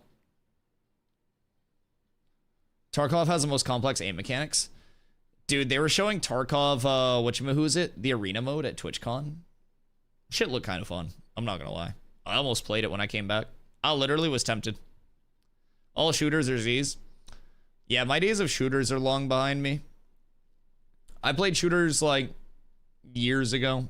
And then I was like, it's not for me anymore at all. At all. Players play as wolves as well. Some were tanks, some had stealth, some could run on walls, etc. CS is learning spread patterns that are largely deterministic. Head heights, it's different. I don't think it's the hardest type of aim, but it has a high skill ceiling. Oh yeah, it absolutely has a high skill ceiling. But like, spray patterns that are deterministic in head heights is not difficult aim. Like, the game has its own intricacies and its own skill gap. Exactly. But I really don't think difficult mechanical aim and difficult mechanical inputs is the emphasis of CS. Like, this falls into what I consider, and again, what I consider, much more of a, like, thinking man's shooter than that full mech, like, display of craziness. Like, I don't necessarily think that any game that is super, super low APM will ever, for me, be like...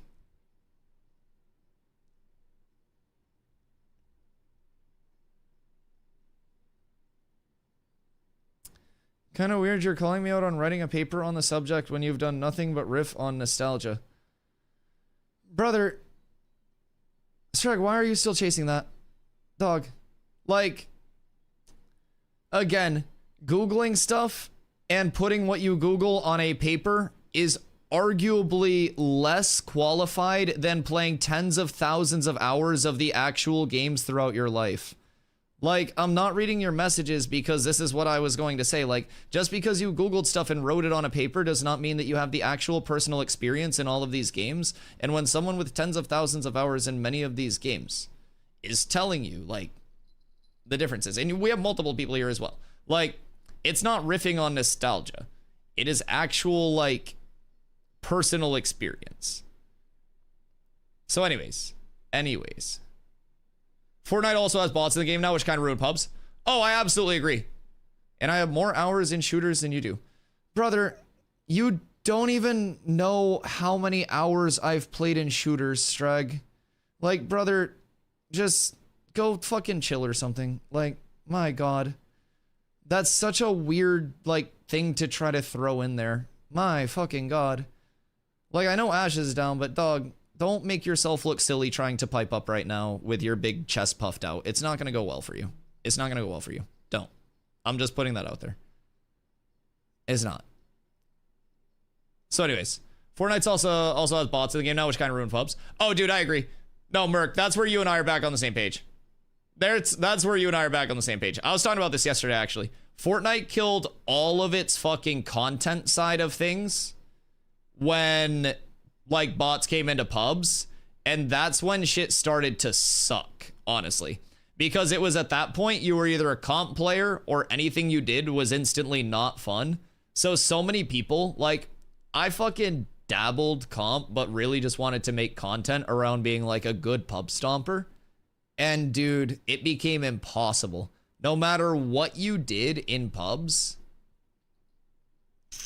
You could have a fucking 30 piece with legitimate fights in every single one of those 30 kills. It instantly is, you got a bot lobby? That's cool. That's cool. I'm like, no, right here. It's all the fights. You can see all the fights. And they're like, oh, cool. You got a bot lobby where the bot's built a little bit. I'm like, brother, please, for the love of fucking God. For the love of fucking God. How's the aiming mechanics in Hello Kitty? Hello Kitty fucks. I've been saying for a while, game of the year. Game of the year if it had any form of combat. Yeah. Legitimate game of the year with any form of combat system. I'm not even kidding. Shit fucking slaps. It's so good. If it had any combat whatsoever around the island, dude, Ash might be in trouble. You actually have 103 minutes played. Yeah. I also have the deluxe edition. Yeah, I already have the deluxe edition as well. I own the deluxe edition. What? Is there a question?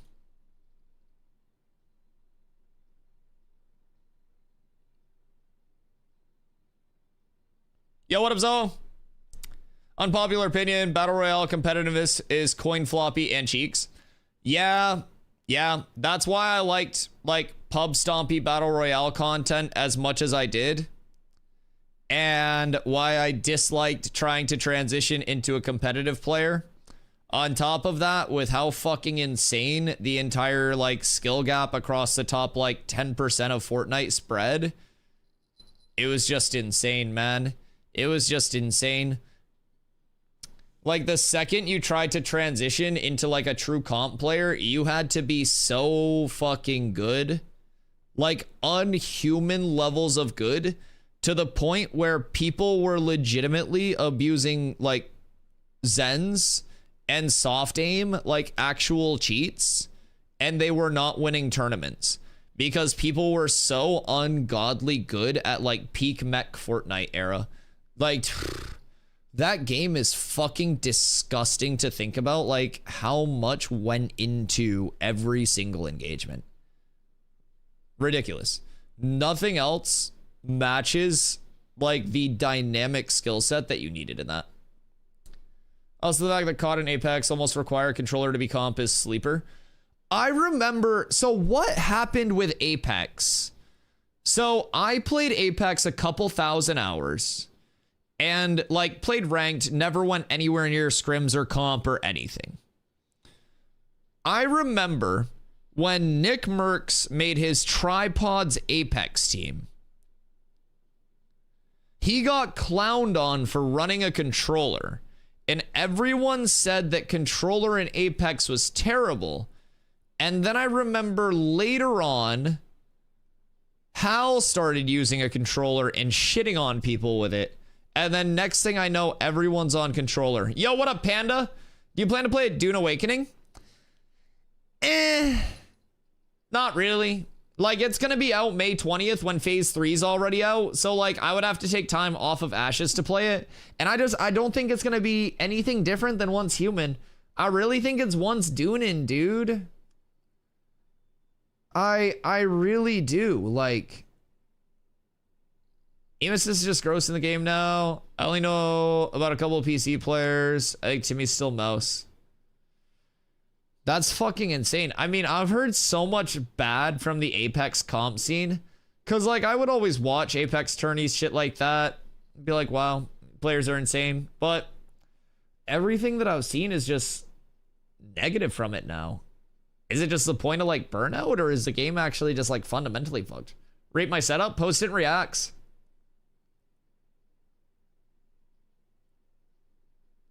Yeah, post it in reacts. I'll check it out. Oh, it is?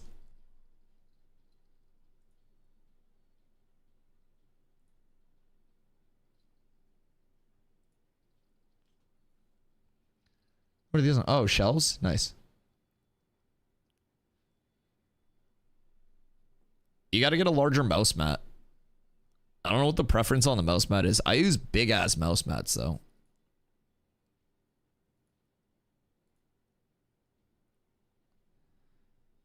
Oh, that AC would have me cold as fuck.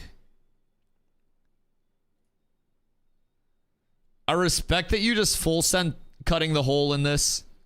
I fuck with it. The cable management will continue at all costs. It's a WoW battle chest.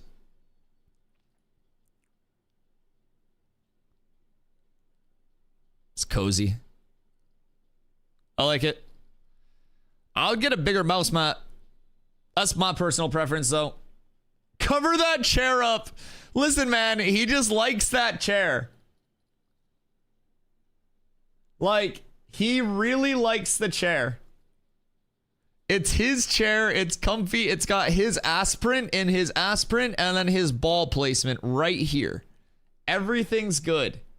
Everything's good. Brother, I'll buy you a new chair. Wait, you don't offer to buy me a chair? What the fuck? The AC units peak? I would like to think based on like the cutting into the wall for the cable management that like this is all convenience for this one room and this AC unit doesn't vent outside but vents directly into something like the kitchen. That's kind of what I'm hoping for. Like, I just want this to like vent the hot air into the kitchen where somebody else is that's not Wrath. Like his wife's just trying to cook dinner and that shit kicks on. She's like, oh, god damn it, not again. Not again. So I'll often add shelves, true. Do you think New World will ever revive itself or is it just cooked? I don't think it's gonna revive itself, man. Like, there are only so many times that a game can let down its entire population and then try to break into another portion of the population and then let it down again until it just stops getting chances to let it down. And I think, like, New World now is, like, on a divergent path, right? So it's like New World on its launch was supposed to be one thing entirely. And through the directional changes, we're on a completely separate timeline of New World where it's like the New World that we know isn't the New World that we knew, right? The only thing that is New World is like the color palette, right? And like the names of the places. But at the end of the day, the modes have changed. The metas have changed. Like what they want played has changed. The pace of play has changed. Everything has changed. From core gameplay loops to accessory loops to just literally across the board everything, man. So yeah, I don't really think New World's ever going to be in a spot where it necessarily revives itself. I think that New World will always be in a spot where it is incentivized to sell new copies to other players that don't currently own the game instead of retaining players, right? So their emphasis is never going to be on improving the existing experience. It's going to be on marketing to make it seem like the new player experience is really good. And then as soon as they sell that box copy, they got you. That's literally it. So, yeah, I think New World has quite a few fundamental flaws at this point. And I'm not convinced it ever recovers. Sure, has seen many ass miles on it. What do you think across the board? How many farts would you say that chair has seen? Over, he said he got it off the road 8 years ago.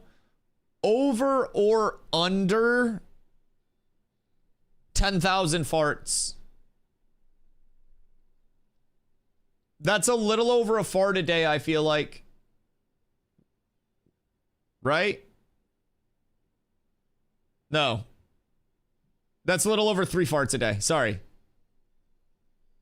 It's a little over a fart a day. I think it's... Don't Dusty math me. I feel like that's a little over 3 farts a day. That's a moderate amount of farts. Don't. Mute it. I'm not good at math. I'm not very smart. Fuck. Fuck. An odorometer is insane. No, this is cozy. I like this. I like this. That AC would be too close to me, dog. That shit would be too close to me. I'll get so cold. I have a sweatshirt on right now. But like, I don't know. It's 70 here. I got thin bones and shit. I keep tally on my phone. He's just got a little like +1.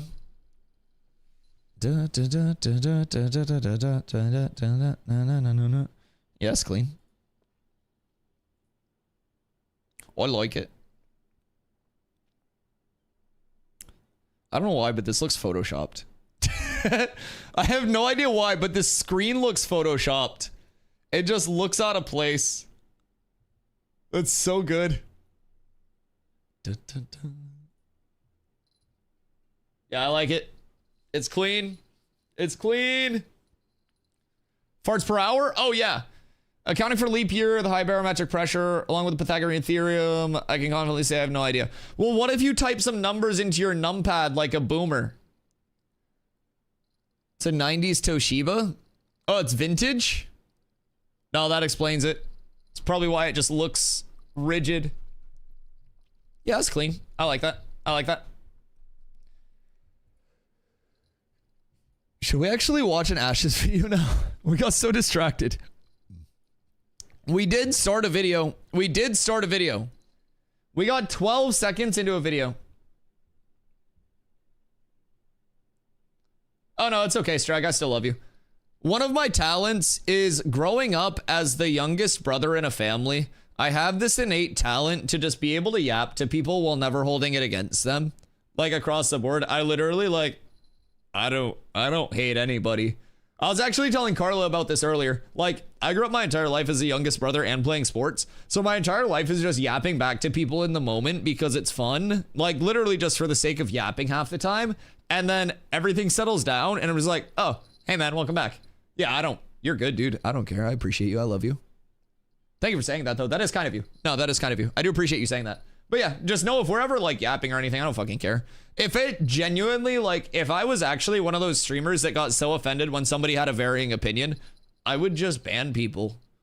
I don't personally care if you guys disagree with what I say. I just, half the time, I'll keep a yap going just so we can have fun entertainment. Because anybody that's not involved in stuff is just like, yeah, get him. Yo, what up, Squid? If I wanted to play Ashes after the update, do I buy the Phase 2 or the Phase 3 bundle? Great question, and I have a great answer. So basically, what you have are two options for entry, as you know. Your Wave 2 bundle as well as your Wave 3 bundle. Your Wave 3 bundle's that $100 pack. That gets you in on May 1st. So if you wanted to wait for that when the servers go 24/7 uptime and fresh start servers, then you would get that $100 pack. And if you want to hop in directly after this update on Thursday, check out Naval Combat, the Rogue, the Tropics, all those good things that are coming. You'd want that Wave 2 pack. That's that $110 pack. And if you haven't made your account yet, then you can click on that link to make your account, and a portion of all of your purchases will get kicked back to me as in-game currency when the in-game store does come out, so I can get skins with it. So, cool chance to support an Ashes content creator as well. But if you have any questions about anything, feel free to let me know. I spent a grueling amount of time making this graphic to help everybody. So, yeah, this is kind of what we're looking at. But yeah, you would want that Wave 2 bundle for the 110. And no matter which of these two bundles you buy, important to remember that you get access at that point and through the remainder of development as well. So if you buy the 110, that's all you have to buy. You don't have to buy the 100 to continue playing in May. I was asking for cat girls, and this is what I get.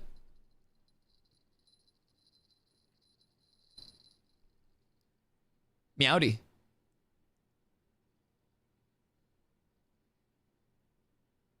Yeah, of course. Of course. Happy to help. Clears that up. It's crazy how bad a graphic can look, but how informative it can really be. I won't lie. The fact that this has cleared up so many questions for people and looks this shitty is a fucking testament to modern architecture. I just added this today. I wrote this myself. You may think that's a text pack, but nope. I made it.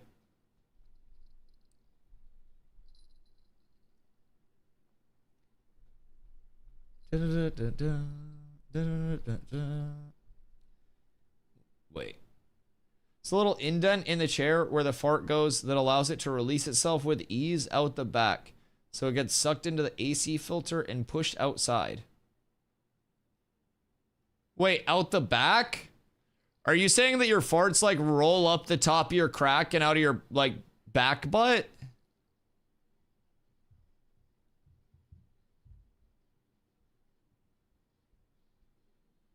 Do my farts hit my balls or my back? Chat, which way do you feel like your fart goes when you're sitting down? Are you a balls hitter or are you a back hitter? Huh? Well, so Wrath said there's an indent in the chair where like his fart is allowed to escape out the back. Straight out, even through solid objects. Man's farting sonar out here.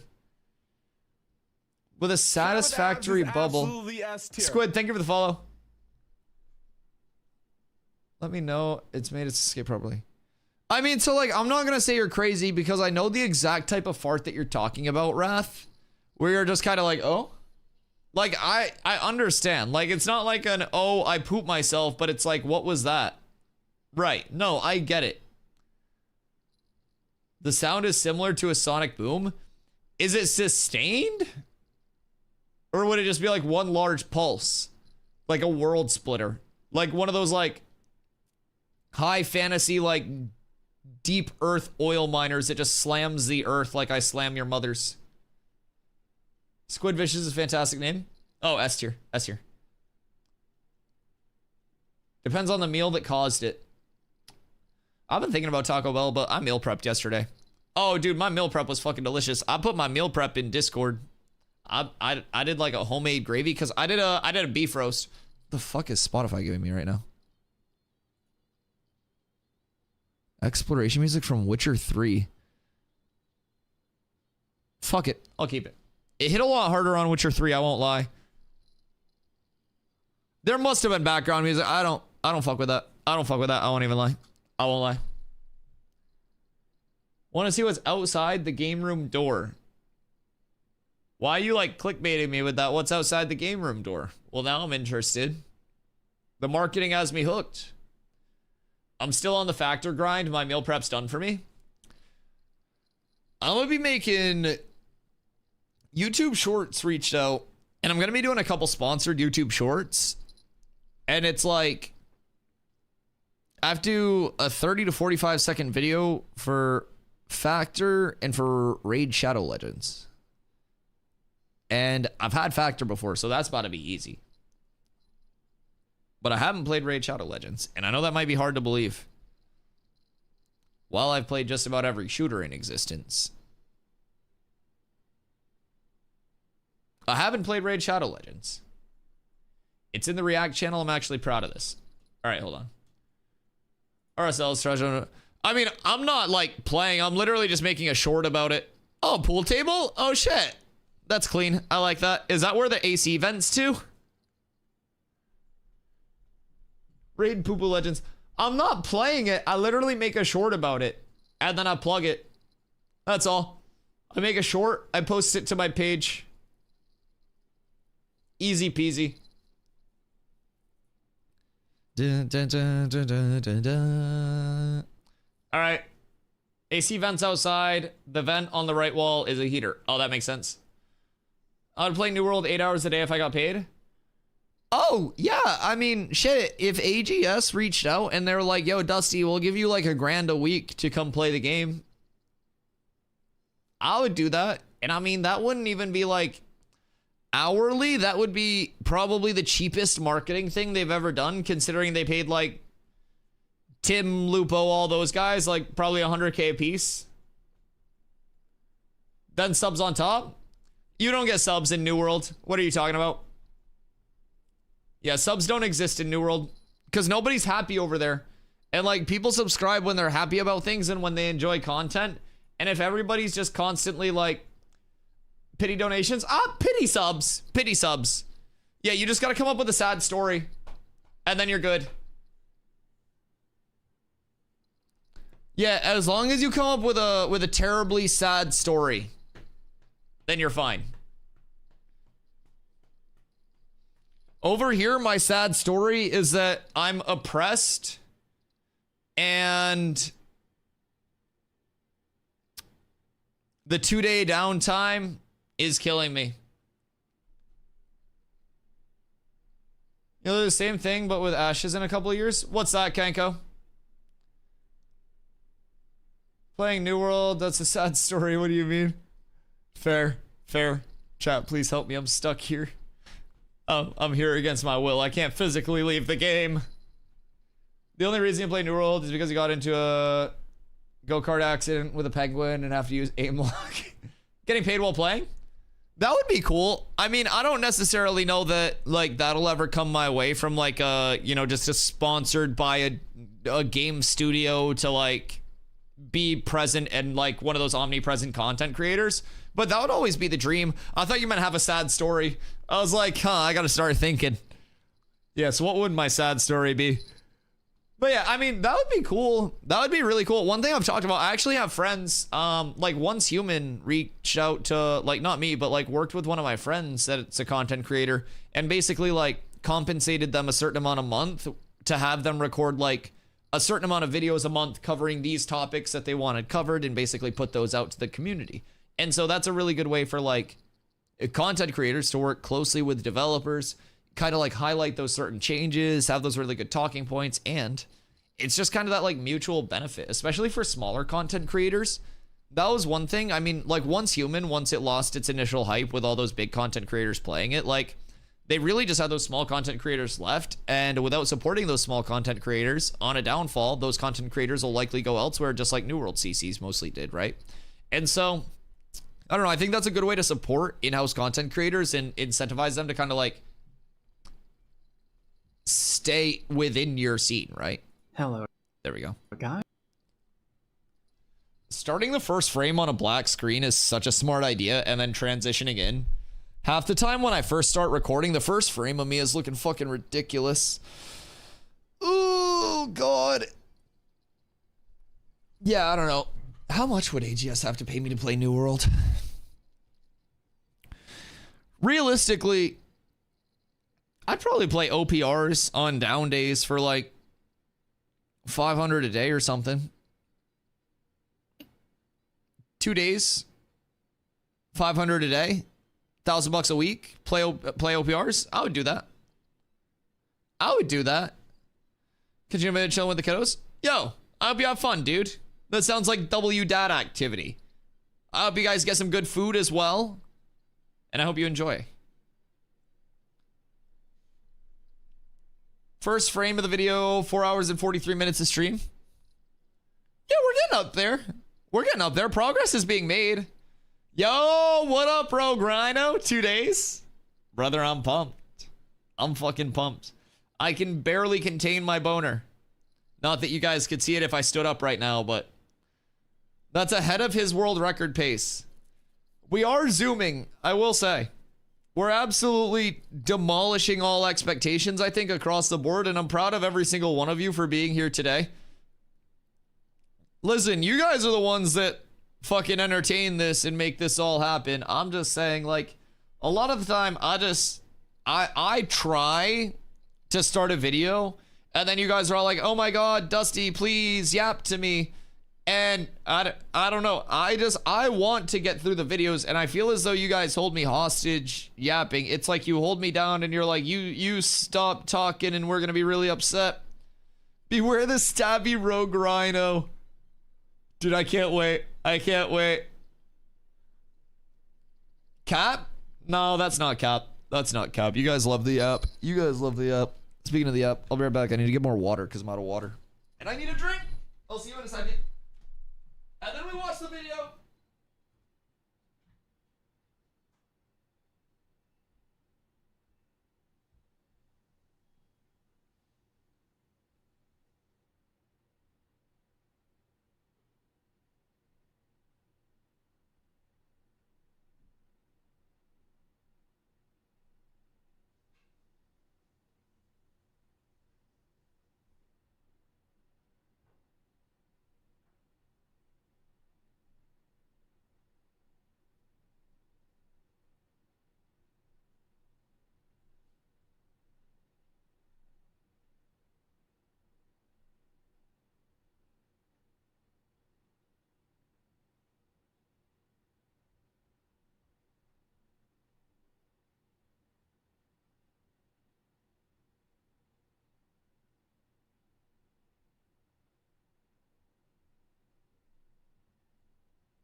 hips. I'm so old.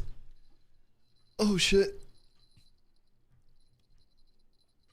Stick is the MVP. Mr. Stick. How difficult is it to maintain a chameleon as a pet?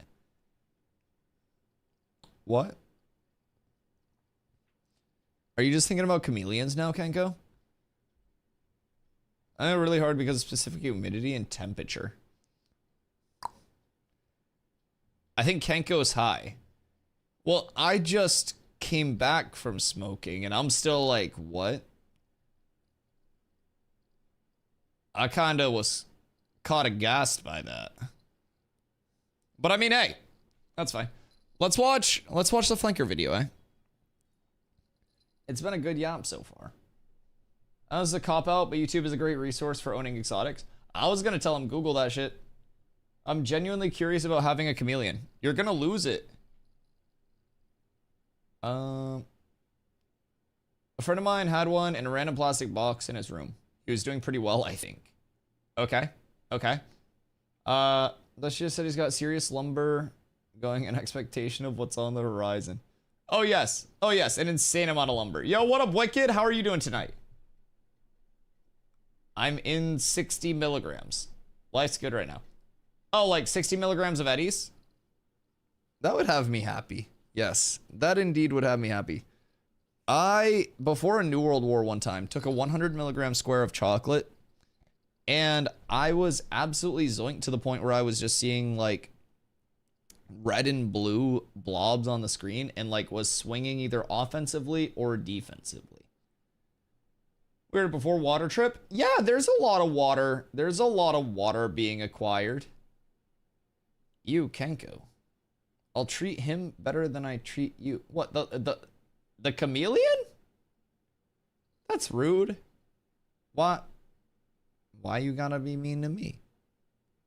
I didn't do anything. I just wanna love everyone. Nice flanker here. This video is another dose of insights from the DTR legitimately, server, I just along wanna with new love details everyone. about the upcoming changes. Not only we will go over the recent gonna be called patch notes, Tango? but I will also share my impressions of everything I've seen. What made you come up with that firsthand name? on the PTR yesterday. Many thanks in advance for your likes and subscriptions. And without further ado, let's begin. Yes, of course. Alright, we'll go over some of the highlights. I wish we had first, and I will visuals. break down each topic in detail. As we can see, not only has the rogue been added, but dual daggers Right. have also made their way into the game. Speaking of rogue stealth, we've actually noticed some changes as well. It now So- seems to be a bit more Sorry.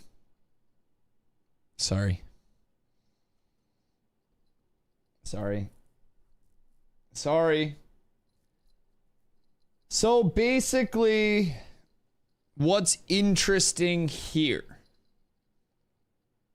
On the private test realm previously, there were copper daggers. Now, copper dagger was a one-handed dagger that you could use back and forth, according to our PTR testers. So the dual daggers, and keep in mind, this is the PTR update. So dual daggers going into the PTR seems to be like a new type of weapon going into the PTR. Because the copper dagger was already available based on everything that we've been told. And the copper dagger was that standalone. So, I'm very curious. Welcome back, Tarvo. I'm very curious about this. Because, like, dual daggers, yes, you'll dual wield. But copper dagger, one-hand dagger. So, I don't know. Maybe the copper dagger is just going to be a main hand instead of a one hand, and then you'll also have dual versions of each weapon just to like diversify the loot table. But I feel like that lessens diversity in the loot table and the gearing options. Tango, because he would be the brother of Rango, and tango is a type of Spanish dance. I believe it's Argentinian. Oh yeah. No, that makes sense. I just want to poke a motherfucker. Fair. What if I told you most rogues are probably going to be using two-handers? I know. Crazy. But there's just nothing on the loot table right now to compete with Forsaken Blade. Especially for leveling. You're going to see so many rogues just running around with two-handers. Please don't tell me that. Oh, I'm telling you that. Twice the poking power. Welcome to sandbox gearing. Yeah, so basically, it's a delicate balance, right? Because in Ashes right now, abilities damage output scales off of like your power, right? Like your character's power rating, phys power or spell power. So you're mostly incentivized to go raw power scaling. And the problem with that is that with classes that traditionally hit faster and like do less damage per hit, your weapon spread is going to be more favored towards that like slower, chunkier weapon for that bonus power than it would be those fast weapons. So I feel like that kind of puts it in a little bit of a peculiar spot across the board, but I don't know. I have bad news. My cable management is now not good. Oh no, what happened? Did it not boot? Oh. Bonky boy for a bit, I guess. I mean, so like, I'm not gonna say you like have to, you don't have to use a two-hander, right? And there will be a lot of people that aren't using two-handers, but I think what we'll see is like the people who prepped sets, so to say, will overwhelmingly have a two-handed level 10 weapon that's just waiting to be enchanted. And then in your secondary, like your range spot, you'll probably have a longbow. Just across the board, that's usually what most people are running right now. And with the gearing the way it is, there hasn't been a ton of diversity. So the worst part about it, in my opinion, is that the way Flanker's character looks right now is the way that a rogue is going to look. Because every physical class uses the same exact gear. Whether you're a tank, whether you're a rogue, whether you're a ranger, whether you are a fighter. Everything is just going to strength stack and shit like that. I don't cable manage anything with server tower and tech goons going in and out during the week. Too many cables. Do you have to like unplug stuff a lot? I'm following the video, but I had stuff connected that shouldn't have been connected yet. So stuff had to be disconnected and redone. Oh, okay. So do you feel like you got it under control at this point, Carla? Like you're just following the video and then you'll be set?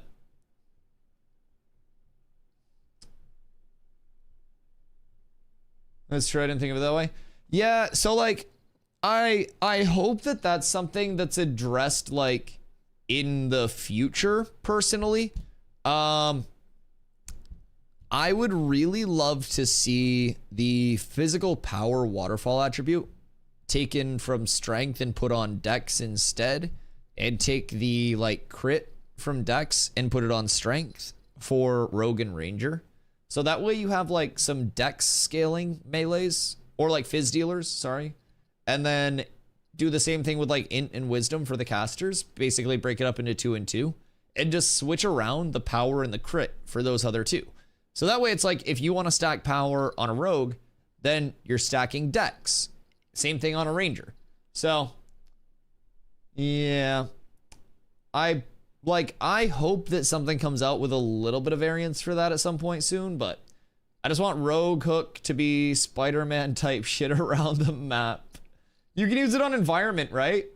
It's just if you get tripped during it, you're fucked. The momentum pulls could be crazy as well. Like, so imagine if there's a bard low grav, a tank grapples you, and then after the grapple hits you, you use your rogue grapple up to high ground to launch yourself. I know that requires a whole hell of a lot of shit to go at the right time, but that could be the craziest movement carry this world's ever seen. I just plug my GPU in now. Oh, huge. And then you kind of like just shore everything up. Yo, Bo, thank you for the hydrate. I appreciate you. You can also just do that based on class. Whatever class, would rather I move the waterfall. In terms of like the stat distribution, yeah, I wish they would just break it up a little bit more. Like, if you were talking about the same thing, But yeah, right now it's all everything Fizz is strength, everything caster is int, because it's not just split across the board. So I'm hoping we see that at some point. Not only has the rogue been added, but dual daggers have also made their way into the game. Speaking of rogue stealth, we've actually noticed some changes as well. Oh, it now really? seems to be a bit more similar to the ranger's camouflage. I'm not sure why, but I would assume that full stealth was considered too powerful. The turquoise sea has been expanded. That's and intriguing. Not gonna lie, I really liked how the new areas look. So stealth the islands, nerfs? the water, and the overall atmosphere left a very positive impression. Overall, the expansion of the tropics is happening gradually, just like the desert biome. Some areas are already populated with new mobs and gatherables, I love while that. others are still empty for now. After several iterations, it looks like node sieges will soon be available on Alpha 2 servers. Node sieges are going to have a 100 different versus 100 spin-up format. process as It well. would be great to test them out before Phase 3 begins to make sure everything works as intended. So, with node sieges as well, typically node sieges will have a spin-up period that is equivalent to the tier of the node. So a tier 3 node has a 3-day spin-up, right, before it starts. Metropolis at tier 6 has a 6-day spin-up. With the PTR patch notes, it specified that node sieges would be scheduled for the following day at server prime time. So like 8 p.m. for your server. So that's intriguing. It's going to be like that next day deck system to start out instead of that long spin-up. And that's probably just to get like more decks, more system information and shit like that across the board. So it'll be cool. It'll be cool. Full stealth is broken in nearly every game and patched out from nearly every game. So what I was concerned about with full stealth with Ashes. Yo, what up, cheeks? Dual dagger fighter, here I come. I hope that dual daggers don't go to live and that it's just a testing. I really hope they stay sandbox and like go copper dagger, not dual dagger. But, like, full stealth in Ashes is going to be really peculiar because the stealth break mechanic is 10% of your max HP being taken as damage during the stealth itself and not just getting hit. So, in games like WoW with your stealth breaks, you can have somebody going like AoE fishing, like a mage spamming fucking Arcane Explosion or something like that, right? A Paladin Consecrate tick can break your stealth. But in Ashes, you can't go AoE fishing with that. I couldn't pop my intim and then just run around and try to like break your stealth with a light tick. We would have to actually catch you, CC you, like get that damage in. So you're going to be very, very, very like slithery in your stealth itself, so to say. Mage use eye and it does damage because they broke stealth. No, so like you won't take damage when you break stealth. It's 10% damage to break the person's stealth. So like if a mage uses eye, you'll be able to see through the stealth and target them. But like if you're just dumping AoE in a certain area, so say like say flanker was stealthed here and there was like a ball lightning that came through and it did 10% of his HP, then he would de-stealth. If it did 1 tick, it wouldn't de-stealth him. And then, like, if that mage used eye, then it would show him kind of, like, through his stealth, kind of like he has dick out. So, full stealth is good. If you have a range, you can see them in an indicator. I mean, there are anti-stealths, like, built in.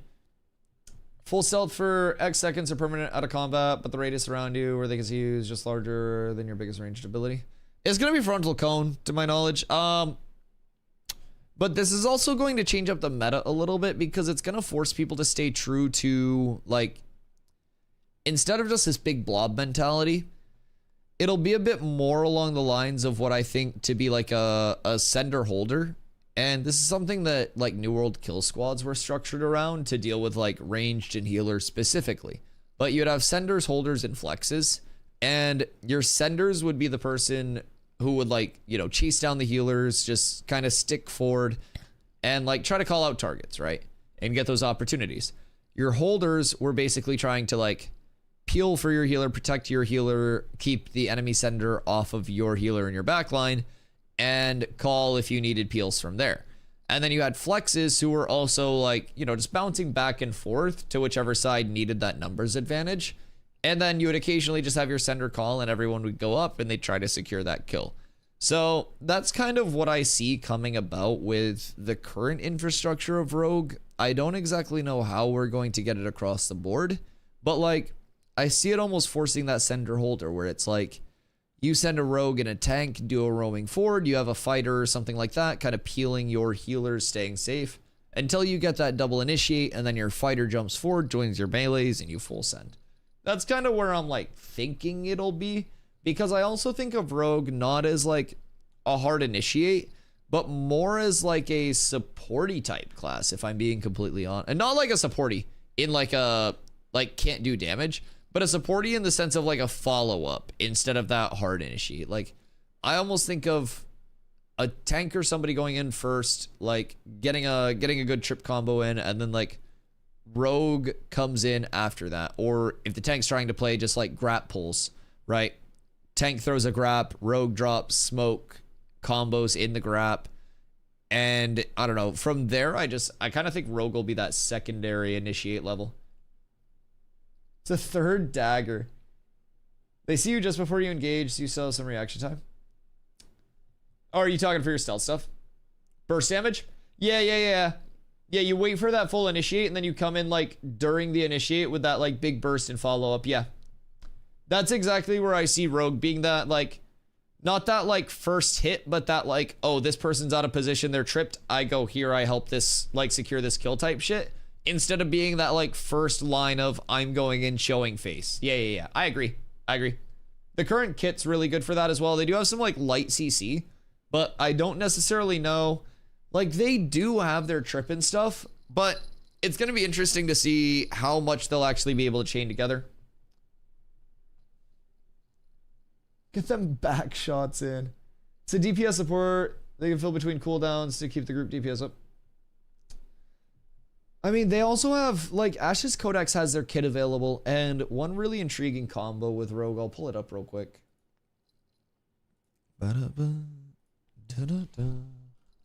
Ash's Codex.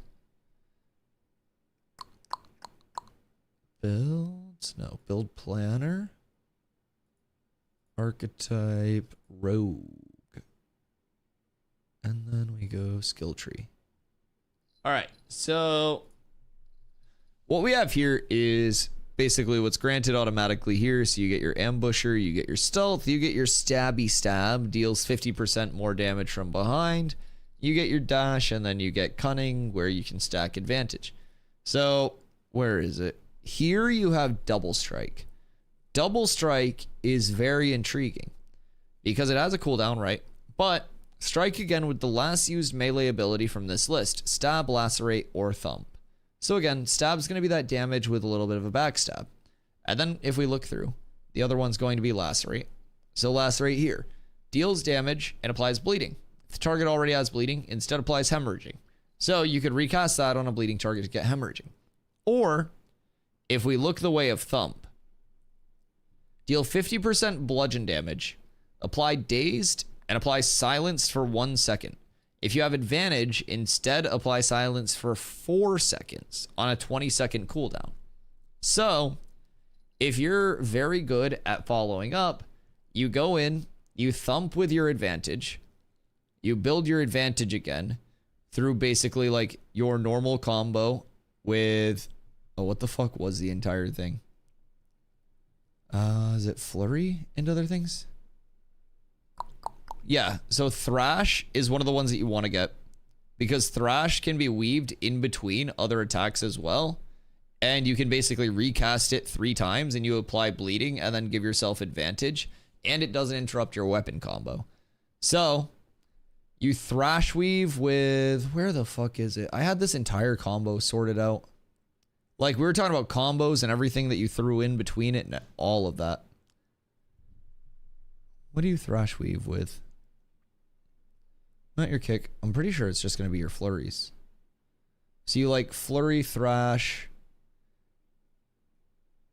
Oh no, it's thump, thrash during the silence, flurry, thrash again, and then double strike to use your thump again after the 4-second silence wore off for another 4-second silence, because you would get your advantage up at that point.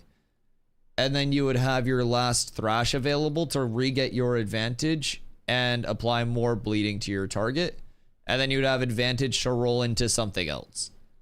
And then during that, you could also get advantage by dropping your smoke bomb. And smoke bomb basically, oh god, what is it? Periodically afflicted with, that's so scuffed. So I'm pretty sure it's like less hit rate for the targets that are in it or something like that, higher miss chance. Oh, blurred, more evasion for the person that threw it. Okay, yeah. And this also gives advantage every 4 seconds. That's the linger apply. This description got kind of fucked. Yo, what up, Mega Baiter? I've talked to your master before. He's taught me some good things. Is AOC worth 110 right now, in your opinion? So, my personal opinion, of course, yes. But I'm also biased. So, I'll ask some good questions. By the way, welcome in. Wearing cat ears right now because it's a fucking channel point redeem and somebody got me good with it today. Just in case you were wondering, exclamation ears if you're curious. This is torture to me as much as it is to you. But basically, in my opinion, I came over in December after having access since January 2024. And I'm already like, Cat with abs is absolutely yo, Mega Bader, thank you S-tier. for the follow, dude. I appreciate you. So I've played right around like 600-ish hours since December. I stream right around 10 hours a day. Every day the servers are up. And Cat as with you can abs see, is absolutely yo, Rive, S-tier. thank you for the follow as well. I appreciate you. So every day the servers are up. I stream full time. I start my stream at 2 p.m. EST. And I stream right around 10 hours a day. So I have a ton to do every single day that I get on. And I always feel like there's more to do and more to learn. And that's with the gameplay loop being like shallow right now, in the sense of not every system being completely finished, completely hashed out, and all of that. So with that being said, there are a couple choices for like monetization. And this will also kind of relate back to your personal spot. So my personal standpoint, I had Ash's access since 2024, January. I came over in late December. So what happened with me was I was a daily New World content creator. New World over a long time was just kind of like dipping. But I was still having fun with it. Eventually, I stopped having as much fun. So I started looking a lot more into Ashes a lot more consistently, instead of just that level of like outside looking in, checking out the occasional YouTube video, stuff like that. And I was in a spot where I wasn't enjoying New World, and I started to really like what I saw with Ashes. So I took a chance. I hopped in, and I already had like access because Carla actually got me my access again back in January 2024. So I was in a spot where I just hopped in and was instantly hooked. So with that being said, I've played again about 10 hours a day. Pretty much every day the servers have been up. I stream daily at 2 p.m. EST. And with that 110, like personal value to you, if you're in a spot where you're like, all right, I want to check it out. I want to see if the game kind of continues to grow, see what these updates bring, and see what the future holds. 110 gets you access to the entire development phase. So it allows you to hop in on Thursday, on the 27th, when we get a massive update expanding into the tropics, rogue, dual wielding, node sieges, naval combat. The month after that, we get another biome. And then we get fresh start servers with the start of phase 3. So that'll be a good chance to, even in the remaining month, get that information and that like knowledge base now, and then roll into phase 3 with the community that you line up with, that you end up playing with, and having that little bit of information. So there's a $10 difference between hopping in Thursday and hopping in May 1st. Again, no matter which of these packs you buy, it's the only pack that you have to buy for the entire development phase. You get access from your entry point all the way through till the game launches. When the game launches, either of these packs get you your first month of game time included. It's going to be $15 a month with no box cost and no DLC cost when the game launches. So just that $15 a month, you won't have to pay for expansions or anything like that. And then there will be an in-game store that is transmog only, no pay to win, no pay for convenience. And again, just for skins. So you get $15 in that. So like $30 in kickbacks. And then last but not least, you get 90 days where you can refund the product if you're not happy with the playtest after purchasing it, no matter how many hours you have played. So if it's not hitting, if you think you're going to burn out a little bit, or, you know, you just aren't vibing with it, then you can just get your money back. So it's a pretty safe, like, jump in investment level as well, where it's not like your money's just guaranteed gone as soon as you take the chance on it. So if you want to make your account using that link, you can. It's basically a referral link where it helps show support for the community. 15% of all your purchases for the lifetime of your account come back to me as in-game currency. I can use that in the in-game store to get skins. Literally nothing else other than that. But I don't have to pay for skins and I get to look cool if you guys use that link. So I appreciate you. But yeah, so my personal opinion, if you're looking to hop into Ashes either at the start of phase 3 or now, that's the big decision, then I would say it just breaks down to that $10 over the next month, what you want to do with that, and if you value that, everything. Seed bucket update. I'll peep it. I will check it. I don't know if they changed anything. I'll check the ticket that I had opened up, though. I haven't got, like, pinged or anything. But yeah, so it'll be the $10 difference if you want to enter now instead of on May 1st. And again, with May 1st, you get fresh servers, so it'll be a chance to re-roll with the community, take the knowledge that you've got, and kind of like go from there, establish yourself. These servers for phase 3 are going to be up at least a year, according to everything we've been told.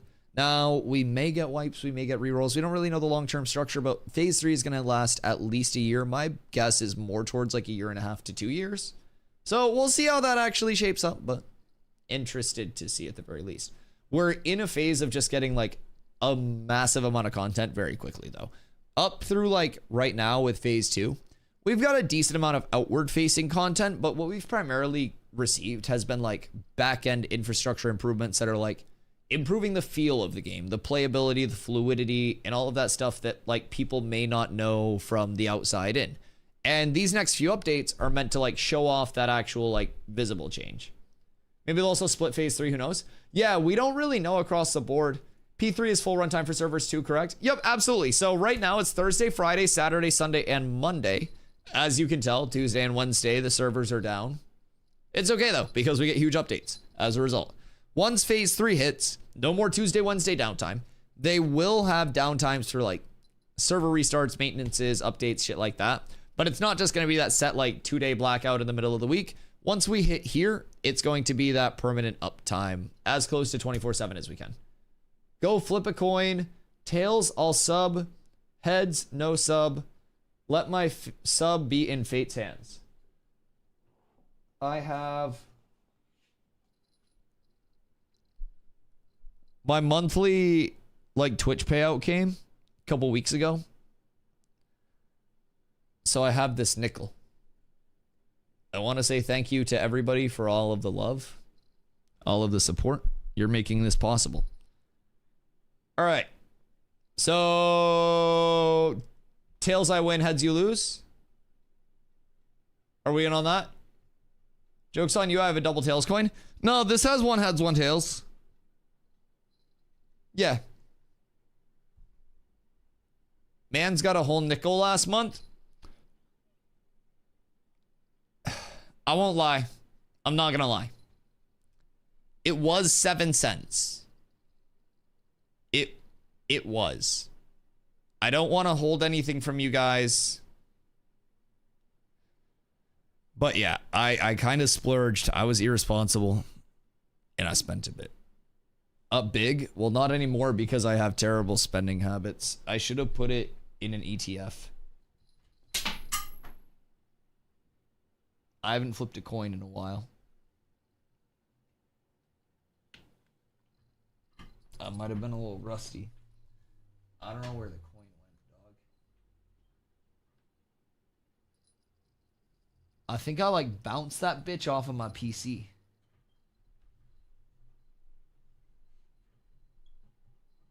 Where the fuck? Surely it landed on the ground, right? I heard it bouncing around. Is it up here?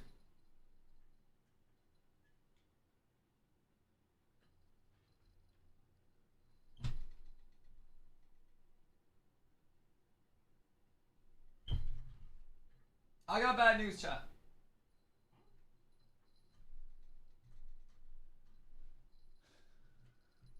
I think I just threw away all of my rent money. I don't know where that is. Oh, fuck. Oh, this isn't good, boys. This is bad news, Bears. We're gonna have to stop reacting to content and start going over and doing the Indeed streams. You guys are gonna help me with my resume in a second. I subbed anyway. I feel bad. Hey! Bohangles! Thanks for the 5 months, dude. No, but really, where the fuck did that nickel go? Like, unironically, this is bothering me. I heard it hit the floor. Hold on, I'm going hands and knees. 1 sec, I'll be back. I'm still down here, chat. So anyways, basically, it's a $10 difference to hop in now versus the start of phase 3. So it really just breaks down to, like, if you're in a spot where you're not enjoying the game that you're playing and you kind of want to get that, like, knowledge ahead of time, I would definitely recommend it. Like, I got a lot of hours so far and I've been having a ton of fun with it. So again, you can do exclamation ashes in chat if you want to make your account using that link. Where is my nickel? What the fuck, man? I heard it. I have no fucking clue. Oh, Lord. I think it's gone. I literally think it got banished into the Shadow Realm. Oh, God. Sorry, you guys aren't supposed to see me without those on today. It's like seeing a bride in the wedding dress before the wedding. My bad. I didn't mean to ruin your immersion here. Yo, what up, Token? Shouldn't have spent the pennies. I spent the pennies and I threw away the nickel. Dude, I'm just confused because, like, I heard it hit like 6 different things. And it hit wood twice.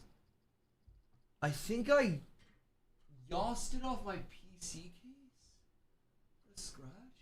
The fuck? Weird. Anyways, I don't know.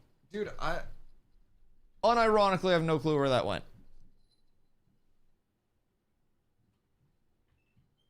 One might even wonder if there was ever a nickel.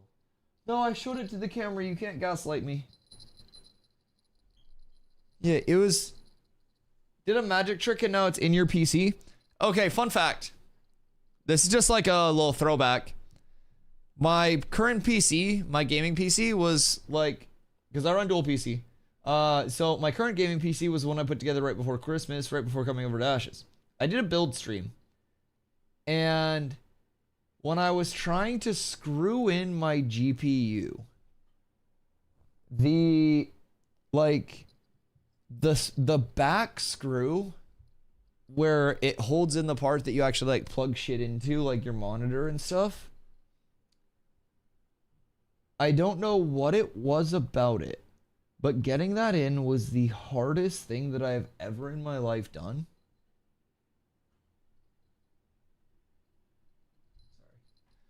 I got distracted. And essentially, I kept trying to screw it in. And as soon as I would turn it to the right, it would fall into the back of my GPU. I would have to like take my GPU out, like unmount it, shake, not like shake, but like get the screw out of the GPU housing. Keep in mind, this is a 4080 Super. I'm broke. This is like my entire net worth in one card. And so I just kept dropping this fucking tiny ass screw into it over and over and over again. And I remember the sound of it rattling around perfectly. Because it was fucking torturous. So no, if that went in my PC, I would freak out. But no, that thing's sealed up tight. It would have to like... I mean, I'm sure there's a way. Like, where there's a will, there's a way. But I don't really know how it would get in. I think I'd be more likely to shatter the glass side of it. And that would probably be really bad. I don't really think... Where is that nickel? Dog, I hate this.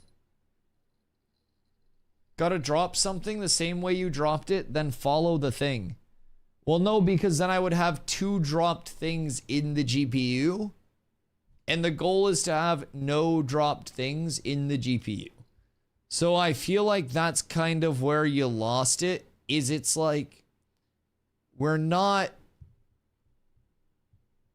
attempting to get things in the GPU. It's not like a fill up the pinata level of competition. Oh, the nickel. Oh. Well, I don't have another coin. And like, I feel like nothing else other than a coin is going to like suffice across the board. Dipped out of class to smoke this joint in the parking lot.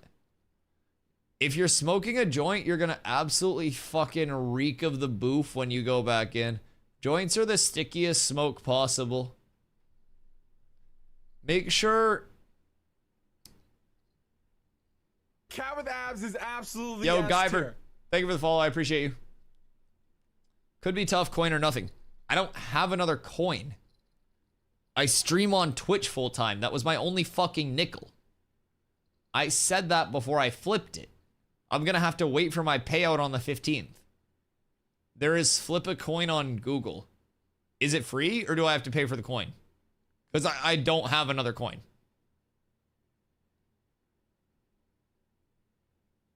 Free? Okay, I'm in. I'm in. Monthly sub? $15 a month. Flip a coin. Oh, I didn't want it to flip yet. All right, so what was it? Just to see, like, what it would have been. Was I supposed to get tails? Because the first one landed on tails. If we flip again, it's also tails. If I flip again, the 3-time is tails. I think you're supposed to gift subs at this point. Yeah, I'm pretty sure you just got cooked. I think you lost. I don't really know if that was a competition, but I'm quite certain that you lost.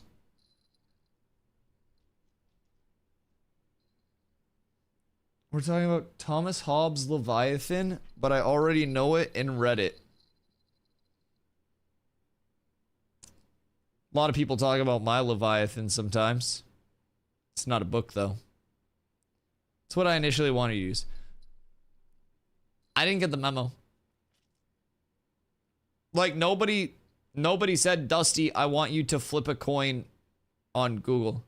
Who? You weren't supposed to be here and call me out on that. A lot of people. A lot of people. There are a lot of people that are like, wow, that's Dusty's Leviathan. Like, a ton of people have called it that. Lots. So anyways, the rogue kit. The rogue kit. He did say go to flip a coin. Wait, did he say go to flip a coin? Also, hi fat. Dude, I actually don't have that nickel. I'm not gonna lie. Yeah, he did say go to flip a coin. He may or may not have actually clarified.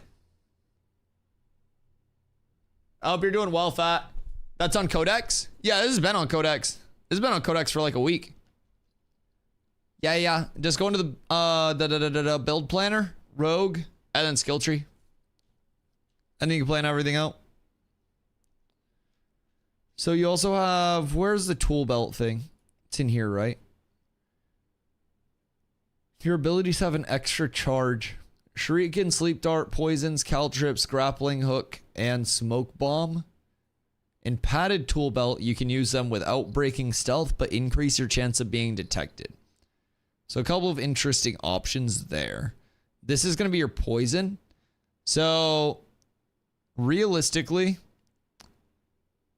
I feel like draining poison is just 100% the option. Yo, Strike, have a good night, brother. I appreciate you. I feel like draining poison is just like 100,000% the option. Your damaging abilities and 3 specific hits in each melee weapon combo will drain mana from your target, granting it to you. The amount drained is equal to 100% of the damage done by the attack. That's a lot of mana drain. Each hit also applies poison, which is a damage dot. In PvP, wound is going to be wild. Wound doesn't matter if everybody has infinite sustain. People already get wound capped from longbows. Like, longbow has wound. Multiple already have wound, and I don't think you need additional wound. I think the biggest thing is that everybody has infinite sustain. Because, like, wound cap is 50, and everyone's running longbows right now, and just like, wound capping anyways. Anti-heal only goes so far if there's infinite sustain. Wait, what? Deals 4% health per stack every 2 seconds? 4% health per stack? Oh, that's damage. That's not like 4% of their health. Oh my god. I say fuck your sustain and hit you with a mage combo. Well, until TTK goes into effect, sure. But I think like once TTK changes go into effect and like fights are lasting longer than I do in bed, then it'll probably be silly skewed towards draining poison. And then those are your belts. That's your poison. Sap. So if the target has 10 stacks of your poison, gain in cap, I think. I'm pretty sure you need to stack poison to in-cap somebody with that, which is a little intriguing. When you have advantage, dodge is converted to a quicker dash that only costs 30 stamina. That could be nuts. Shadow Step can be used while disabled. It will break out of all disabling effects. Your Shadow Step is a teleport behind the target. You have to be more than 8 meters away and you get advantage. If you are 8 meters away, you can use it within that, but 8 meters away you get advantage, so that's a nice initiate. Sleep Dart having a minimum range of 8 meters is nice because you can't just melee Sleep Dart. But I also feel like 8 meters is probably what? Like an iframe and a jump? Yo, what up, Bad Dad? How you doing, my friend? I would have to assume 8 meters is like an iframe and a jump at most. So I don't think that's going to be too crazy. Shuriken is going to be nuts for throwing out like just harass on the back line. Throw a Shuriken at your target. Deal damage and apply its poison, I think. Shuriken bounces up to 4 times to other nearby enemies, dealing lesser damage with each bounce. And then if Shuriken hits 2 or more targets, the final target is afflicted with explosive Shuriken. Backstabbing or killing this target will cause Shuriken to explode, hitting nearby targets for 100% fire damage and applying burning. Did that get changed? I feel like that got changed. Because I want to say that this was originally that your Shuriken would use your poisons. What are we up to this evening? Is this a rogue skill tree? Yeah, this is a rogue skill tree. Thump, flurry. I mean, flurry is a 20-second cooldown. Everything's just like a 20-second cooldown in this kit. Like, with all of the cooldowns being so similar, you're just going to constantly have uptime on abilities. Constantly. Grappling Hook having an 8-second cooldown is fucking wild as well. Like, that's really good cooldown time. Death's Mark. Mark for death by rogue. Take 10% more damage from their attacks. I think that's just for the rogue itself. Adrenaline's bonus damage, stab and lacerate when have no cooldown when used with 2 stacks of advantage. Okay. That's interesting. So you could like stab 2 advantage, stab again, and then double strike just instantly if you wanted to. I feel like that'd be a lot. The rogue tree is different. The throw has 2 different ways it branches. One is it targets 2 other targets, and the other is the explosion. Okay, so live rogue tree is different than this one.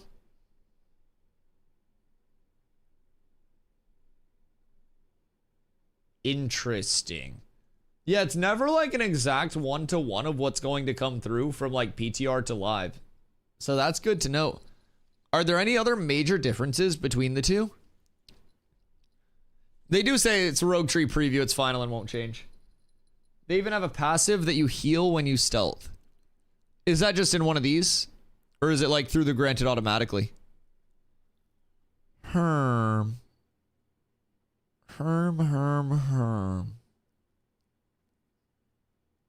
Movement speed is reduced. Interesting. Yeah, that'll be pretty strong. You have to spec it. I wish I had an up-to-date rogue tree.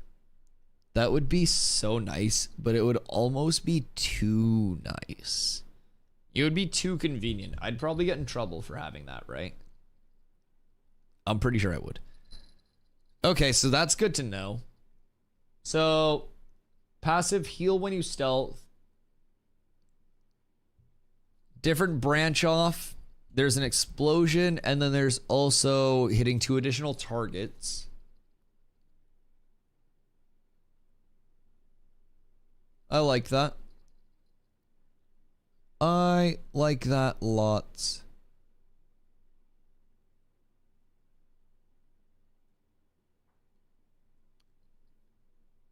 We gotta find the NDA contract MS Paint Tree. Please no theory crafting stream, they're so boring. It's not really a nice thing to say to a streamer. I'm just out here trying to do stuff I enjoy, dude. I'm sorry if that's boring to you. I try to use my time in the way that I enjoy it with the community, and if that's boring to you, I do apologize, but this is all stuff that helps the community learn and helps a lot of people learn things about the rogue that they probably didn't know. So, it is what it is. One-man series, next year's Discovery. Yeah, and I mean, it's all about educating the community, man. Not everybody's seen the rogue tree. It's not like this is something that's been beaten and done 1,000 times already. So, let's see.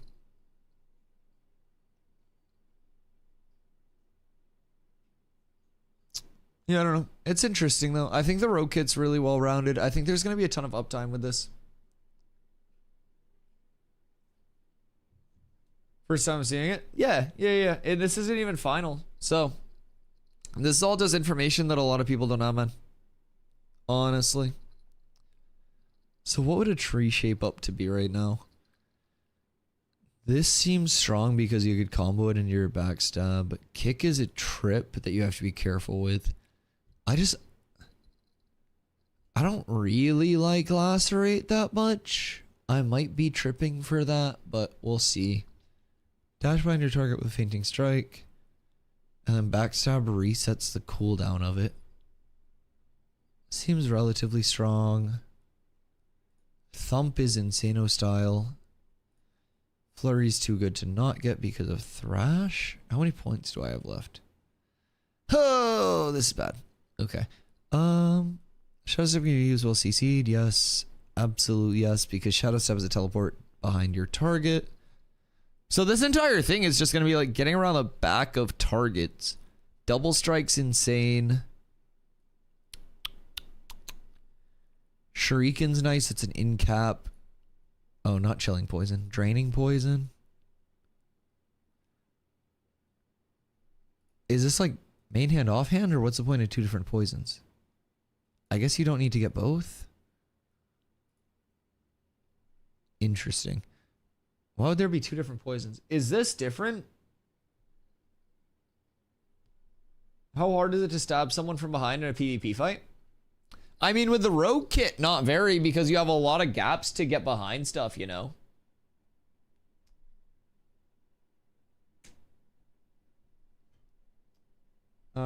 Feint has 2 ways it goes. The new one is if you feint in melee, you strike the target and flip away. Interesting. So, feint, you have dash behind your target with a fainting strike, and then backstab resets, and then it has a second augment where you flip away if you're in melee range. Okay, that's intriguing. I like that a lot. All right, let's see here. I don't really like sap that much. I don't really think it's that high of a prio. It's a 60-second coolie. I really don't think that that's going to be insane, but I guess it resets the cooldown and it's good sustain. Does marketplace chill? If the target's already chilled, they instead become frozen. Okay. Yeah, I guess a freeze is nice. We'll see. That's an adrenaline jump. We'll go expanded. Here.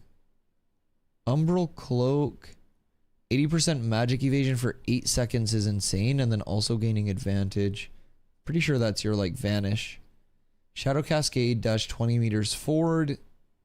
Yeah, that's literally a ridiculous ability. Requires and consumes advantage. And it puts a bleed on everybody. Ruthless, stab, and lacerate have no cooldown when used with 2 stacks of advantage. I guess because you could advantage dump with like a double stab there. Why is this not allowing me to allocate it? That's interesting. Yo, what up, Cruise Aside? Is this game out yet or still early access? It's before like what an early access would typically be. In terms of like modern early accesses usually being like a pre-launch product. This is in an alpha state still. So we're going to be in alpha for probably like another 1.5 years. And then from there we go into 2 shorter beta periods. And around there we're thinking probably like right around 2.5 years till launch, in that ballpark, maybe even a little bit longer. But yeah, it's still in an alpha, but we're about to get a few large updates with the next few months coming. And we're going to move into phase 3 from phase 2, which is a big thing. So what triggers advantage? So there are different abilities that can give you advantage. And then I believe it's also going to be on your on your finisher, right? You gain the advantage. Certain attacks as well. Yeah, like you have advantage generators, so like you can gain advantage when you stealth. You can gain advantage through, let's see, that's just a bonus damage buff. This will give you advantage. Smoke bomb can give you advantage every 4 seconds when you stand in it. So if you can keep a target like in your smoke bomb, that can be a really good thing. I have the new MMO itch and nothing's coming out soon. Well, so the good news is, even though this is in an alpha, like it is still playable, right? And updates are coming very fast. So it's in an alpha testing phase, but it is still kind of like a buy-in where you could get access the entire testing phase if early access or testing, however you want to go about it, isn't like a huge put off. The big thing to know is like, I've played about 600 hours of this phase since December, and I play around 10 hours a day when the servers are up. It's incredibly fun, in my opinion. There's a lot to do. The entire gameplay loop is PvX. So it's like PvE, crafting, gathering, refining, PvP, all of that is like connected to itself. So if you want to be super successful within the gameplay, it's going to benefit you to like participate in everything. Crafting is going to be the best, most consistent way to get high rarity gear. You can also brute force it and try to mob grind, but take my advice, that's not going to be the best way to get gear. So there's this really good kind of like full circle gameplay loop. And we're, like I said, in a spot where we're going from Thursday, Friday, Saturday, Sunday, Monday uptime and Tuesday, Wednesday downtime to on May 1st going into Alpha 2 Phase 3, which is where we're going to go to 24/7 live access for the servers. So no more like Tuesday, Wednesday downtime there. Servers are going to be up every single day, a lot of playability. And like I mentioned, a lot of updates coming out as well. So I did just drop a video over on my YouTube a couple of days ago that goes over the update that we're getting on the 27th and a lot of the changes that we knew before the patch notes came out. So I would definitely recommend popping over, checking that out. If you do have a few spare minutes at some point when stream's not up, feel free to ask me anything while stream's up. But yeah, we're getting a massive update on Thursday, and then phase 3 gives us fresh start servers. So the difference between starting now and on phase 3 for May 1st is going to be $10. You only have to buy one of these packs if you want to access the entire development process up until launch. And then with either of the packs, you also get 90 days where you can get a full refund if it ends up not hitting the spot for you. If it's like too early, if you think you're going to like you know, burn out on it or anything like that. So. Why are you looking at Rogue, you a tank? Listen, man, I'm going to be playing a little bit of a Rogue. I'm going to be leveling it. I will be leveling it. Yo, what about Posh? How you doing tonight, my friend? Only other thing, I see they added a talent called Foreshadowing, which grants guile when attacking out of stealth. I don't know if I said that right. Gives 20% evasion and gives advantage on next weapon finisher. Okay, huge. So that's going to be another form of advantage, Shane. Yeah, that's going to be a really, really, really fast-paced class. A lot that you can dump in to, like, just cooldown rotations and shit. That's going to be really intriguing. Okay, let me grab a snack for Flanker's video. This one. We made it a minute 18 in. Let me get a snack real quick. Hold on. I'll be right back. 1 sec.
Alright. Sorry, I wanted to get a pack of cheese cracker sandwiches.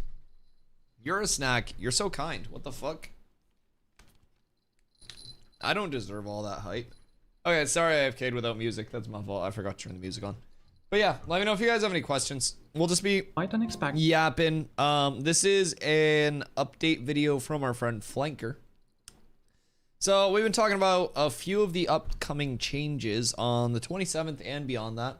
Again, I do have a video over on my YouTube as well that covers some of the changes too, especially some coming to the gathering, refining, and crafting system in the near future. And a lot of those will be active before fresh starts on May 1st. So it'll be a good chance for the economy to get a really good kind of like injection of ethicality to it. Man, Dusty, I did it again. I got to full-grown dino and then died like a dumbass. Are you still playing the Isle? Yo, what up, Swigs? How you doing, Go? Just vibing, brother. Just vibing. Enjoying my downtime days as much as I can without trying to lose my sanity. But it's been a good day. I mean, a lot of good yaps, as always. I had... Excuse me, I'm a bitch. I had, like, 4 videos planned out. And we got 1 minute and 19 seconds through one of those videos so far. So we're trying. We're trying. Napping while we're down. Hey, naps are good. Naps are good. Yo, what up, Crackle? How you doing, baby? Go to Yaps. Hey, the Yaps are always here. The Yaps are always here. 6 hours of yapping for 1 minute of content? Wait, but what if the yapping is the content? What if the content's the yaps that we made along the way? Like, I personally think React streamers take the easy way out so they don't actually have to entertain people. Because I feel like once streamers get to a certain, like, level, right? You know, having the millions of viewers that we have here, it's like my chat's moving so fast that it's like it's breakneck speeds. It's hard to keep up with. Everyone's just spamming like, look, I can't even read this shit right now. So it's like, you know, I could just put the video on and I could just, yep, I agree. Or I could break my back to interact and yap. And I want you to know I put in that grind for you all. I've got that grind set mindset. I simply won't stop. So you know it's good yaps? Hey, I love yapping with chat, man. I always say, like, my favorite thing about streaming is just being able to yap with people all day while I hang out and play games. And the game has always just been like a bonus. But like, whether I was, you know, working jobs that weren't stream or anything else, like, I just like yapping with people. I like learning about people. I like talking to people. I like just hanging out. And so this is like, this is like the dream for me. I get to hang out. I get to yap all day.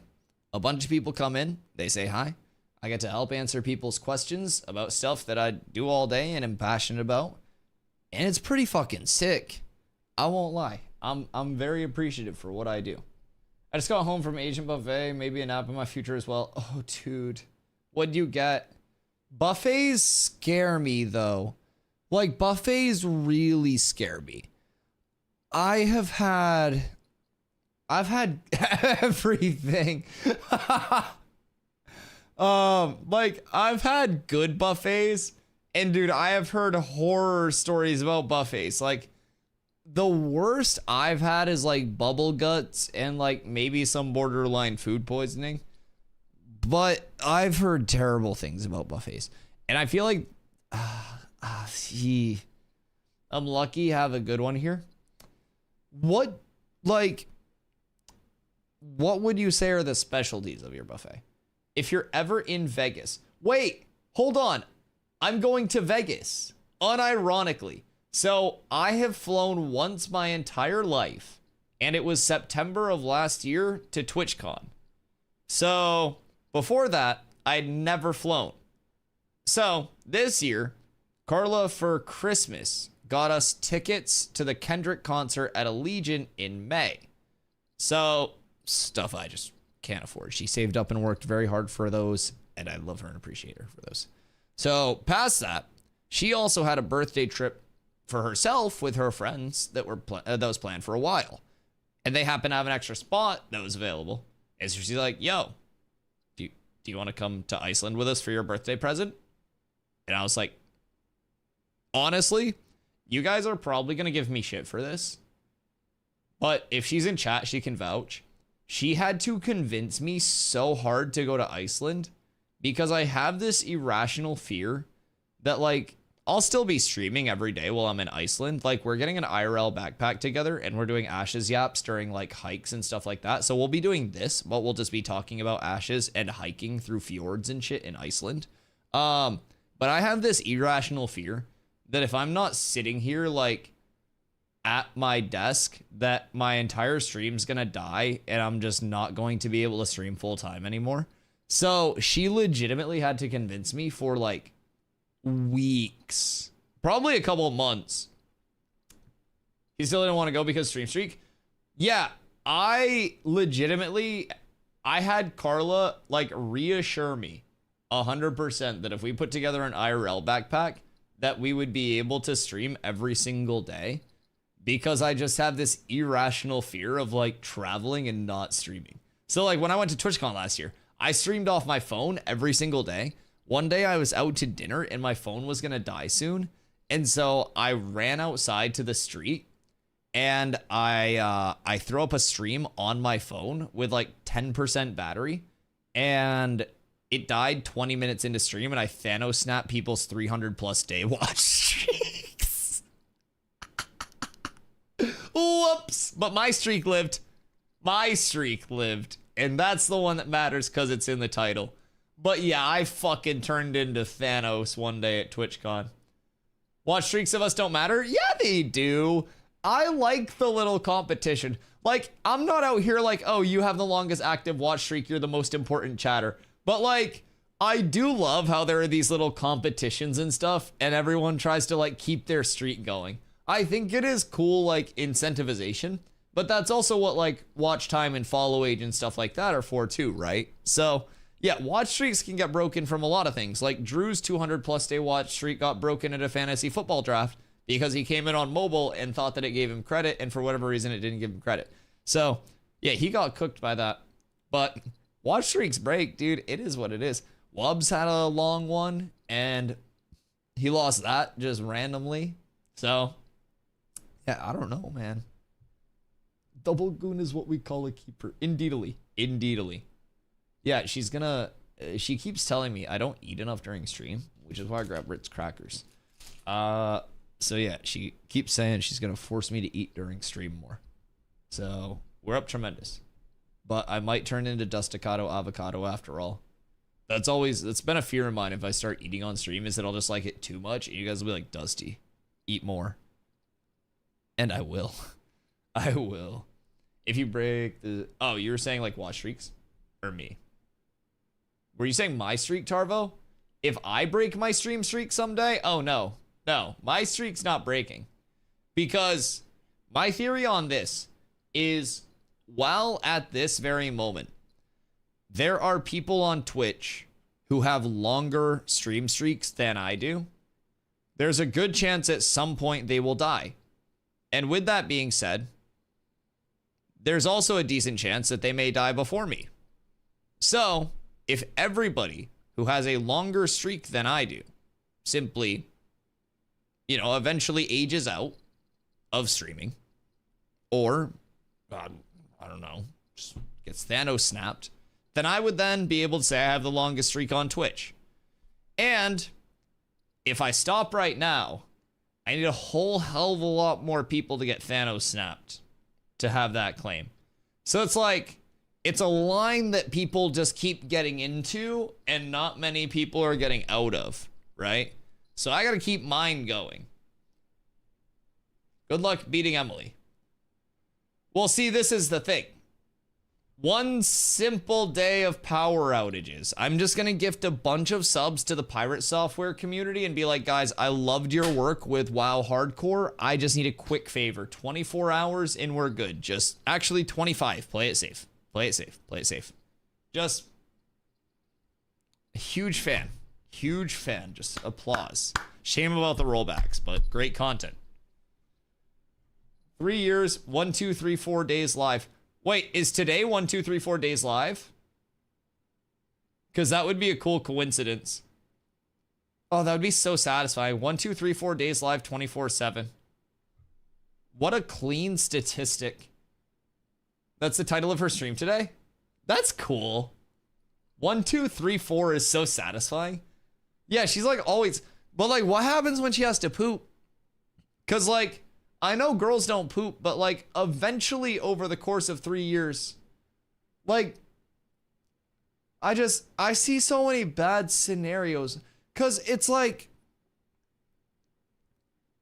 I don't know, I talk in my sleep, and even when I run a subathon, like my plan is to like probably sleep in my bed off camera and run VODs at night. And I don't know, like, what if I'm talking in my sleep? What if I'm tooting in my sleep? Like, I don't know. What if I wake up and I really gotta pee and I'm like bricked up and then I gotta like side scoop? Like, shit happens, dog. Like, I think there's too much that can go wrong when I'm sleeping on stream. What happens when you need to partake of the green? Oh, well, then I just say I'm gonna stretch. She plays music with cam on her bed, but video is blurred a bit. Fair. Fair. It's what the bucket's for. We don't want the bucket. No eating on stream. The sound of people eating is the most annoying sound to mankind. Bo, what's the worst thing to listen to somebody eat? If you had to rate it, like just across the board of things that are bad to listen to being eaten. Sorry, I phrased that weird. But like if you had to pick one food that's just the worst to listen to somebody eat. Is it like a crunchy food? Is it like a chewy food? Like smacking gum? Or like, I don't know, what else? Maybe like potato chips? Ice? Well, people eating ice makes me cringe because their teeth are gonna shatter by the time they're 35. That's why people eating ice is here. Mac and cheese? Oh, dude, I be grunting with mac and cheese. Like good homemade gritty mac and cheese. I'm literally sorry. You guys didn't need that in your head. But yeah, like I'll come up for air and then just go back down into that shit. Don't clip that. Don't do it. Be the bigger person today, chat. It's about mac and cheese. It is about macaroni and cheese. I had some smoked machine and cheese the other day. I know it's an autofill, but smoked machine and cheese is so funny. I don't know why, but that sent me. I love eating ASMR. Carla, what's your favorite type of eating ASMR? Is it potentially hot Cheetos? If someone's speaking to me IRL and smacking, that gets annoying. Wait, so you would listen to me eat on stream, but you wouldn't listen to me eat IRL? Is that what I'm saying? I like really crunchy food. What's the crunchiest thing you can eat? Just like the most cinematic crunch. I feel like it'd be something very airy. Any sound of chewing mouth noises, any of it.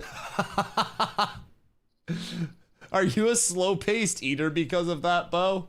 Are you like super self-conscious about it? I picture you just sitting all proper with like tiny bites like your report of the week. Just...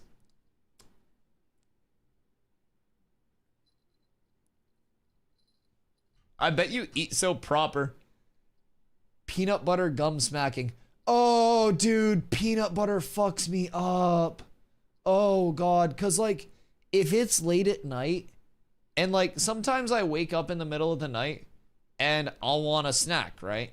And so I'll just get, like, a spoonful of peanut butter, and I'll just eat that, right? And then I get back into bed, and I'm like, oh, my God. And then I have to get, like, a fucking whole new bottle of water after. Are you a crunchy or smooth peanut butter kind of guy? I like both. I'm not opposed to crunchy, but my personal preference for sandwiches is smooth, just because I feel like it spreads more consistently. Yeah, I don't hate crunchy. I'm just like kind of a smooth preference, if that makes sense. I feel like smooth peanut butter is more convenient for like actual applications of things, but I also feel like crunchy would probably be a better overall snacking peanut butter. I like peanut butter in my ice cream. Have you thought about a peanut butter ice cream by chance? Or is there like a flavor of ice cream that you just really like peanut butter in? I think they both have their spots. What's your ideal spot for a crunchy? Peanut butter ice cream is amazing. Peanut butter ice cream fucks. What are your guys' thoughts on peanut butter cups in ice cream? It's about the ratio. Interesting. So like vanilla ice cream with peanut butter? Peanut butter cups in anything is top tier. See, I have very sensitive teeth.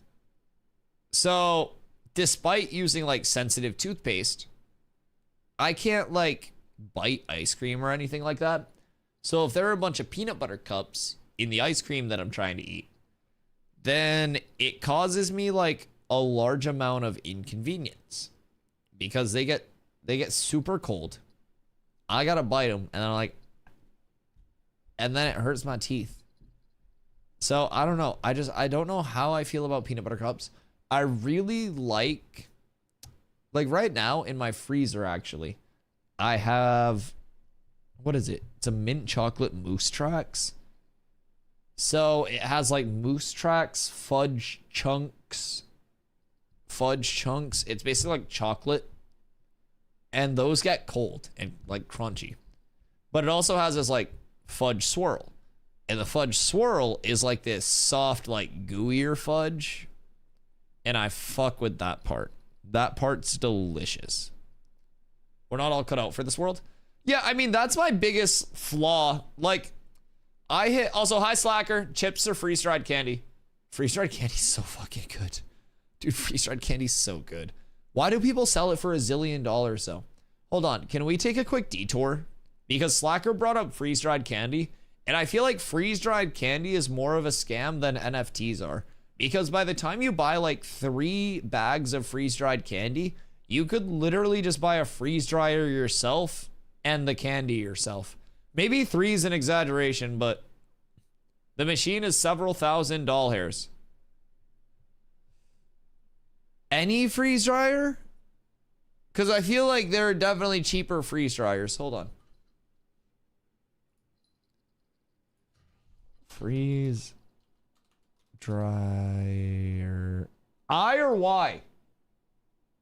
Is a freeze dryer an I or Y? Y. Freeze dryer for candy. Amazon.com. Food freeze dryer machine with 5 trays for home digital adjustable timer. Wait. I have to make sure. Okay, hold on. Hold on, chat. Unironically, this has 1.9 stars. So maybe not. I can't like show it because it has my fucking address on it. Not my address, but it has my like zip code, so I don't trust you guys. So that one is $71 and has 1.9 stars. Amazon has one that's new 2025 that has 1 star. Okay, let's search Amazon. Freeze dryer. Food dehydrator. No. No, we don't want a dehydrator. That's for jerky. We want a freeze dryer. Vacuum freeze drying machine. Oh, that's the one that we had at the dispo. Okay, I know that machine. That's $2,800. Food dehydrator. Freeze dryer for jerky, meat. Oh, wait. Electric food preserver. Food dehydrator. Bigger than 7 trays with large 6.5 inch drying space. And then we have... Okay, so this is all just food dryers. 2025 new food freeze dryer machine for home digital adjustable timer. I think that's the 1-star one. So I'm probably going to stay away from that one. I'm really intrigued. Yeah, these might... Ah, this one has 5 stars. I found one with 5 stars. Hold on. 2025 latest model dryer machine for candy and snacks, food dehydrator machine with digital adjustable timer and temperature control for beef, fruits, meat, vegetables, blue. $66.99 on Amazon. It has 5 stars for the reviews. So, what are the odds? No, that's a dryer. Is it a freeze dryer? Or is that just a dehydrator? I think that's just dehydrator. Okay. Probably legit. Listen, man. Commercial dehydrators. I'm finding a lot of dehydrators, but like... What I'm not seeing is a freeze dryer specifically. And I think like... Food dryers are different than like the freeze dryers. So, let's see. Yeah. Yeah, it's looking like it's going to be like 2K. Right around there for a good one. For a vacuum freeze dryer. Wait. Vacuum freeze dryer machine on Amazon. Where'd it go? No. Okay, I don't know. Yeah, it's looking like $2,000. So I will say, if anyone in chat has an extra freeze dryer laying around and wants to send it my way, I will bring freeze dried candy to TwitchCon, and I won't charge you guys out the ass for it. I will. I'll charge a modest price. Don't worry. Don't worry. It'll be available to everyone. I brought that up during the smart chat about crunchy food. I know. I looked up and I saw it. Probably legit. Sure, if you have $2,000. I mean, wait. No, then I'd just be better off buying a new one. Why would I buy a used one at that point? French vanilla with dark chocolate chips is the S tier snack. No peanut butter?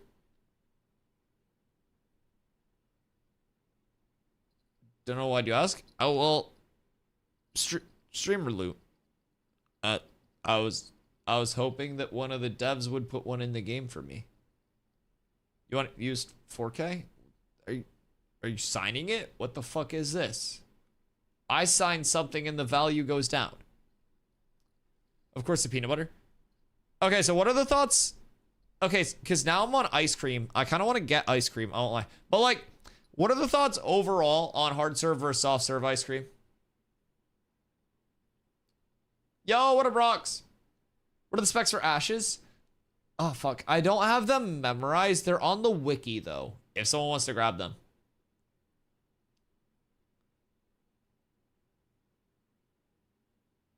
More used to. It's not. Hold on. I need background music. Well, I think. Here. Oh, there we go. I like my ice cream like I like my men hard as hell. Okay, wait. So, what's the preference? You guys can't just say yes. Why do people make life choices? Life about choices. I want both. Okay, but if you had to choose one. Like, if you had to go to an ice cream place right now, what is your cone that you're getting? Or what is your go-to ice cream? If you went to your favorite ice cream place, like there's a chain in Maine called Fielder's Choice. If I go there right now, I'm going to get a baby mint Oreo on a waffle cone because the baby still has like fucking 3 scoops on it and it has hot fudge in the bottom of the waffle cone and it goes absolutely Insano style, and Fielder's Choice makes all of their like ice cream in-house. People actually live in Maine. I like Maine. Yeah, Maine's nice as shit. I fuck with Maine heavy. What's wrong with Maine? Yeah, I mean, we don't meet many people that live up here, but I be up here. I chill. I do my thing. Rocky Road ice cream. Rocky Road's the one with nuts in it, right? Or mint. Okay. Stephen King made Maine scary. Stephen King doesn't even live here anymore. He's in like Florida or something. His house is simply a prop. Ice cream places around here mostly have hard, so probably that. What flavor though? Self-made, probably one fruity one. Something with chocolate. Are you mixing? Are you doing like 1 scoop of each? I guess that would be good too. Strawberry or cherry with real fruit in it. So like chopped up strawberries. That does fuck. Mint ice cream is underrated as hell. I have 2 things of mint ice cream in my freezer right now. One of them is mint Oreo. One of them is mint Moose Tracks. Because my grocery store app gets new sales every Friday. And this Friday they had their store brand ice cream on sale for 97 cents per like thingy of it. And yeah, I grabbed 2 of those. I'm lactose intolerant, and the #1 ingredient in that ice cream is skim milk. But I've been vibing. I've actually been chilling. It's delicious ice cream too. For 98 cents per. Oh my god. Oh my god. Salted caramel. Oh dude, salted caramel ice cream is so good. So fucking good. So they also have at Fielder's Choice, they have like a Butterfinger ice cream that actually has like big bits of Butterfinger in it. Wow, say that a lot. But yeah, and then the ice cream itself is like the Butterfinger overall flavor. It's, dude, it's fucking insane. It's just so hard to eat because you get like cold Butterfinger, like crunchy stuff all up in your teeth. And it runs your shit. There are quite a few Italian ice places here. What is Italian ice made of? Is it just like flavored ice? I know that's a really dumb question, but I've always wondered. Also, overall, ice cream or gelato? Made with real Italians.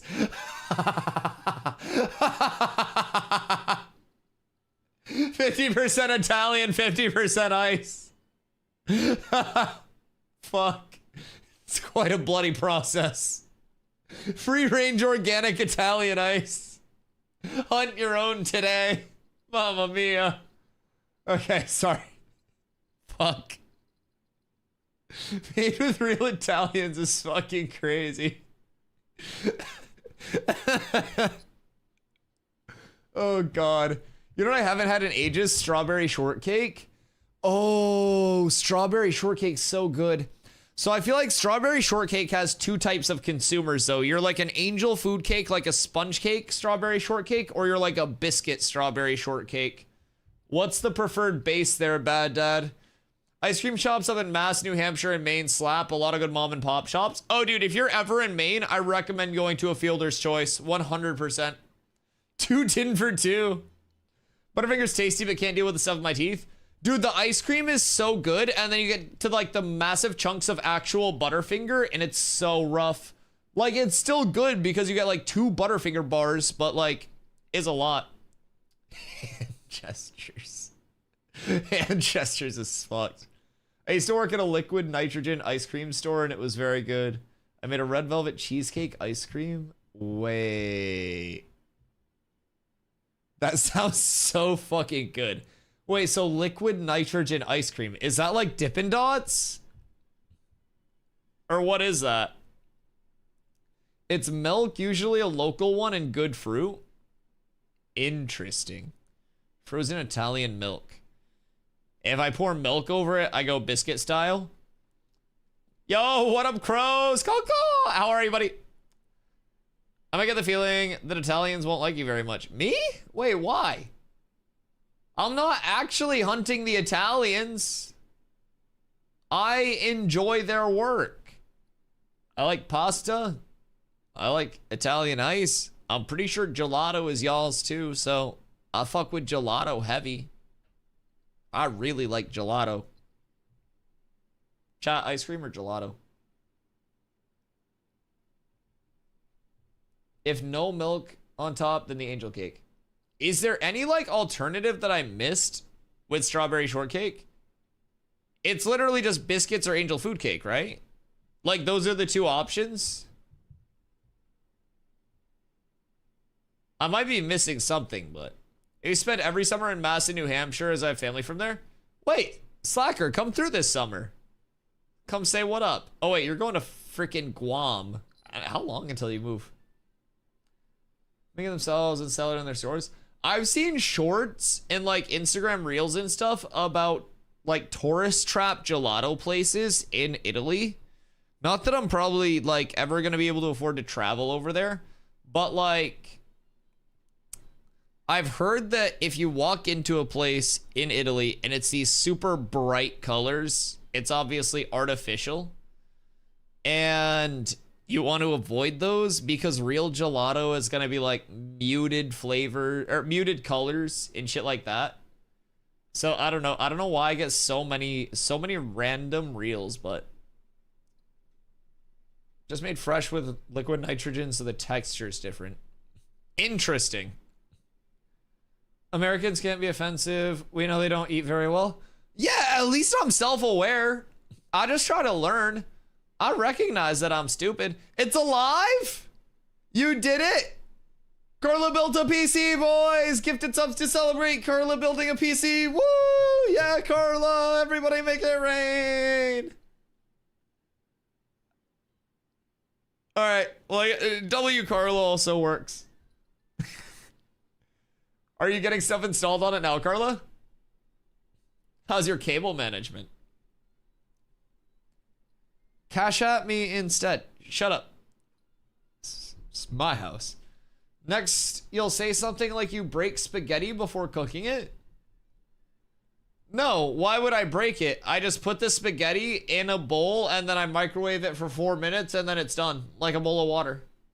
Why would I need to break it? It just like falls into the bowl as it microwaves.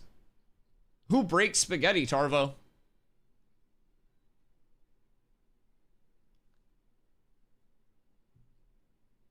Slacker, 3 months until you move? Wait, pull up to main before you move.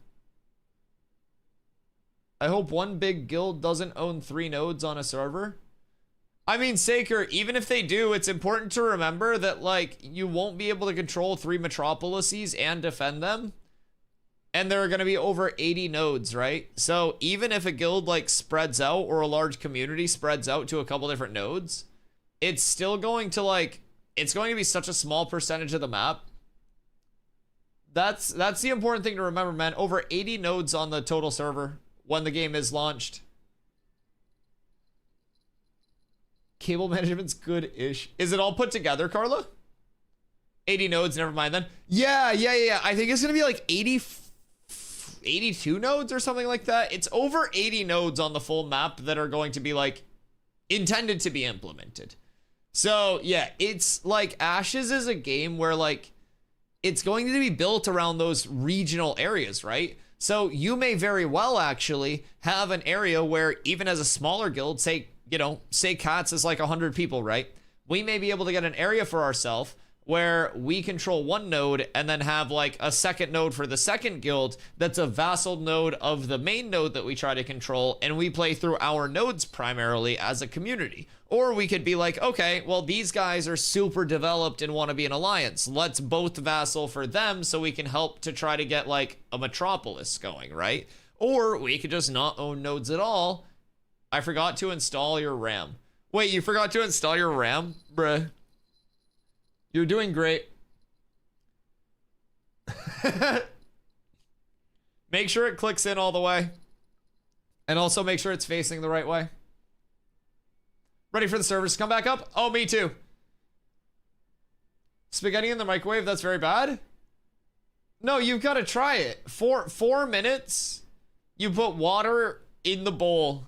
You put the spaghetti in the water, and then you microwave it all for 4 minutes. And then it comes out, like, basically just after al dente. I air fry pasta, who needs a pot? Wait, isn't air frying pasta and then, like, throwing it in... I guess it wouldn't be air frying. I guess, like, deep frying pasta. And then throwing it in, like, cinnamon sugar. Isn't that, like, an actual snack? My mom's side is Italian and my dad's Brazilian, but they all know Portuguese, so it's an obvious choice. I barely know English. No, Dusty, I'm Italian, I can't do that. What if you become the trendsetter? Microwaving non-cooked pasta to cook it sounds wrong. Are you a Vira player? I am, yes. Hello, hair curls. Where do you play? Lenneth? Time to level a rogue. At least I know what to do now. Fair. Do you have gear ready for the rogue? I was torn on like whether I want to just start a rogue immediately on server launch. Oh, Dr. Curls, what up? Yeah, this is so these aren't always on, but it's a chat redeem, kind of channel point redeem. People can save up 50,000 channel points and make me rock them for the rest of the stream. So that's been channeled today. But we do have a few guilds over on Vira called Cats with Abs, unironically unrelated to the ears. The guild existed long before the ears became a fucking stream meme. Bless their heart. But yeah, so if you're looking for a community, let us know. But I'm assuming with Doctor in the name, cleric. If so, bless you. We need more clerics everywhere. You put water in the pot when the water is boiling. You put the pasta, and you always take it out 1 or 2 minutes before what the bag of pasta says. Well, if you're Italian, aren't you supposed to be making your, like, your pasta fresh? Awful news. Oh, no. What happened?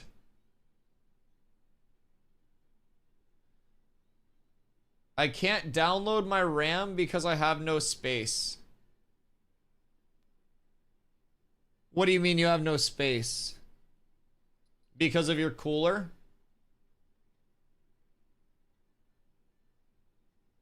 Oh, God. Ooh, a tank. Ooh. Okay, I love that. Fans are in the way?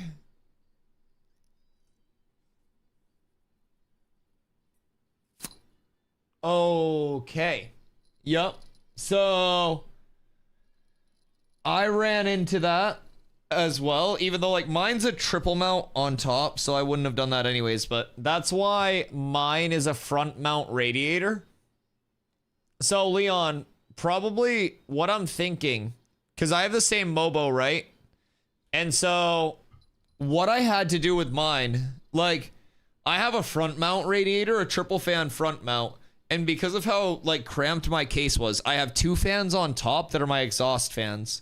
And then I have a 4080 Super that almost touches my radiator.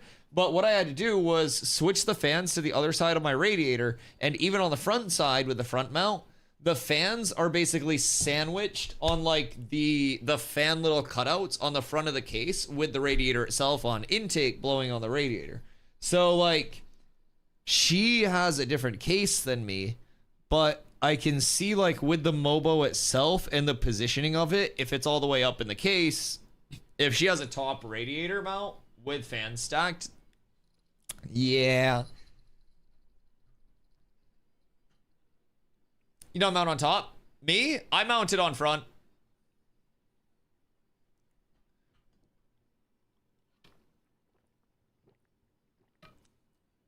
We don't do fresh pasta. Every day takes time. On Sunday, when we have time, we do it. Wait. Is that why it's called Sunday sauce? No fucking shot. I saw... Okay, so another Instagram short. Or, yeah, another reel or some bullshit. Or a YouTube short or an Instagram reel. But, like, it was a thing about, like... I watch a lot of food stuff. And it was about, I just uninstalled my fans and downloaded the RAM directly and everything fit. Oh, okay. And then you can put your fans back on after. Her saying downloaded the RAM concerns me. Cat with abs is absolutely S tier. Yo, Curls, thank you so much for the follow. I appreciate you. But yeah, so is that why it's called Sunday sauce? Because you guys make it on Sunday? Also, chat, tomorrow, it's going to be a crazy stream. We have, is that a Willy notification? Yeah, he says cats with abs is absolutely S tier, because we are. But tomorrow, we've got a day. So not only are we on the tank round table with Vladis and gang, but also, we've got to do a few sub goals. Now, I basically traveled around most of Maine to find Heinz beans. It was a fucking journey. I did get a can of Heinz beans. So, beans and toast happening tomorrow. Honest review, honest feedback. Hot sauce tier list featuring this hot sauce that I found on clearance at the store today. Gringo Bandito, super hot sauce. I'm excited about this. In addition to that, I have to pay off the ultimate sub goal that we hit recently of wearing a fucking maid outfit. I didn't think we'd get there because to get here, it took breaking the channel's all-time hype train record twice. So tomorrow's going to be a bit of a weird stream. So just bear with me. We'll be back to normal on Thursday. I promise. I promise. I have a horizontal case. If Tapatio isn't S tier, I'm rioting. Wait.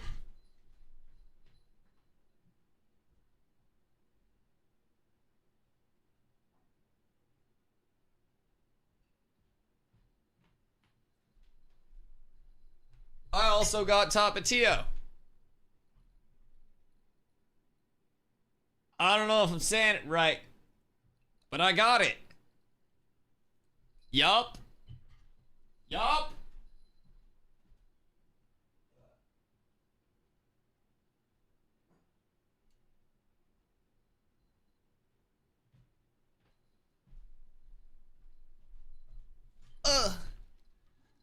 I prefer the green. Fuck, do I need to go get the green tomorrow? It's alive again, BIOS booted, now what? Oh wait, you're up tremendous. So now you have to get your Windows up. So did you download the Windows install media onto a flash drive? So I talked to you about that like a while ago, but if you have like a flash drive, you'll want to get your Windows install media downloaded onto your flash drive, and then once that's on, you plug it into the new computer, you boot off of that flash drive, and it installs all of your stuff. Keep watching, the video covers all that. Oh shit! Thank you, Leon. Leon the fucking goat. Thank you for the help. Chat, we need duck slippers. Oh wait. Yeah, I think we hit that already. Green equals better. Do I need to get the green? Is that what I'm gathering? If I need to get the green tomorrow, we'll be up tremendous.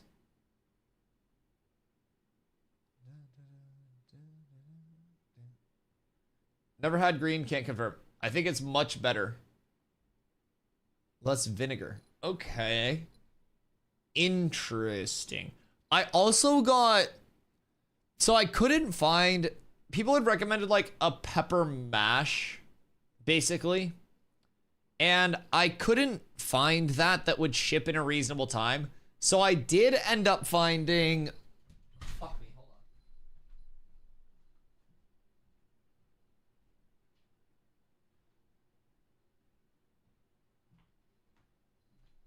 So like, I figured a pepper mash was going to be pretty similar to this, because everyone was like, get a pepper mash, get a pepper mash. This is ground fresh chili paste. So I don't really know like how similar this would be to a pepper mash, but it's literally just ground chilies. So I'm pretty sure, like, it's not gonna be like a ghost pepper or anything, but I bet this will still be good. Green is not better, but it's good. Jesus. Is green worth me getting a box of? Or a bottle of? Like, is that the play? Okay,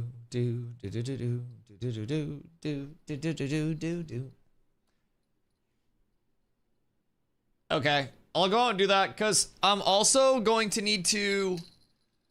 I was thinking I was gonna like get a bag of wings and like cook them up myself before stream. But like, okay, hold on. Are you raw dogging the hot sauce? What are you putting it on? Okay, hold on. I'll explain the steps. Good question, Bo. So basically, I'm going to do a spoon of the hot sauce, raw dog the hot sauce to start, okay? And I'm gonna get a feel for the actual hot sauces. And then I'll be putting the hot sauce on a wing and trying it on the wing to see how the raw hot sauce is and then how it is on a wing. So what I was thinking, I was between like getting the wings like frozen and making them myself, or just calling in an order at a pizza store for some naked wings, like a pizza place. And I'm gonna probably just get some naked wings from somewhere and go with those. Realistically, I feel like that's just the money option. And well, honestly, it might spend more money, but it'd save me time. Get naked wings. Yeah, like I'll just let the professionals handle it, and I'll just get some naked wings and then just sauce them myself and save myself the time. I feel like that's the best option, and I can call them in for like right at the start of stream or something. Yeah, definitely valid. Now, should I get some boneless as well? Their deep fryer has a different flavor too. Yeah, that's the flavor of all the past deep fried goods, and I fucking love it. Don't change that fryer oil, baby. What's the point of spicy wings if we're trying to test hot sauces? Well, no, he meant like go hot ones like the frickin' show, not like hot wings. Yo, Sewer, what up? F boneless. We not doing nuggets. Okay, so is that the general thought on boneless wings? Is that just like, fuck boneless wings, they shouldn't be called boneless wings? We have a good variety of sauces lined up. Nugs are for kids. Okay, but I'd be willing to say chicken nuggets are different than boneless wings. Boneless wings are typically like chunks of breast meat, heavily breaded. Nuggets are like meat blend reconstituted into a nugget shape. It's like a chicken pancake. Frank's Red Hot clean sweeps the wings category. Dude, I personally, and like, this is gonna be tough for me because I have to try to keep personal bias out of it, but like, this is also my personal bias. And I might grab a second bottle of a couple sauces tomorrow anyways, but I typically keep Frank's, Valentina, and Sriracha as my like 3, right? Just some Hoi Fong Sriracha. And I don't know if I'm just tripping myself out like crazy, but Hoi Fong Sriracha, since the whole drama about the pepper supplier, has been way sweeter, way less spicy, and like almost watery. And I don't know if that's like intended or not. Samba Olek is great. Tarvo, that's what this is. I have a jar of it. It's ground fresh chili paste. Because chat was telling me, I love that you guys are saying these hot sauces and I just have them. So, yeah, chat was telling me to get like a pepper mash and I couldn't get that delivered to me quickly enough. It would have been such a long delivery time and it was expensive as fuck. So, we got the ground fresh chili paste because I'm assuming this is going to be similar to a pepper mash. But Frank's as well lately, because I went through a phase where I was using like pretty much exclusively Valentina for a while, right? And I was trying to appeal to Carla. And so basically, I switched back to Frank's like relatively recently. And my first time like tossing anything in Frank's, I was just like, damn, it just like absorbs. Like, this is really like watery. And I don't know, maybe it's just the fact that Valentina's like dense as fuck, but Frank's and like recent Sriracha has just felt rough. Have you ever tried habaneros? Like the actual peppers? Yes, I love peppers. I love spicy things. Deep cleaned my setup and tuned in the stream. You had the video paused at 1:19 before I took a shower. Still at 1:19 post shower in my food.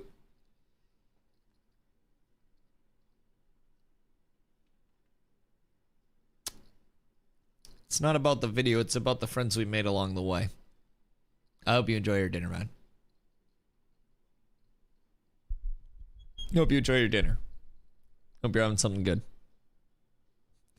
Not really a Sriracha enjoyer. Hair curls, thank you for the hydrate, by the way. I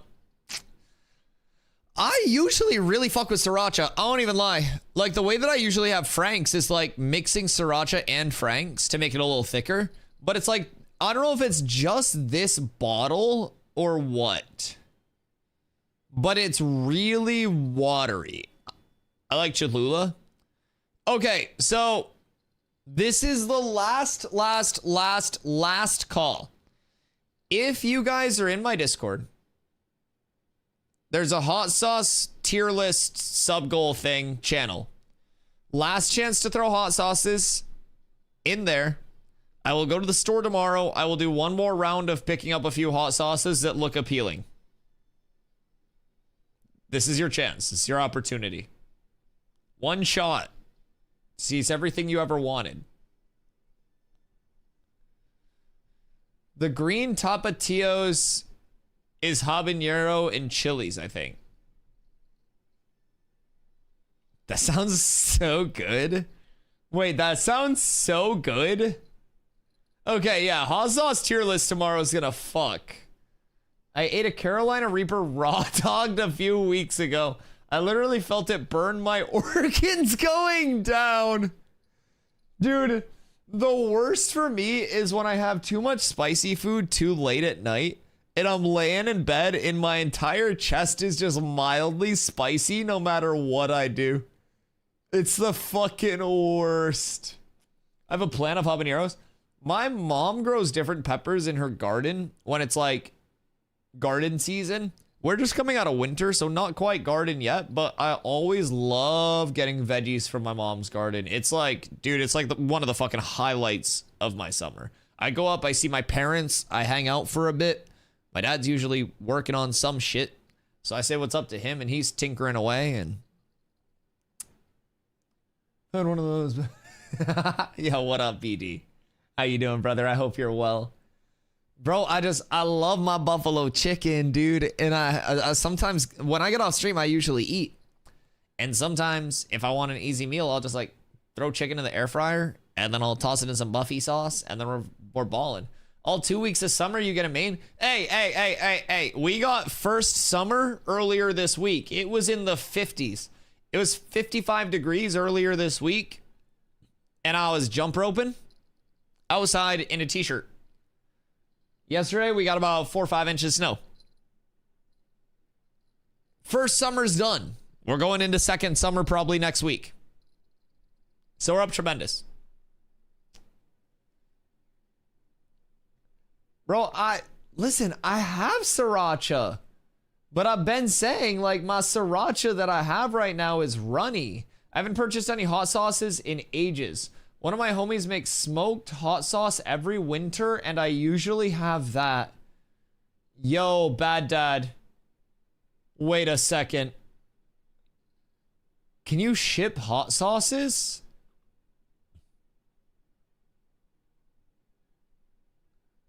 Wait.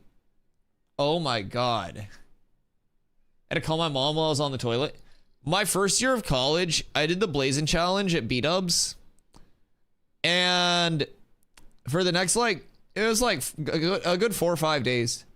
Every time I went to the bathroom after, I had to literally, like, sit on the toilet and let my ass air out before I could stand up. Because it was just pure pain. It was terrible. Smoked hot sauce sounds really good. Skibby's a mod in your Discord? Yeah, Skibby's like an IRL friend of mine. Yeah, Skibby and I go, like, Skibby has literally known me for 20 plus years.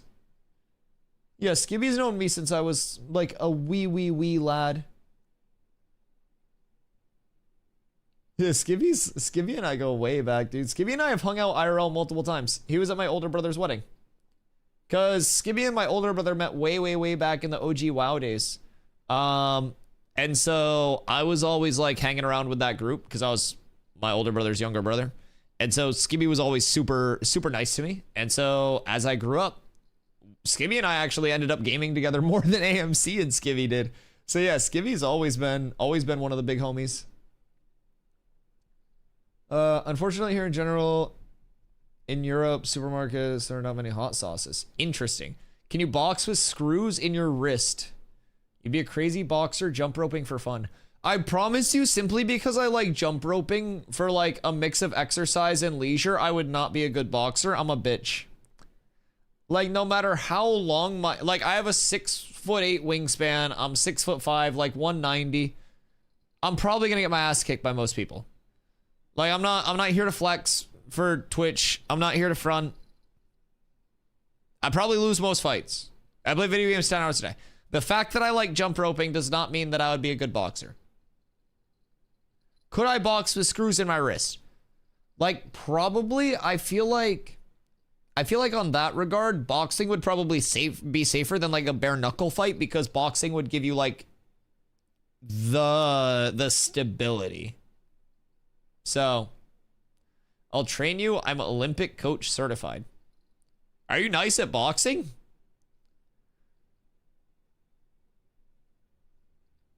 Like, are you boxer, man? Magneto counters you. Yeah. Hi, Nin. We've been here for 20 minutes. I've been here for 6 hours and 42 minutes. Yeah. This is the first one of the day. We're talking long-term planning. Bare knucks is pretty dangerous if you don't understand your punching power. Oh, dude, it's hard to comprehend my punching power. Surely it's a level of punching power that has never been seen before. I bet I could probably make somebody go, ah, stop. If I hit them like really hard. Like I'd probably get one of those out of them. Slipper goal has already been hit, so don't forget those tomorrow. Yeah, I gotta get fucking Plank some new shoes for tomorrow. I can't have him go shoeless. We gotta get him dripped out. He's gotta stay kitted. And with dual wield coming in, he might need a second weapon. Hi, Ken. How are you?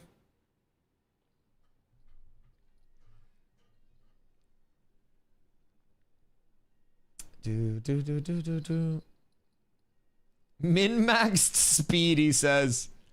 Zine, how tall are you? Why do I get like 5'10", 120 vibes? Do you like wasabi? Is it with sushi? I love sushi, and I'll take wasabi and like break some of it up into my soy sauce, and then I dip. That garbage fake shit. Listen, man. Yeah, I doubt I've had like fresh, super good like wasabi because it's probably extremely expensive. But I mean, the green stuff, like the flavor profile is good, but isn't that primarily horseradish based or something like that? 41300. Man's got the Weeble Wobble build. Ever had St. Elmo's horseradish sauce? S tier. Would you consider that a hot sauce?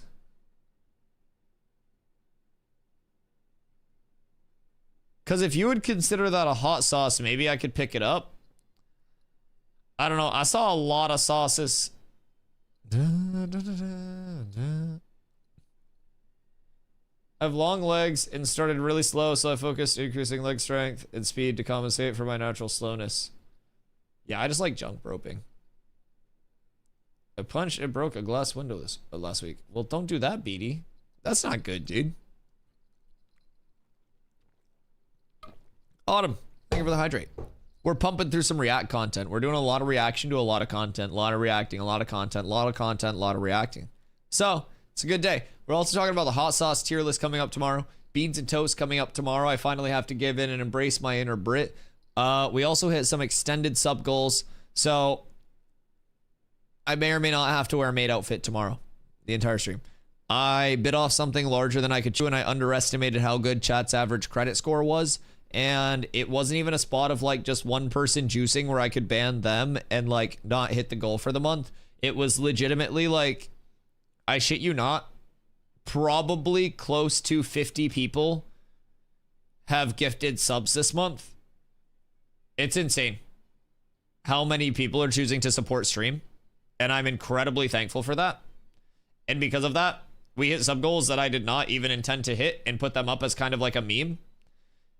And yeah, now I have to wear a maid outfit. And we broke my channel's hype train record twice in 1 month. So like, I don't necessarily think this is something that'll happen every month, so this might be a one-off. But if this keeps happening, then it's a trade I'm willing to make. It's a trade I'm willing to make, dude. The amount of support has been absolutely insane since coming over to Ashes. And I think we're in a spot where like, not only this channel, but also like a lot of the Ashes community is going to blow up over the next few months in the best way. So I'm excited for what the future holds, man. I think I'm going to be many more sub goals, many more new friends. Like, I think it's just the start. What time does the Ashes server open? 1 p.m. EST typically on Thursdays. So sometimes there are delays. The Ashes Discord is always the best place to stay tuned on that, and you can link up your account to get the Alpha 2 access as well. I think I'll grow with the game. I appreciate that, dude. I appreciate that. And my goal is also to just help the community grow as well. I mean, I'm not this like massive streamer. Tarvo, you were here late, dude. I hope you sleep well, buddy. Thank you for hanging out. Tomorrow's closed? Yes, tomorrow is also closed, indeed. It's Tuesday, Wednesday downtime until May 1st. And then once May 1st hits, we go into our 24/7 live service, except for, you know, downtimes, updates, stuff like that. But it won't be Tuesday, Wednesday. Super happy to be in this game. I appreciate that, dude. I appreciate that. Yeah, I think the entire Ashes community is very special. I think we have a very good community here as well. A lot of positivity, a lot of good vibes. Even when we yap at each other, it's all friendliness, and it's all like a really welcoming community overall here, man. And I'm, again, incredibly thankful for everything. Yo, Volatile Platypus. Thank you for the follow. I appreciate that. What's that video? I wasn't here. Please restart the video. Good vibes. What up, Emu? This is just the start of Flanker's video talking about the introduction of naval combat. So I don't know if big streamers will ever play Ashes, though I hope they do. Oh, large streamers will absolutely play Ashes. I mean, Pirate Software was playing when he was like 15K plus average viewers. Summit has already played as well, and Summit loved the game. So servers are up Wednesday to Sunday. They're currently Thursday to Monday with a Tuesday, Wednesday downtime. So it's Thursday, Friday, Saturday, Sunday, and Monday. Servers are up, and then they go down Tuesday at 1 a.m. EST, and then they're up Thursday at 1 p.m. EST. And then on May 1st, we go into phase 3, where it's fresh start servers and then 24/7 live service. I think Asmon will play closer to release. Oh, yeah. I mean, Ashes is going to be, like, even if it's temporary, a very large draw for a lot of content creators because it's that next MMO that has a chance to do something. And I also think, like, this next few months will present a lot of growth potential for in-house Ashes content creators that stick with it and have stuck with it. Because we're finally seeing a lot of updates that are going to be like outward facing changes. Like a lot of phase 2 leading up to this point has been very built around like backend changes, networking changes, like server infrastructure to allow the game to play smooth and fluid. So now that that's in, we're actually in a point where it's like biome expansions, new system, new class, dual wield. And I think we're getting into the point within the next few months where we'll really start to see that, again, that outward facing content where all of the people that have been kind of like just casually checking out Ashes and they don't necessarily see all of the improvements that have been made because they don't feel all of those things. They're going to be able to see it coming together and see what Ashes really has to offer. And I think that's just going to attract people in itself. Past that, we have all of those Wave 3 players that are going to be coming in. Ni hao, rocks. I think we'll have a lot of players coming in with Wave 3, Phase 3 access as well. We'll have a lot of players returning, so. Do you think people will DDoS if they lose in Node Siege? Good question. I'm sure inevitably. I mean, it's kind of like, what is it? Charlie Murphy's Law or something? Whatever can happen will happen. It's almost an inevitability that people will try to manipulate the system however they can for their advantage. And I think from our perspective, like, we can only hope that Intrepid takes, you know, kind of stances. Rock, thank you for the hydrate. Not only stances against that shit, of course, right? But like the precautions in a preventative and like anticipatory way rather than a reactionary way. And I think that's one of the advantages to Intrepid having their hands on everything. Farm him, reaped. Dead. Fucking idiot. You're the fucking idiot. Like Intrepid is comprised of, yes, game devs, but also a ton of actual gamers that are very in touch with like the realities of gaming. Like they know RMT exists. They know like all of that exists. They're not like just blindly ignoring the negatives of the gaming industry. And they've acknowledged that it really does suck when those things exist in games and when things do deviate from how the game's intended to be played. And they really do plan to take a stance that like will allow them to ongoingly combat those things and try to make the environment of Ashes the best environment possible to play in. So I take a lot of solace in that, knowing that they're at least like open to talking about it, open to acknowledging it and putting it out in the public. I think that's more than most MMO devs are willing to do. And Steven literally goes out there and says, man, like pay to win in games fucking sucks. It's really shitty to feel like you are obligated to swipe and spend money to match the power output of other people that are. And like RMT also puts that feeling in. And Steven said that. And keep in mind, Steven is pay to win. Like he was an Arcade player and has $1 billion. So he's kind of chilling in that regard. And I think like having them very aware of it and like taking that big stance again of just like, we don't want this here, especially long term, and we're going to do what we can to like combat it is massive. Tax season employees are struggling right now. Isn't Bo, are you doing taxes right now? Bo's an accountant. Gonna play a little bit until May, then play a lot after that in case of a reset. So it won't necessarily be like a full reset of character data unless something absolutely necessitates that. But what we have going into May is going to be another set of servers that open up. So they've said that their goal is to have phase 2 servers continue. And while they, won't have as many players, they want to continue to get the valuable data that they can off of these servers. And they don't want to get rid of this character data unless they absolutely have to. So with phase 3 on May 1st, what we're expecting is fresh start servers. And this isn't just because of like, you're going into a new phase, but you also have a ton of new people that are going to be getting access with those wave 3 packs. You're going to have people that are coming back in. You're going to have large streamers coming in, bringing a massive audience with them. So it's like, we're going to get these new servers on May 1st. These are going to continue unless there's an absolute need to wipe them. But I would say realistically, the servers that are more likely to get wiped if something goes wrong would be these phase 3 servers, because phase 3 is supposed to last a minimum of a year. My guess is like a year and a half, maybe even 2 if it goes on the slower side of things. So yeah, I would definitely... Oh god, the gambas are rolling. Do you suggest me to enter in a new server, or is it worth to enter in your server? So in terms of worth, I've talked about this a few times, but like the difference between hopping in now versus May 1st, worth is always like relative to you, right? So the difference is going to be $10.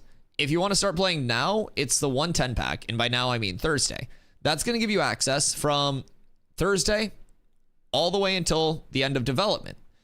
If you want to wait until May 1st, it's $10 less, and you wait that month and some change to start playing.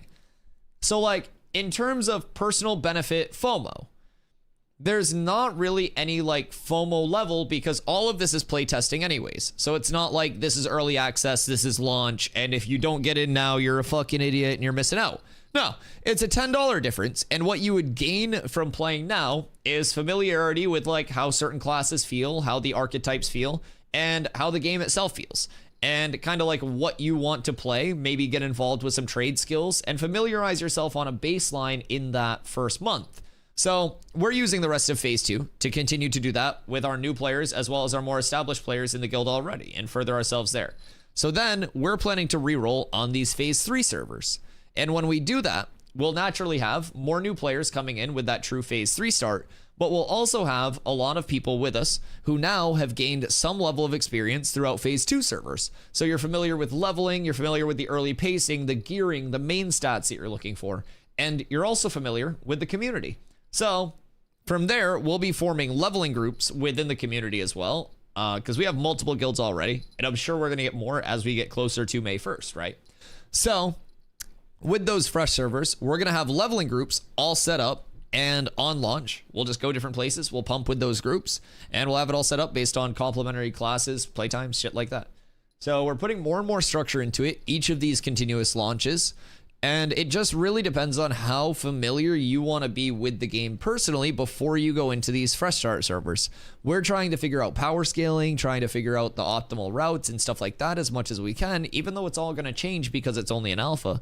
But we want to hit the ground running here so we can have a better endgame presence than we did playing catch up constantly here. So I want to start the game as soon as possible to start to learn the game. Mainly, I want to play with your community. I'm a community and not be alone. Yeah, I mean, the community will be here. Our goal is to be omnipresent within Ashes. Like, I'm here for the long haul through development, through the launch of the game and everything. And I'm trying to build a community that's always going to be here and be a positive thing in the game. So if you're excited to hop in, you want to learn, and you want to kind of like hit the ground running on phase 3, I would say the $10 over the course of the next month is definitely going to be worth it with how much there will be to do in the game over the next month. The playtest is just getting in node sieges. It's just getting in naval combat, the rogue. So a lot of people are going to be re-rolling on low-level characters as well, so the world will feel super open too, in terms of like how many people are there. So, yo, what up, Darians? How you doing, my friend? What'll be the main focus of your guild? So Ashes is a PvX game. So guilds won't necessarily have a main focus, but the best guilds will have a full focus on PvX and will support every aspect of the game throughout its entire community. I myself tend to be very, very PvP based in my approach to things, but I also have tens of thousands of hours in PvE based aspects of MMO as well. So with the whole PvX loop, I definitely recognize that it's important to have that within the community. So we already have people who are PvP minded, PvE minded, crafting minded, gatherers that are willing to just feed the crafters, people who are sweatier, people who are more casual. And I think that's really going to be the big success of communities in Ashes, is embracing that entire like PvX loop and that entire PvX community, no matter like how sweaty, how casual you may be, or what your personal loop is. Because it all contributes to that ecosystem. You need lower level nodes to vassal into your higher level nodes within the community. You need the crafters and gatherers to supply the gear to your PvPers who just want to go practice mechanics in arenas and team comps in arenas and shit like that. Then you also need your crafters to supply siege goods for those actual node sieges.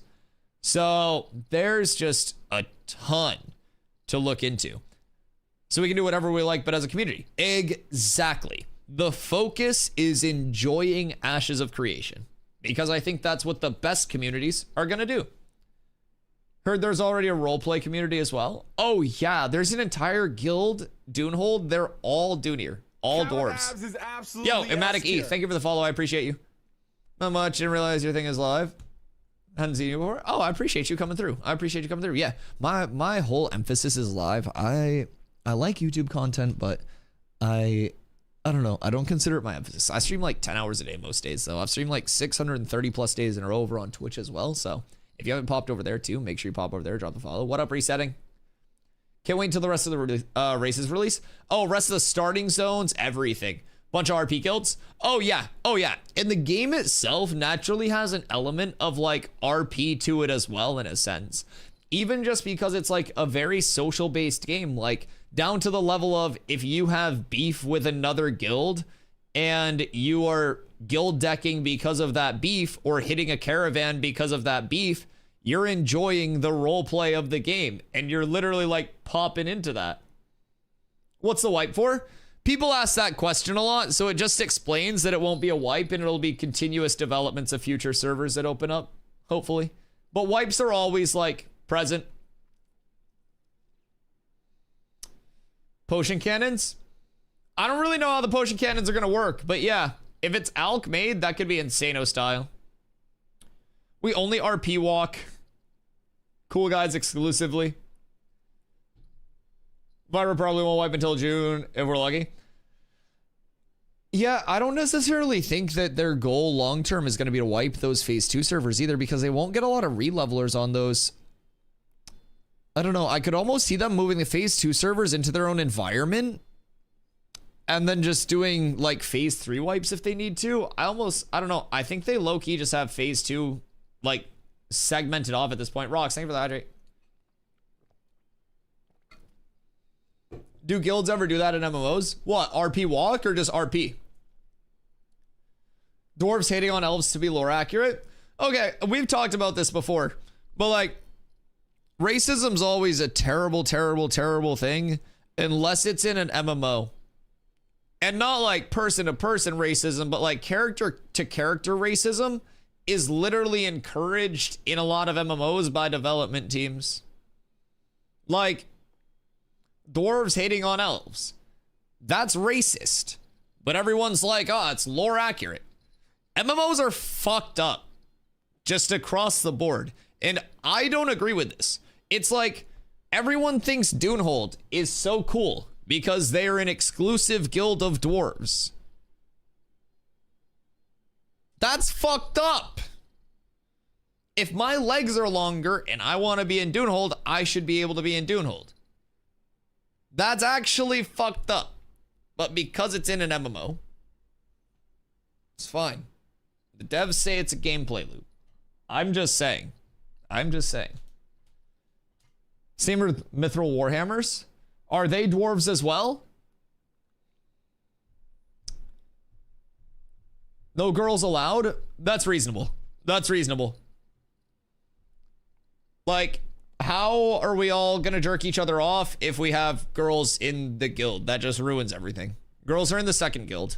Where you guys like, I don't know, go do girl stuff. Just let the guys play the game. We're working on team bonding. I'm gonna trim gold on armor when selling armor enchanting. Yeah, I have scrolls, but I can't trade them to you. So if you give me your armor, I'll enchant your armor and give it back. No shot. I'm gonna scam Vladis with that. Wait, Vladis is in here. Yo, Vladis, excited for Tank Roundtable tomorrow, dude.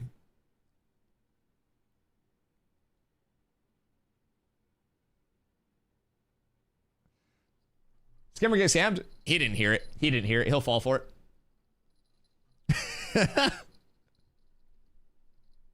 Some say there are no girl dwarves. Listen, I have the most beautiful booba dwarf. The most beautiful. Mithril are all dwarves as well. Rivas are all elves. Okay, yes. So these are like literal terroristic organizations that exclude people based on their physical characteristics, Esteban. And like, do you not find that that's fucked up? Like, do we think that's okay? I don't think that's okay. I think that's fucked up.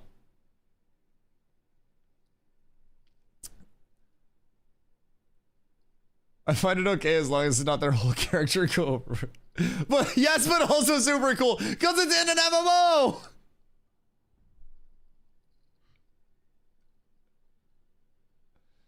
I'm doing Discord, meanwhile, getting ready to play. I love that. Dirty dwarves. Listen here, long ears. Listen here.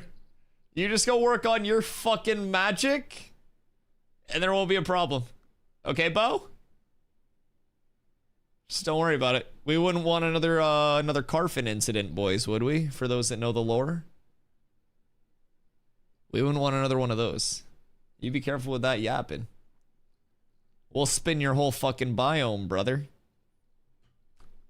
I wonder if they're temporarily locked the servers. They're not particularly interested in the data for that time being. I don't know. I feel like funneling people into certain servers would be smart for stress testing, but depending on how player-based expansion goes, that may not even be necessary to have super healthy servers. What archetype do you like to favor playing? Oh, I love tanking in MMOs, Darians. I'm a huge MMO tank my entire life. I played a lot of summoners and ARPGs, so I started playing Diablo 2 as my first game when I was 4, and played WoW when I was 8 on launch, and instantly, like, year after I started playing WoW, fell in love with tanking, started raid leading a couple years into being in WoW before I was 11, so it was a fun time. Basically grew up in video games. Tolnar race looks cool. I can't wait for like the character creator expansions as well. They're gonna do a lot more with the character creator. I only play hot women in MMOs. Me too. Yeah. No, same. That's literally why I made my dwarf. Like my dude here.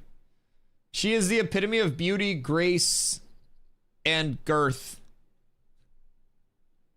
I love mage, quite the opposite. Yeah. Yeah, I mean, I like the pressure of tanking. I also like knowing that I'm in a group that's being tanked by me because I'm very confident in me. And I sometimes have confidence issues in other people, especially if they're doing something important in the group. So like one thing I really like about Ashes is that you can throw 2 clerics into your group comp. And if one of your clerics fucks up, then you still have a backup cleric. Yo, what up, Stan? When the raise cap from 25 to XX, how will gear balance work? Now that people are making gear strong with enchanting, games difficulty will be hard to balance. What do you think they can do? So on a level cap expansion for fresh starts, for example, like for wave 3, I think you'll see a couple of different data sets come out of it, like with the 2 sets of servers. So kind of what you mentioned with like people enchanting their gear right now, right? It will give Intrepid an initial pass of if we put a wall up, for example, like right on the launch. So you have all of the data that's before this, which is going to be before fresh start servers. And then you still have like a smaller percentage of people that will be acquiring data for you like throughout this. And what that's going to do is give you that level of like initial bug passes and stuff like that to the new endgame content. So say this is like 1 to 25. This will be like your 25 to 30. And this will be like your initial input on your new biomes, your new systems, and all of that. And it'll also give you an idea of how difficult the content's going to be with the scaling. So this will be your first pass on content, and then your levelers will come through, and they'll complete this as a holistic 1 to 30. That's a 3. But basically, that's a terrible 3. There. So they'll basically complete this as a holistic 1 to 30 loop. So you'll have that first pass that comes through with the balance here that's based around like, okay, these are people who should be clearing the content easily. And then you have the organic levelers that come through that won't have fully enchanted gear when they're first getting to the content, because these will be fresh servers that just open up, right? So that's kind of how I'm looking at it. Like, you'll have that first pass where like these people clear the content while they're stronger, and then these people clear the content organically without all of that super strong gear. And from there, you'll get a very good like level in between of like where the content should be at difficulty wise. But that's a really good question. There's also someone using Tolnar online. Tolnar's not up yet. Trust issues is what you meant to say. Tell us about it, Dusty. Yeah, I was raid leading when I was 10 and 11 years old, telling grown-ass men to not die to simple mechanics, and that's when I lost faith in gamers. If you're wondering, though. Tolnar are for furry people and scalies. Listen, I have a theory on furries. I think furries are simply bronies that evolved, because, like, bronies died out over time, but whenever a species dies out, you always have the few survivors that evolve into the new species and carry on the bloodline. And basically, bronies either went down the route of having a ponytail and wearing a suit to a 9 to 5, or just like a polo shirt, or just full sending and becoming full furries past just bronies. Those are like the two divergent routes.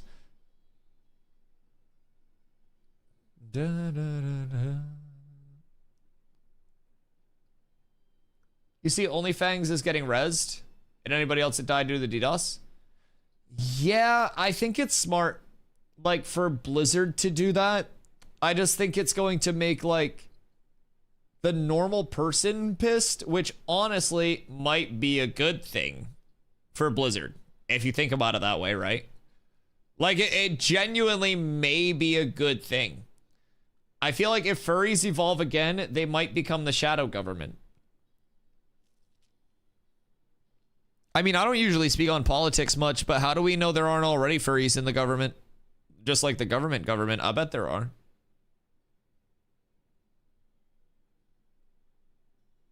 I mean, shit. Y'all be watching me and cat ears. I guess they're everywhere, aren't they? That's why I started healing. 99% of healers suck, or you just can't find one. Oh, yeah. I also like tanking because it feels like there's always something going on. I always feel like there's something going on with tanking. Like, if you have threat all the time and your mitigation's good, then you just work on becoming a DPS, basically. That makes everyone's job easier.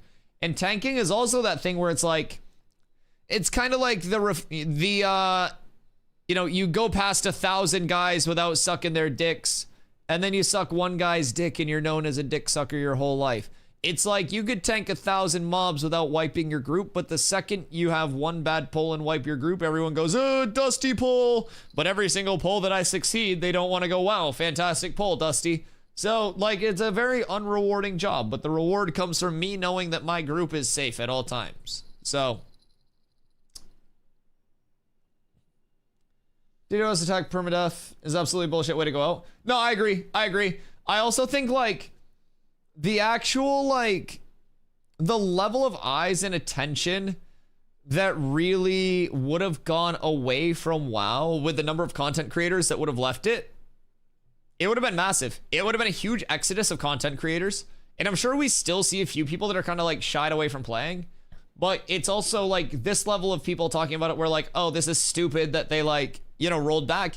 It's going to get more eyes on hardcore when the streams do come up. Because then there's going to be the level of, oh, are they going to get DDoS? As a cleric, I feel I have to never let anyone die, which after hours of farming is quite tough sometimes. I feel like healers have it rough. Because like, when I played WoW, like I went back for Classic and I just played Paladin all the way through. Sorry, I have a hair that's bugging me. It's like longer. So, in Classic, I played a Pally. I played Pally all the way through. So I was wholly in Classic. I was healing AMC, my older brother. And like healing was super easy when I was healing him, and his job tanking was super easy because he knew that I was a good healer. I knew that he was a good tank. He always kept his mitigation up and made my job easy. So both of us just kind of chilled. He didn't have to pop defensives. I didn't really have to go crazy with heals or anything. And when we would play with other people, or they would switch up healing and tanking assignments, both of us would literally be like, dude, this is fucking awful. What's going on? Like, it would be horrendous, just the instant switch. I think I understand this a minute. I heal, but I really don't like other people healing me. Probably fiddle with tanking and ashes. Tanking and ashes has been so fun, and we only have half of our kit. I think one cool thing that's going to add a lot to the tanking kit is how many augments we get. Not in terms of like secondary class augments, but like the verticality in the tree. Like the more that the tree goes up for skill tree, it's like adding new abilities. The horizontal part of it is going to be more augments to abilities, at least in the tank tree for us. So I'm hoping that we get like more augments within the tank tree itself. And more of that like horizontal build out for our abilities too. I will be very excited about that. Because like, I can already think of something for, you know, grapple. Grapple's a 25-meter range, 20-second cooldown, single target pull-in. What if you make it 5-meter range? 5 grapples go out around you and pull 5 targets in front of you if they get hit by the grapples in a circle around you. Then you have an AoE, small range initiate that pulls people in, stacks them up in front of you, and intros to your combo. I think there are so many routes that they could go with tanking, and honestly with so many different classes in Ashes, to really keep it feeling fresh for a long time. A long time.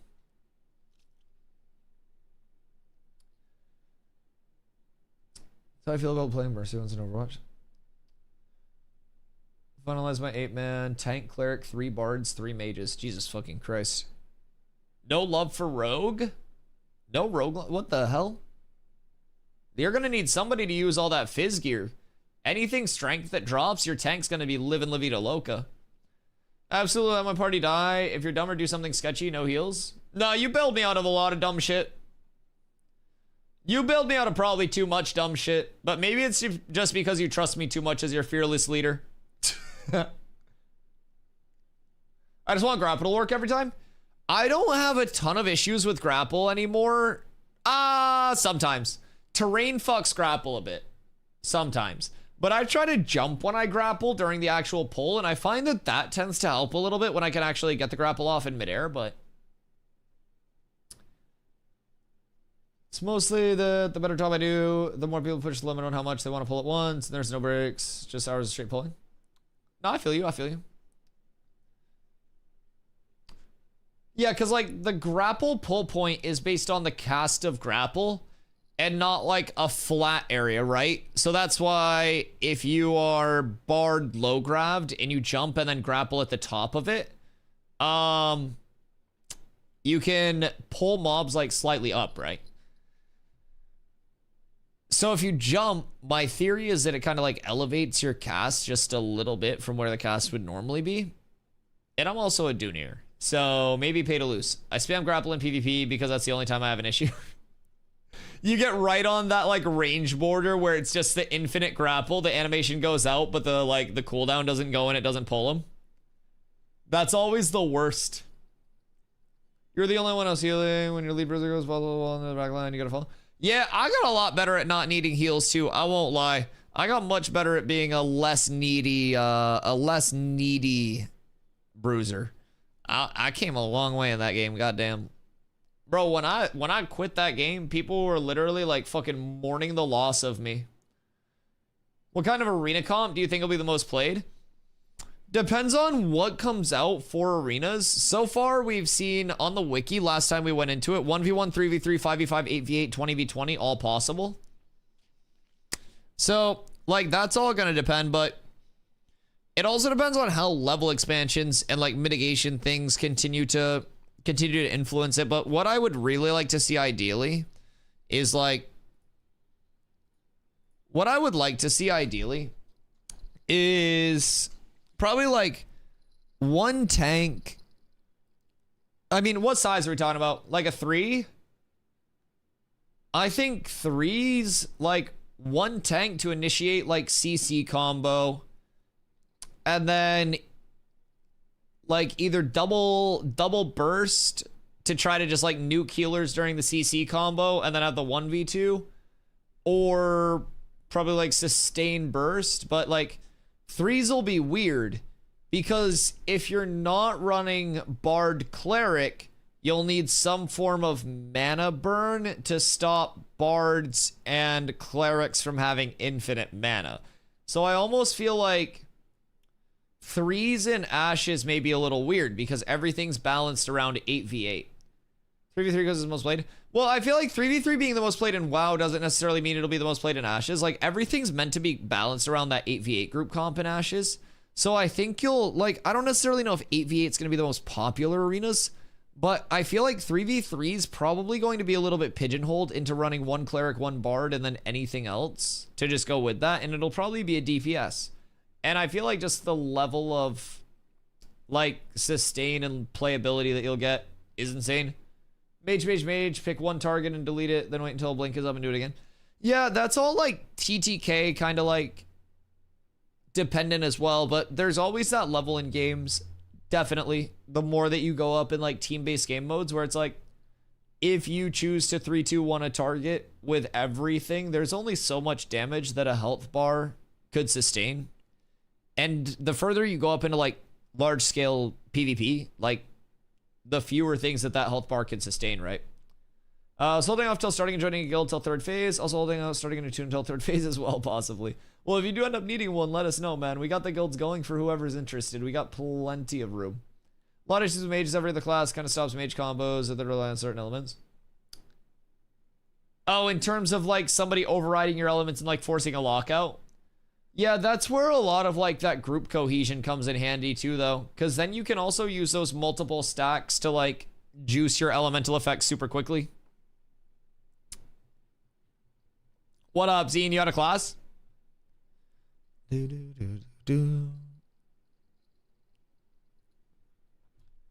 But yeah, we'll be re-rolling on phase 3 servers as well, so I don't know, like, we don't know what the server structure will be or how many servers or anything like that'll be up, but we will most definitely be re-rolling over there. Okay, let's finish this video before chat riots.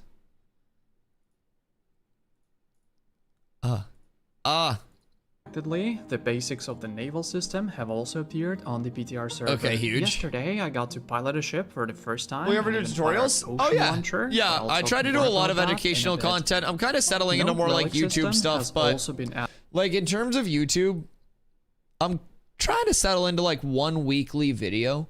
So I won't be able to cover like everything, but that's also what live is for. Like for, you know, I just stream 10 hours a day across the board. So eventually our hope is that like I record a video a week, and then we also have instances where people ask really good questions. I get really good rants.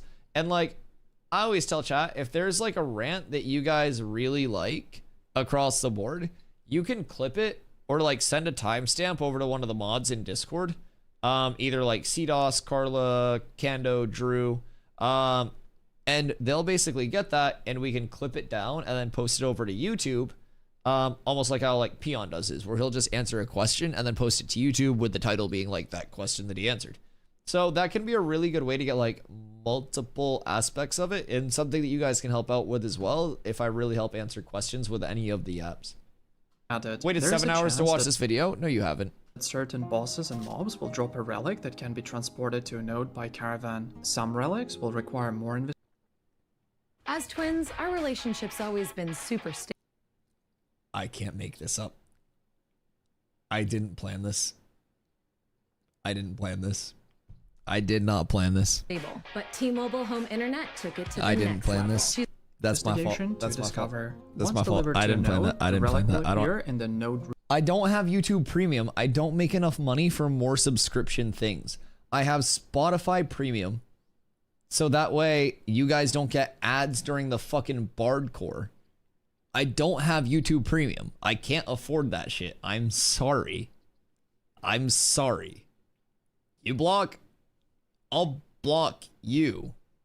Back to the video. Inventory and provide a buff to the node or its zone of influence. Relics are gonna be Players so will able sick, to man. Activate or deactivate relics. I'm not sure if the system has been tested properly yet, since the main focus yesterday was on testing the Naval system. However, it's great to see that this feature is slowly but surely making its way into the game. Relics are gonna be so sick.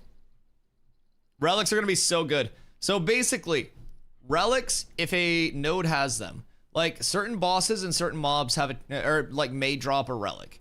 A relic, when it's found, has to be brought back to the node via caravan. When it's secured by a node, it can be turned on or off to basically give a buff to that node. And during node sieges, the reliquary can be sieged, and people can steal the relics from the reliquary. But with the relics in the reliquary, they have to be transported via caravan. So if you steal a relic, you're going to have to transport it back to your node if you want to claim it for your node. So I'm fucking pumped about that, because in sieges, there'll be this level of like, okay, you guys need to go over, you guys need to go get the relics and like try to get them out of the node. You may see like the defense send a certain group out if they've got the town secured for now, where they try to like get that relic back from that caravan. And then as they go out for that relic on the caravan, you could see like the attacker then push into the city. You could also see a situation where the attackers think ahead. They know they're sieging somewhere with a relic, and they have like 10 people that go in, hit that relic. They deploy 3 caravans and put the relic on one of the caravans and split them off into 3 different routes. Like, this is all emergent gameplay that's going to happen. There are going to be even more strats than that. Like, you'll be able to put the relics on, like, your merchant ships as well and transport them over the water, too, when the other continent's in and shit. So, it adds an entirely new element past just, like, brute force 100 versus 100 mashing dicks on dicks trying to get into the node and channel the flag. It's like that level of like stealthy, like sabotagey gameplay as well. So you'll be trying to smuggle that out, you'll be trying to escort that out, and keep in mind, the larger that a node gets, it's going to be absolutely massive. Zergs will Zerg. In an even Metropolis versus Metropolis, or even like most even things though, keep in mind this is a numbers match. 100v100, if it's at a stalemate, you're gonna have to break off and do something else. And the intent of these is to have you sieging like even leveled nodes across the board. And there will always be those levels of mismatch, but with those siege decks, it's going to be a large level of input equivalent to what it would take to actually get your node to that level. So it's going to be really interesting. Sometimes I feel overwhelmed by all the things this game will provide. Oh, it offers an overwhelming amount of things. It's hard to keep track of, and it's very hard for me to be able to just like spout all this off based on memory after only being in this game for 3 months tomorrow. So yeah, I definitely agree with that. There are a ton of systems. There's a ton of depth to the systems. And just when you think you know something about a system that you're excited about, there's another layer of it that comes in. You're just like, oh shit, I didn't even think that was a thing. So yeah, I absolutely agree. I'm in the same boat, like, but that makes me excited because with all of that depth, there will be so many fresh things that can happen within the gameplay. And all of that depth and all of the system complexity that they give us allows us to play in so many different ways that the game should never feel the same, should never feel repetitive, and should really never get old, providing you're in a community that you enjoy playing the game with. There's always going to be an opportunity for a different type of content. There's always going to be an opportunity for more content, and it's really exciting. So many things to learn that I'll need time to learn all that. Oh, absolutely, absolutely. We've been trying to learn and help people learn as a community since we've been here, and that's going to continue until the game launches and past that. So our good players will always help our less good players, and everybody is able to learn more and be able to do more. And I think Ashes is all about learning and kind of like that constant state of becoming more familiar with things and, you know, learning how you can benefit your community, learning how you can play your role a little bit better. And it's a really incentivizing thing. Freeholds have been added to the Sandsquall Desert. I've seen players who missed the initial opportunity to buy freeholds asking about this. We need to pool money as soon as servers go up and get one. Which in turn will likely make the desert nodes more populated. Ranger archetype changes. Can you send me a PowerPoint of everything I need to know? Didn't you say to stop typing so we could watch the video? Detailed video about them around a week ago. It's a good video. So if you're interested in this topic, consider checking it out. In addition to everything mentioned in that video, we've also learned about 2 more changes to the Ranger archetype. The Arrowstone bug has finally been fixed, so now this skill will work as originally intended. However, that was pretty much the only advantage short bows had, and after this fix, I honestly can't think of a single solid reason why a Ranger should use a short bow instead of a long bow. Okay, so big short bow the nerf. self-knockback from scattershot has also been removed, and I think most Rangers will see this as a positive change. But at the same time, knockback wasn't always a bad thing. Ideally, it could have been added as an optional passive skill that doesn't require a skill point, similar to what they did with the like a larger ability. Self-displace. Next, apparently some changes were made to the search filter on the marketplace. This is going to be nice for people. Finally find what they need quickly instead of wasting time clicking through dozens of pages. This would be a great quality of life update that would also positively impact the economy. There are 8 new pocket dungeons that have been added to the Turquoise Sea area. I managed to find one of them on a small island, which also had a massive skeleton, apparently belonging to some insanely large creature. And that particular pocket dungeon was a cave filled with 3-star elites, level 35 and 36. Too vague already is a search filter. I mean, a simple item search filter is different than the search filter that's actively in. The search filter that's currently in is a keyword search filter, and this is a simple item search filter. So they specify like what type it is, and by that, we're probably able to deduce that you'll be able to, in a sense, just search for items, and regardless of that keyword being present in the shop or not, it'll pull those items. So that's kind of like what I'm thinking about with that. But it's also important to remember that quality of life and stuff like this in the player marketplace is honestly an accessory system instead of a core gameplay loop. And I know like player to player is definitely something that's in the core gameplay loop, but with it being functional, I think it's important to recognize that really most devs wouldn't even be making these passes on it this early, and it would probably be put off into like full beta before anything gets pushed through. And I think the important thing with this is we'll continue observing, playing alongside you, and listening to your feedback. And that's what all this is facilitated by. So it's important to keep voicing that feedback, but it's also important to realize, like, even if this is something like a small change and it's not the full player marketplace being finished, this is still a very good change in response to community feedback while they're prioritizing more important gameplay loop iterations. All I wanted was a rarity filter. I'd be happy. That's fair. Yeah, that's fair. But I think a simple item search filter is probably like the first step towards a rarity filter. And I think that would be a good piece of feedback to continue providing to them as like a quality of life as well. So I definitely think that would be nice. I think that's a valid thing though. Like a rarity filter would absolutely be good. Like a minimum rarity, X or higher, or even just target each rarity. Yeah, 100%. Go through all the items first and all the materials, marking names on a flashcard when I see good deals. I love that. I mean, you'll still be able to do that too, because even if you search something like, I guess like a simple item search will make it so there's more of a baseline price and fewer like mispostings, so to say. But I also think that makes the economy a bit more normative and allows for like the decision as a player of like, oh, do I want to undercut versus, oh, I accidentally sold this thing for way less. So past that, a rarity filter like Q said will also be really nice when that is added. I agree there, because then you'll just be able to simple item search, rarity search, and even if you have a material like it's a braidwood, you see as a new player, like you don't realize heroic is worse than epic. So you get epic and you're like, oh, this is right after rare. I'm going to sell it for cheap. And then you're like, oh shit, I fucked up. So it'd be nice to have those two for sure. I absolutely agree there. But yeah, I think this is a good step at the very least. And then You asked, what are your thoughts on marketplace versus auction house? I would almost like to see a player-driven auction house be that like live, something goes up and there's a bidding process and then it's like sold, right? And I almost think of that for like super premier items. So say you get like a fucking really exclusive mount or a bob that's going to be big money that you know is going to be a high demand item. And again, I don't know the specifics of this, and this could be like entirely wrong. We could probably check the wiki and find out more. But I think it would be cool if it were that like those high demand, not high demand, but like really, really high worth items. Those go to like a live auction where people show up and actually like bid on that versus a player market where it's kind of like set your price, you buy the goods. Less of like that bid-based system and much more just that direct buyout on the player market itself.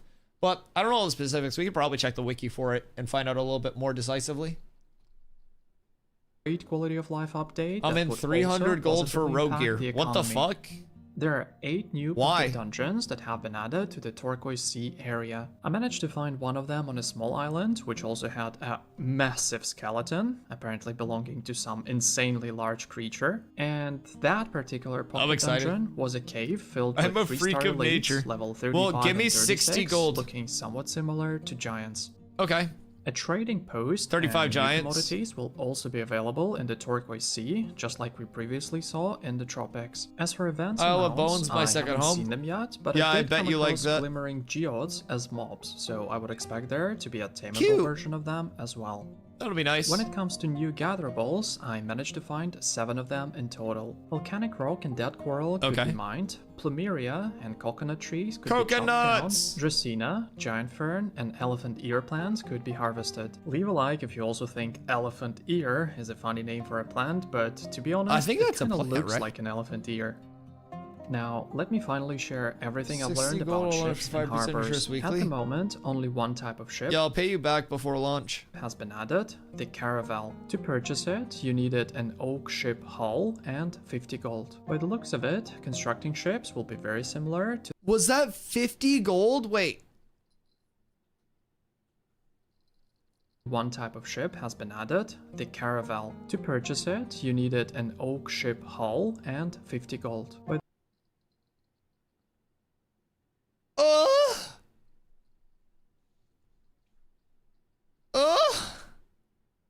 Oh my god, I'm so broke.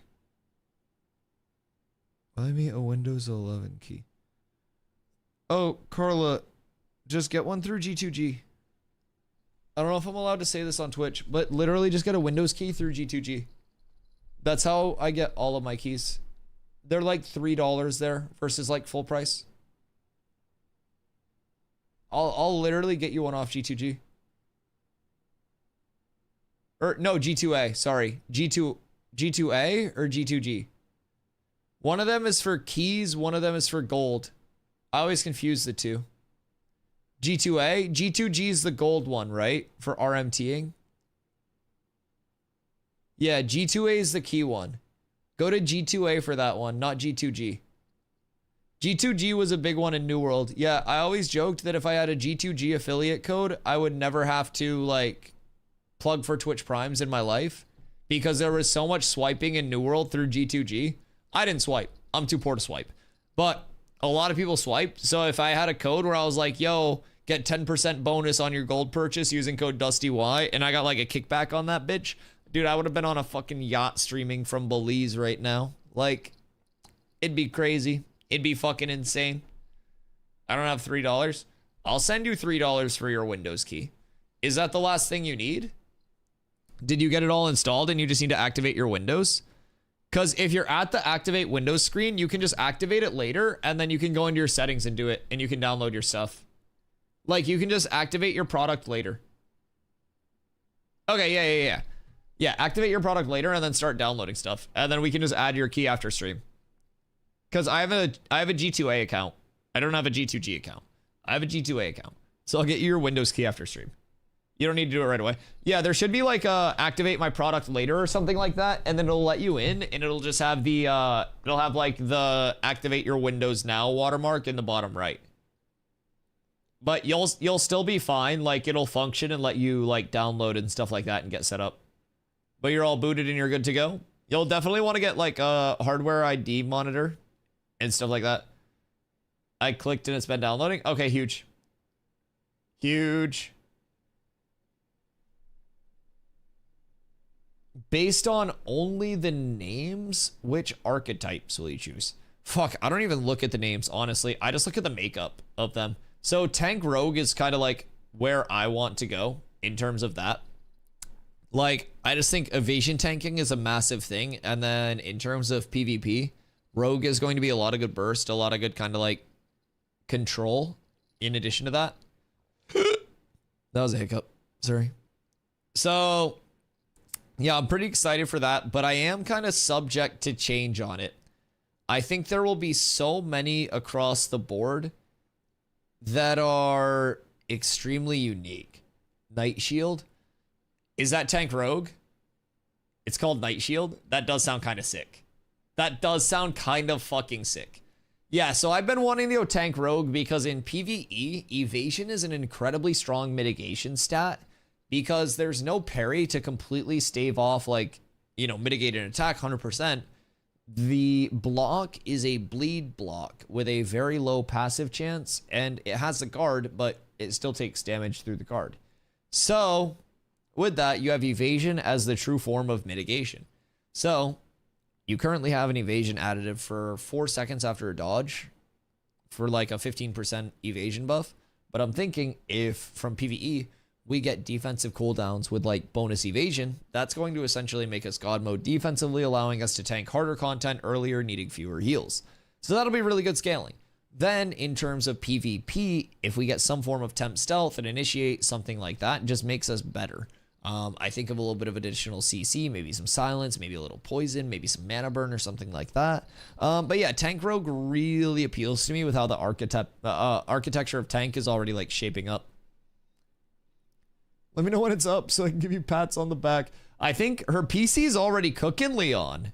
I won't lie. I think she's up and downloading right now, right? She's all set and she just needs the, just needs me to grab her Windows key now. So we'll be good. I really want to try this ground fresh chili paste. I can't wait for the hot sauce tier list tomorrow. I love spicy stuff. I love spicy stuff. All right, back to the video. Oh, the ships. With the looks of it, constructing ships will be very similar to the caravan upgrade system. Most likely, ship components will also be crafted by carpenters. Launching a ship costs 10 silver, and the caravan itself had a base of 500. 7 hours, 40 minutes. We're 2/3 away through the video, and we're going to stay there, you goddamn bastard.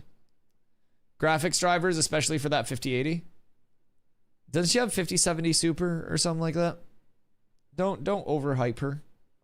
Don't overhype her. 5070 Ti or something. I don't even know what she has at this point. But yeah, you'll definitely want your drivers.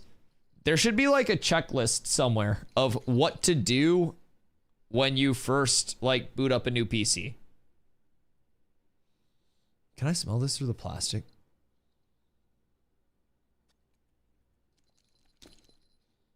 Yo, what up, John G? How you doing tonight, brother? A checklist? Well, like, you just have to go around and get drivers and stuff like that for your shit. And, like, do your Windows updates. I make one. Yeah, it's pretty easy. Get drivers, do Windows updates, let it run, download stuff. GG. Pretty easy. None too crazy. Oh, it'd be a good night for me and Carla to watch a movie while she did her updates. That would be super, super chill. Check temps. Yeah. Nin, do you want to throw one together with like a link to where it would be easiest to get those drivers? I mean, I know that it's like some drivers are going to be specific like brand websites, but I appreciate you, Go. Thank you. Absolute legend. John, what you up to tonight? Here. They do tell you, they do not tell you to go to websites to update. 1,000.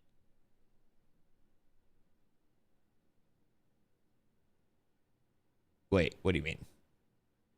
HP. It had a steering wheel for navigation and 4 potion launchers, 2 on the port Don't side you still have and to 2 on download the like starboard GeForce Now side, and shit which if you're are running the that? left and right sides Or of the not in ship, GeForce Now, but the respectively. Upon manning them, the player like gains NVIDIA access control to panel? the ability Explosive Potion with an 80-meter range, 6-second cooldown, and 1.3-second cast time. The shot requires a target, but you have to aim manually, taking into account the projectile's trajectory, and a direct hit on another ship deals 10,000 damage. Overall, Jesus. Navigating a ship feels noticeably different from controlling a raft in a good way. The Caravel is less maneuverable and has momentum, but at the same time, it's much faster than a raft in terms of speed. I also want to highlight the sound effects of the wooden hull creaking while sailing, which made the whole experience feel much more immersive. I love that. Another detail good sounds in an alpha are a really good sign. It will be queued to take place during the next 8 PM server time. Normal models doesn't foresee always. Okay, cool. If that will still apply when the declaration happens shortly before 8 PM, or if in that case the siege will be pushed to the following day to give the defending side time to prepare. Either way, we'll find out soon. The upcoming changes will also affect the guild and node wars systems. Guild leaders and mayors will have 3 charges to declare guild wars and node wars. It will take 18 hours to replenish 1 war declaration charge. This change could have both positive and negative consequences. I wonder if people will guild hop. For the average player, it's likely a good one. And as for having more respawn options during the node war, that's definitely a good thing. When it comes to gatherables, they will have more variation in their respawn That's time, a huge change, by the way. Already a massive change. Which will obviously make camping them based on timers more difficult. But in any case, this is a minor change compared to the massive gathering system updates coming at the end of April. I've published a detailed video on that. But that's also already one of the biggest steps to prevent camping. Unless you were just actively sitting there all 4 hours of a tree spawn, we don't know what that dynamic respawn window is going to be. I think that change is just fatty magoo across the board. If I'm being completely honest, I really like that change. And I think it's also very good to see it coming in as early as it is, considering we weren't supposed to start getting these changes until April, mid-May. So, yeah, I think that's important. I think that's very good. Fat? Oh, huge. Huge. Absolutely massive update, in my opinion. Absolutely massive. So, it'll be nice to see what's added. It'll be nice to see where everything shapes up from there. And I'm pretty pumped. Huge. Second archetypes. Second archetypes will start to come throughout phase 3 of Alpha 2. So those will start out with every class getting access to tank and cleric. So you'll definitely want to be checking those secondary options out.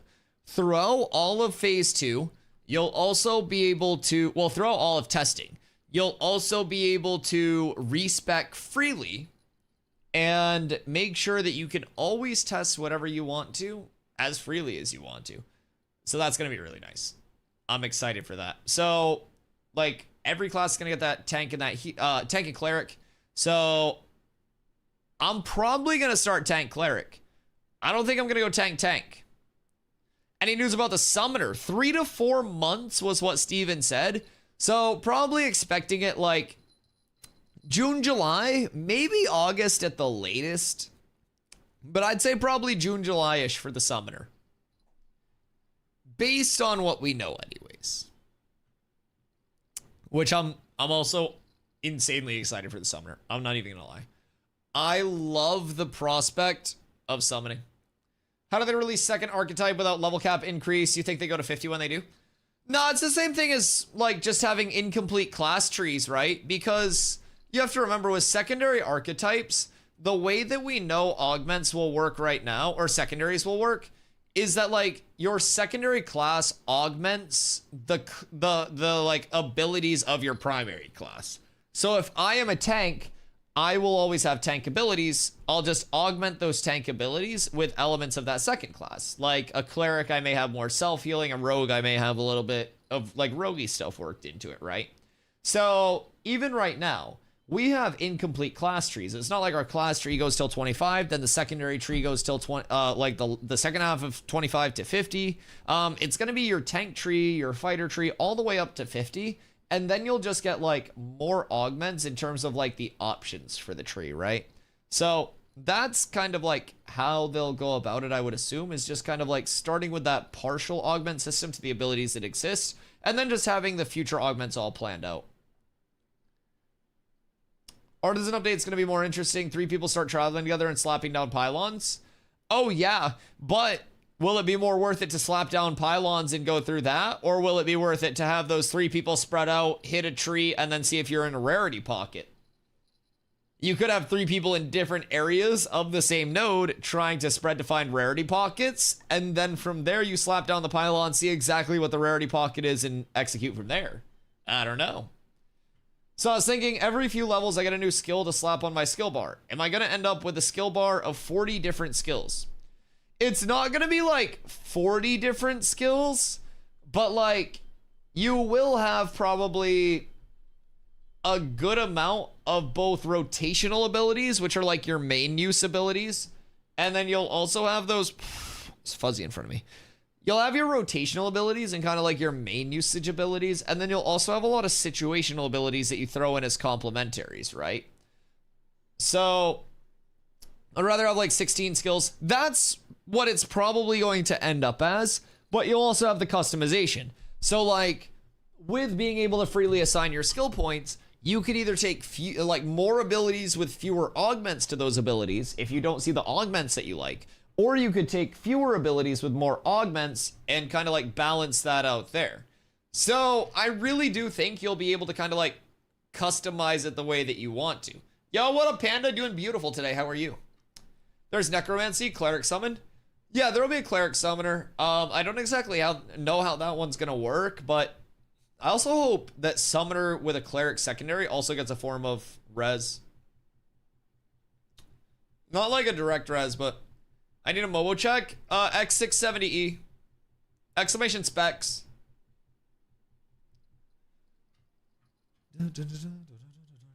She has the same one as me in the specs list, though.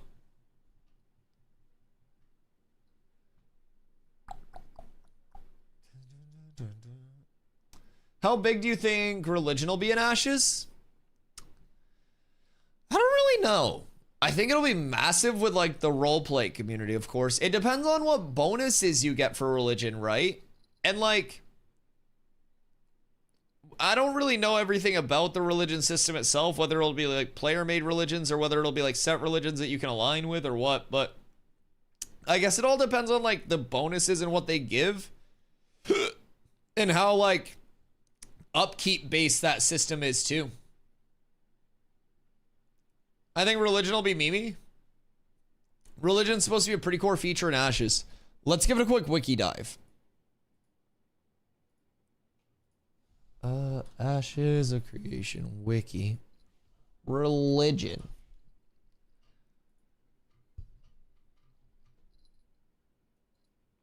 Religions are pseudo-factions that players can join similar to social organizations. There are 6 primary religions as well as a Tolnar and Underrealm religion. The Tolnar religion is a combination of religious beliefs of the major races as well as pagan beliefs of the minor races over time as they coexisted together in the Underrealm. Players may only follow one religion at a time. Players will not be able to worship the others at temples, but certain quest paths will allow darker forms of worship. PvP wars between religions are not a planned feature for the game. Progression. Progression within a religion unlocks benefits to that religion's members. Members of religions acquire faith and tribute to establish shrines and temples within certain nodes throughout the world. Each of the 6 religious organizations are in competition for tribute and resources within the world. Religious progression is based on quests that are only offered to followers of that religion. Religions have a ranking system based on a player's performance in these quests and the number of quests completed. Changing religion will cause loss of progress in a player's previous religion, and religions can become patrons of a node. Religion progression grants benefits, unique titles that can unlock special abilities or stats during sieges and events. Certain titles will have special abilities. They'll be able to do special things during a siege or an event. So as a bishop, you may have access to these when these events or sieges come online, a secondary hotbar that provides you with those abilities. You may get additional hit points. You may have additional damage mitigation. You're sort of like a leader amongst your citizens in that regard, and that would be true for the mayor as well as other positions. That's kind of fire. I do love that. I do love that. Roles that open up during events or node sieges. Providing that a node has a temple dedicated to that player's deity and the player is a citizen of that node. Unique augments are top tier achievements within a religion. Highest ranking members of a religion gain access to unique items from vendors, and these items are bound to the character and are lost when the character loses that rank. Discounts and recipes can be unlocked based on a player's status within the religion. Now keep in mind, there will be recipes that are exclusive purchasables that may be like mayor exclusive, maybe like associated with your ranking in these different social organizations. So that's going to be very important. Is it possible for a player character who has achieved the top spot in a particular religion to become an avatar of a deity? You become a very prestigious member of the community in your node. You have certain powers that are granted to you during node events. If you're the highest ranking member, you get unique access to certain vendor tables, and you have some directionality over the organization or religion's path for the content of the other followers. There's some benefits there, but you don't become an avatar. You don't become a herald of the god. Strong religions can provide unique augments that can be applied to the player's primary skills. Religious augments are considered top tier achievements, blah, blah, blah, blah, blah. Atheism. Players may choose to not follow a religion. Easy peasy. Temples were previously defined as unique service buildings that unlock at stage 3. There will not be temples to worship the others, but there will be a quest path to enable darker forms of worship. Temples progress a religion in Vera. There will be competition. Players may be able to build shrines on their freehold plot based on their progression within their religion. Shrines will not provide the same benefits as temples, but they are the next best thing. These can be a stepping stone to unlock deeper progression within a religion. Players may be able to use other players' freehold shrines. And then an affiliation tree determines how entities are flagged against other entities. So corrupted players are able to be attacked regardless of anything. Then node citizenship overrides everything else. So node wars, node sieges, alliances, then guilds, then parties, and then raids, and then family, and then religion, and then society. And then there's a bunch of lore associated with it. But religions are definitely going to be one of the core like systems within it. And progression of that religion is going to be pretty important as well, so. Now, I hope you have a fantastic one. You become an acolyte or a priest as an important node person. Other systems will be like this. Yeah, you're meant to have those kind of like representatives within your nodes and within your systems. Bond of the character is going to be very important across Ashes of Creation roleplay community. So you'll be able to do, wait, bound to the character, so you'll be able to do different religions on each character.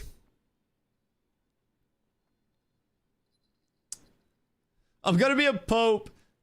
These are 7 main religions. Oh wait, is that right down here? Pantheon of the gods.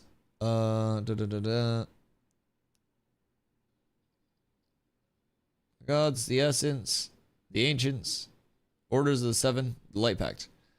Oh wait, is this actually it? Okay, so Pantheon of Gods. The 10 deities within Ashes of Creation formed a pantheon of the gods that existed in a realm outside of the material plane. There is a celestial struggle among the gods that fracture them into good and evil. Some gods influence the corrupt side of beings that exist in the universe. It's possible through questing and player decision to join or worship the corrupt gods. The others are 3 of the 10 gods who embrace the teaching teaching all facets of the essence, both good and evil, to the ancients and elevating them to the plane of the gods. The 7 gods' opposition to the others resulted in a great celestial battle. The 7 were able to defeat the others, banishing them and the ancients to the void. They went on to create 4 divine races and split their qualities between them. The gods are beings of the essence, which is a metaphysical energy or life force of sorts that can be manipulated to create things viewed as magic. The essence is also present with that big red tower, right? Where are you reading things? This is the Ashes of Creation wiki. They're fucking cooked. Ni hao, ni hao, ni hao, ni hao. Yo, what up, Rug? So essentially the essence is like what allows people to cast magic and shit like that. Crystallized essence is glint. The essence is also shown in the world that we already have through the essence geyser, the big red tower that's in the desert right now. So that's called an essence geyser, where the essence kind of flows through Vera. So we have the gods in Ashes of Creation represent different aspects of the universe and feelings as well. The goddess of creation, the phoenix, Vyra. Goddess of fate, Norlin. Goddess of hope, Resna. Goddess of love, goddess of time, Eterna. God of truth, Sheol, and God of war, Ariok. The sphere of influence of the three other gods has not yet been revealed. Each god has a specific realm that they relate to in the world and its creation. Then it goes into more of the essence stuff. So what was this one? Okay, yeah, this is the same thing, right? Huge. Respawn lore. Hey, Steven. Yeah, I'm really excited.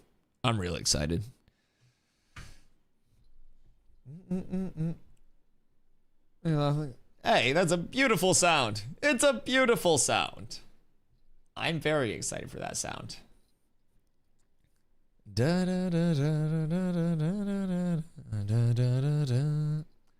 All right, boys. So I think for me, it's probably going to be an early one on this end of things. Shit like this in the depths that has what makes me so stoked for Ashes of P3 Plus. Oh, dude. Unbelievable amounts of excited. Yeah, absolutely. I agree. 100,000%. Sewer, thank you for the hydrate. Much love.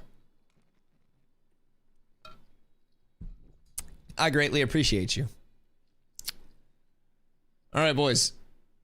I don't really think anyone would be streaming like that. Let's see.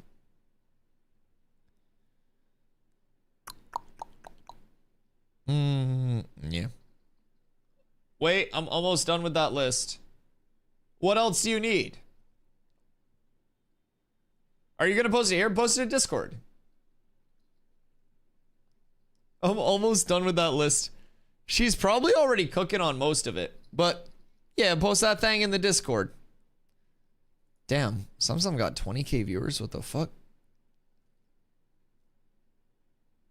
Good for him. Some pumping. No, I'm not. Please send it to me. Okay, yeah, Nin, send it over on Discord. I appreciate you, Go. Okay, boys. I'm gonna take off. Our ship's in the update too. Yes, Nomely. The first ship, the Caravel, is in the update. It's all naval combat as well. So yeah, you can pop over to YouTube. I did drop a video a few days ago about the changes before the patch notes were announced. So definitely check that out for a rough idea of what's coming. And we did do a lot of review today. I'll do a little more tomorrow with the Yap over there for 50 gold each. Yes, 50 gold a piece for a ship. That is expensive, and it's gonna suck to lose, but hopefully we're able to make some good money. That's gonna be real expensive. So yeah, check out that YouTube video for sure. I'll be back tomorrow to yap a little bit more. We have the tank roundtable tomorrow with Vladis and the boys, and we have a few sub goals to work off. So tomorrow will certainly be a very fun day, and I look forward to seeing y'all. I'm gonna watch a movie with Carla because I've been promising her a movie for like a year and a half now, and I've just been so busy that we haven't really had time. So I'm gonna go hang out, watch a movie with Carla, get myself some delicious food, and have myself a night, boyos. I greatly appreciate each and every one of y'all for being here, and I'll be back live again tomorrow at 2 p.m. EST in a maid outfit. So I hope to see you guys then. Much love. I appreciate y'all. I'll see you tomorrow. Peace.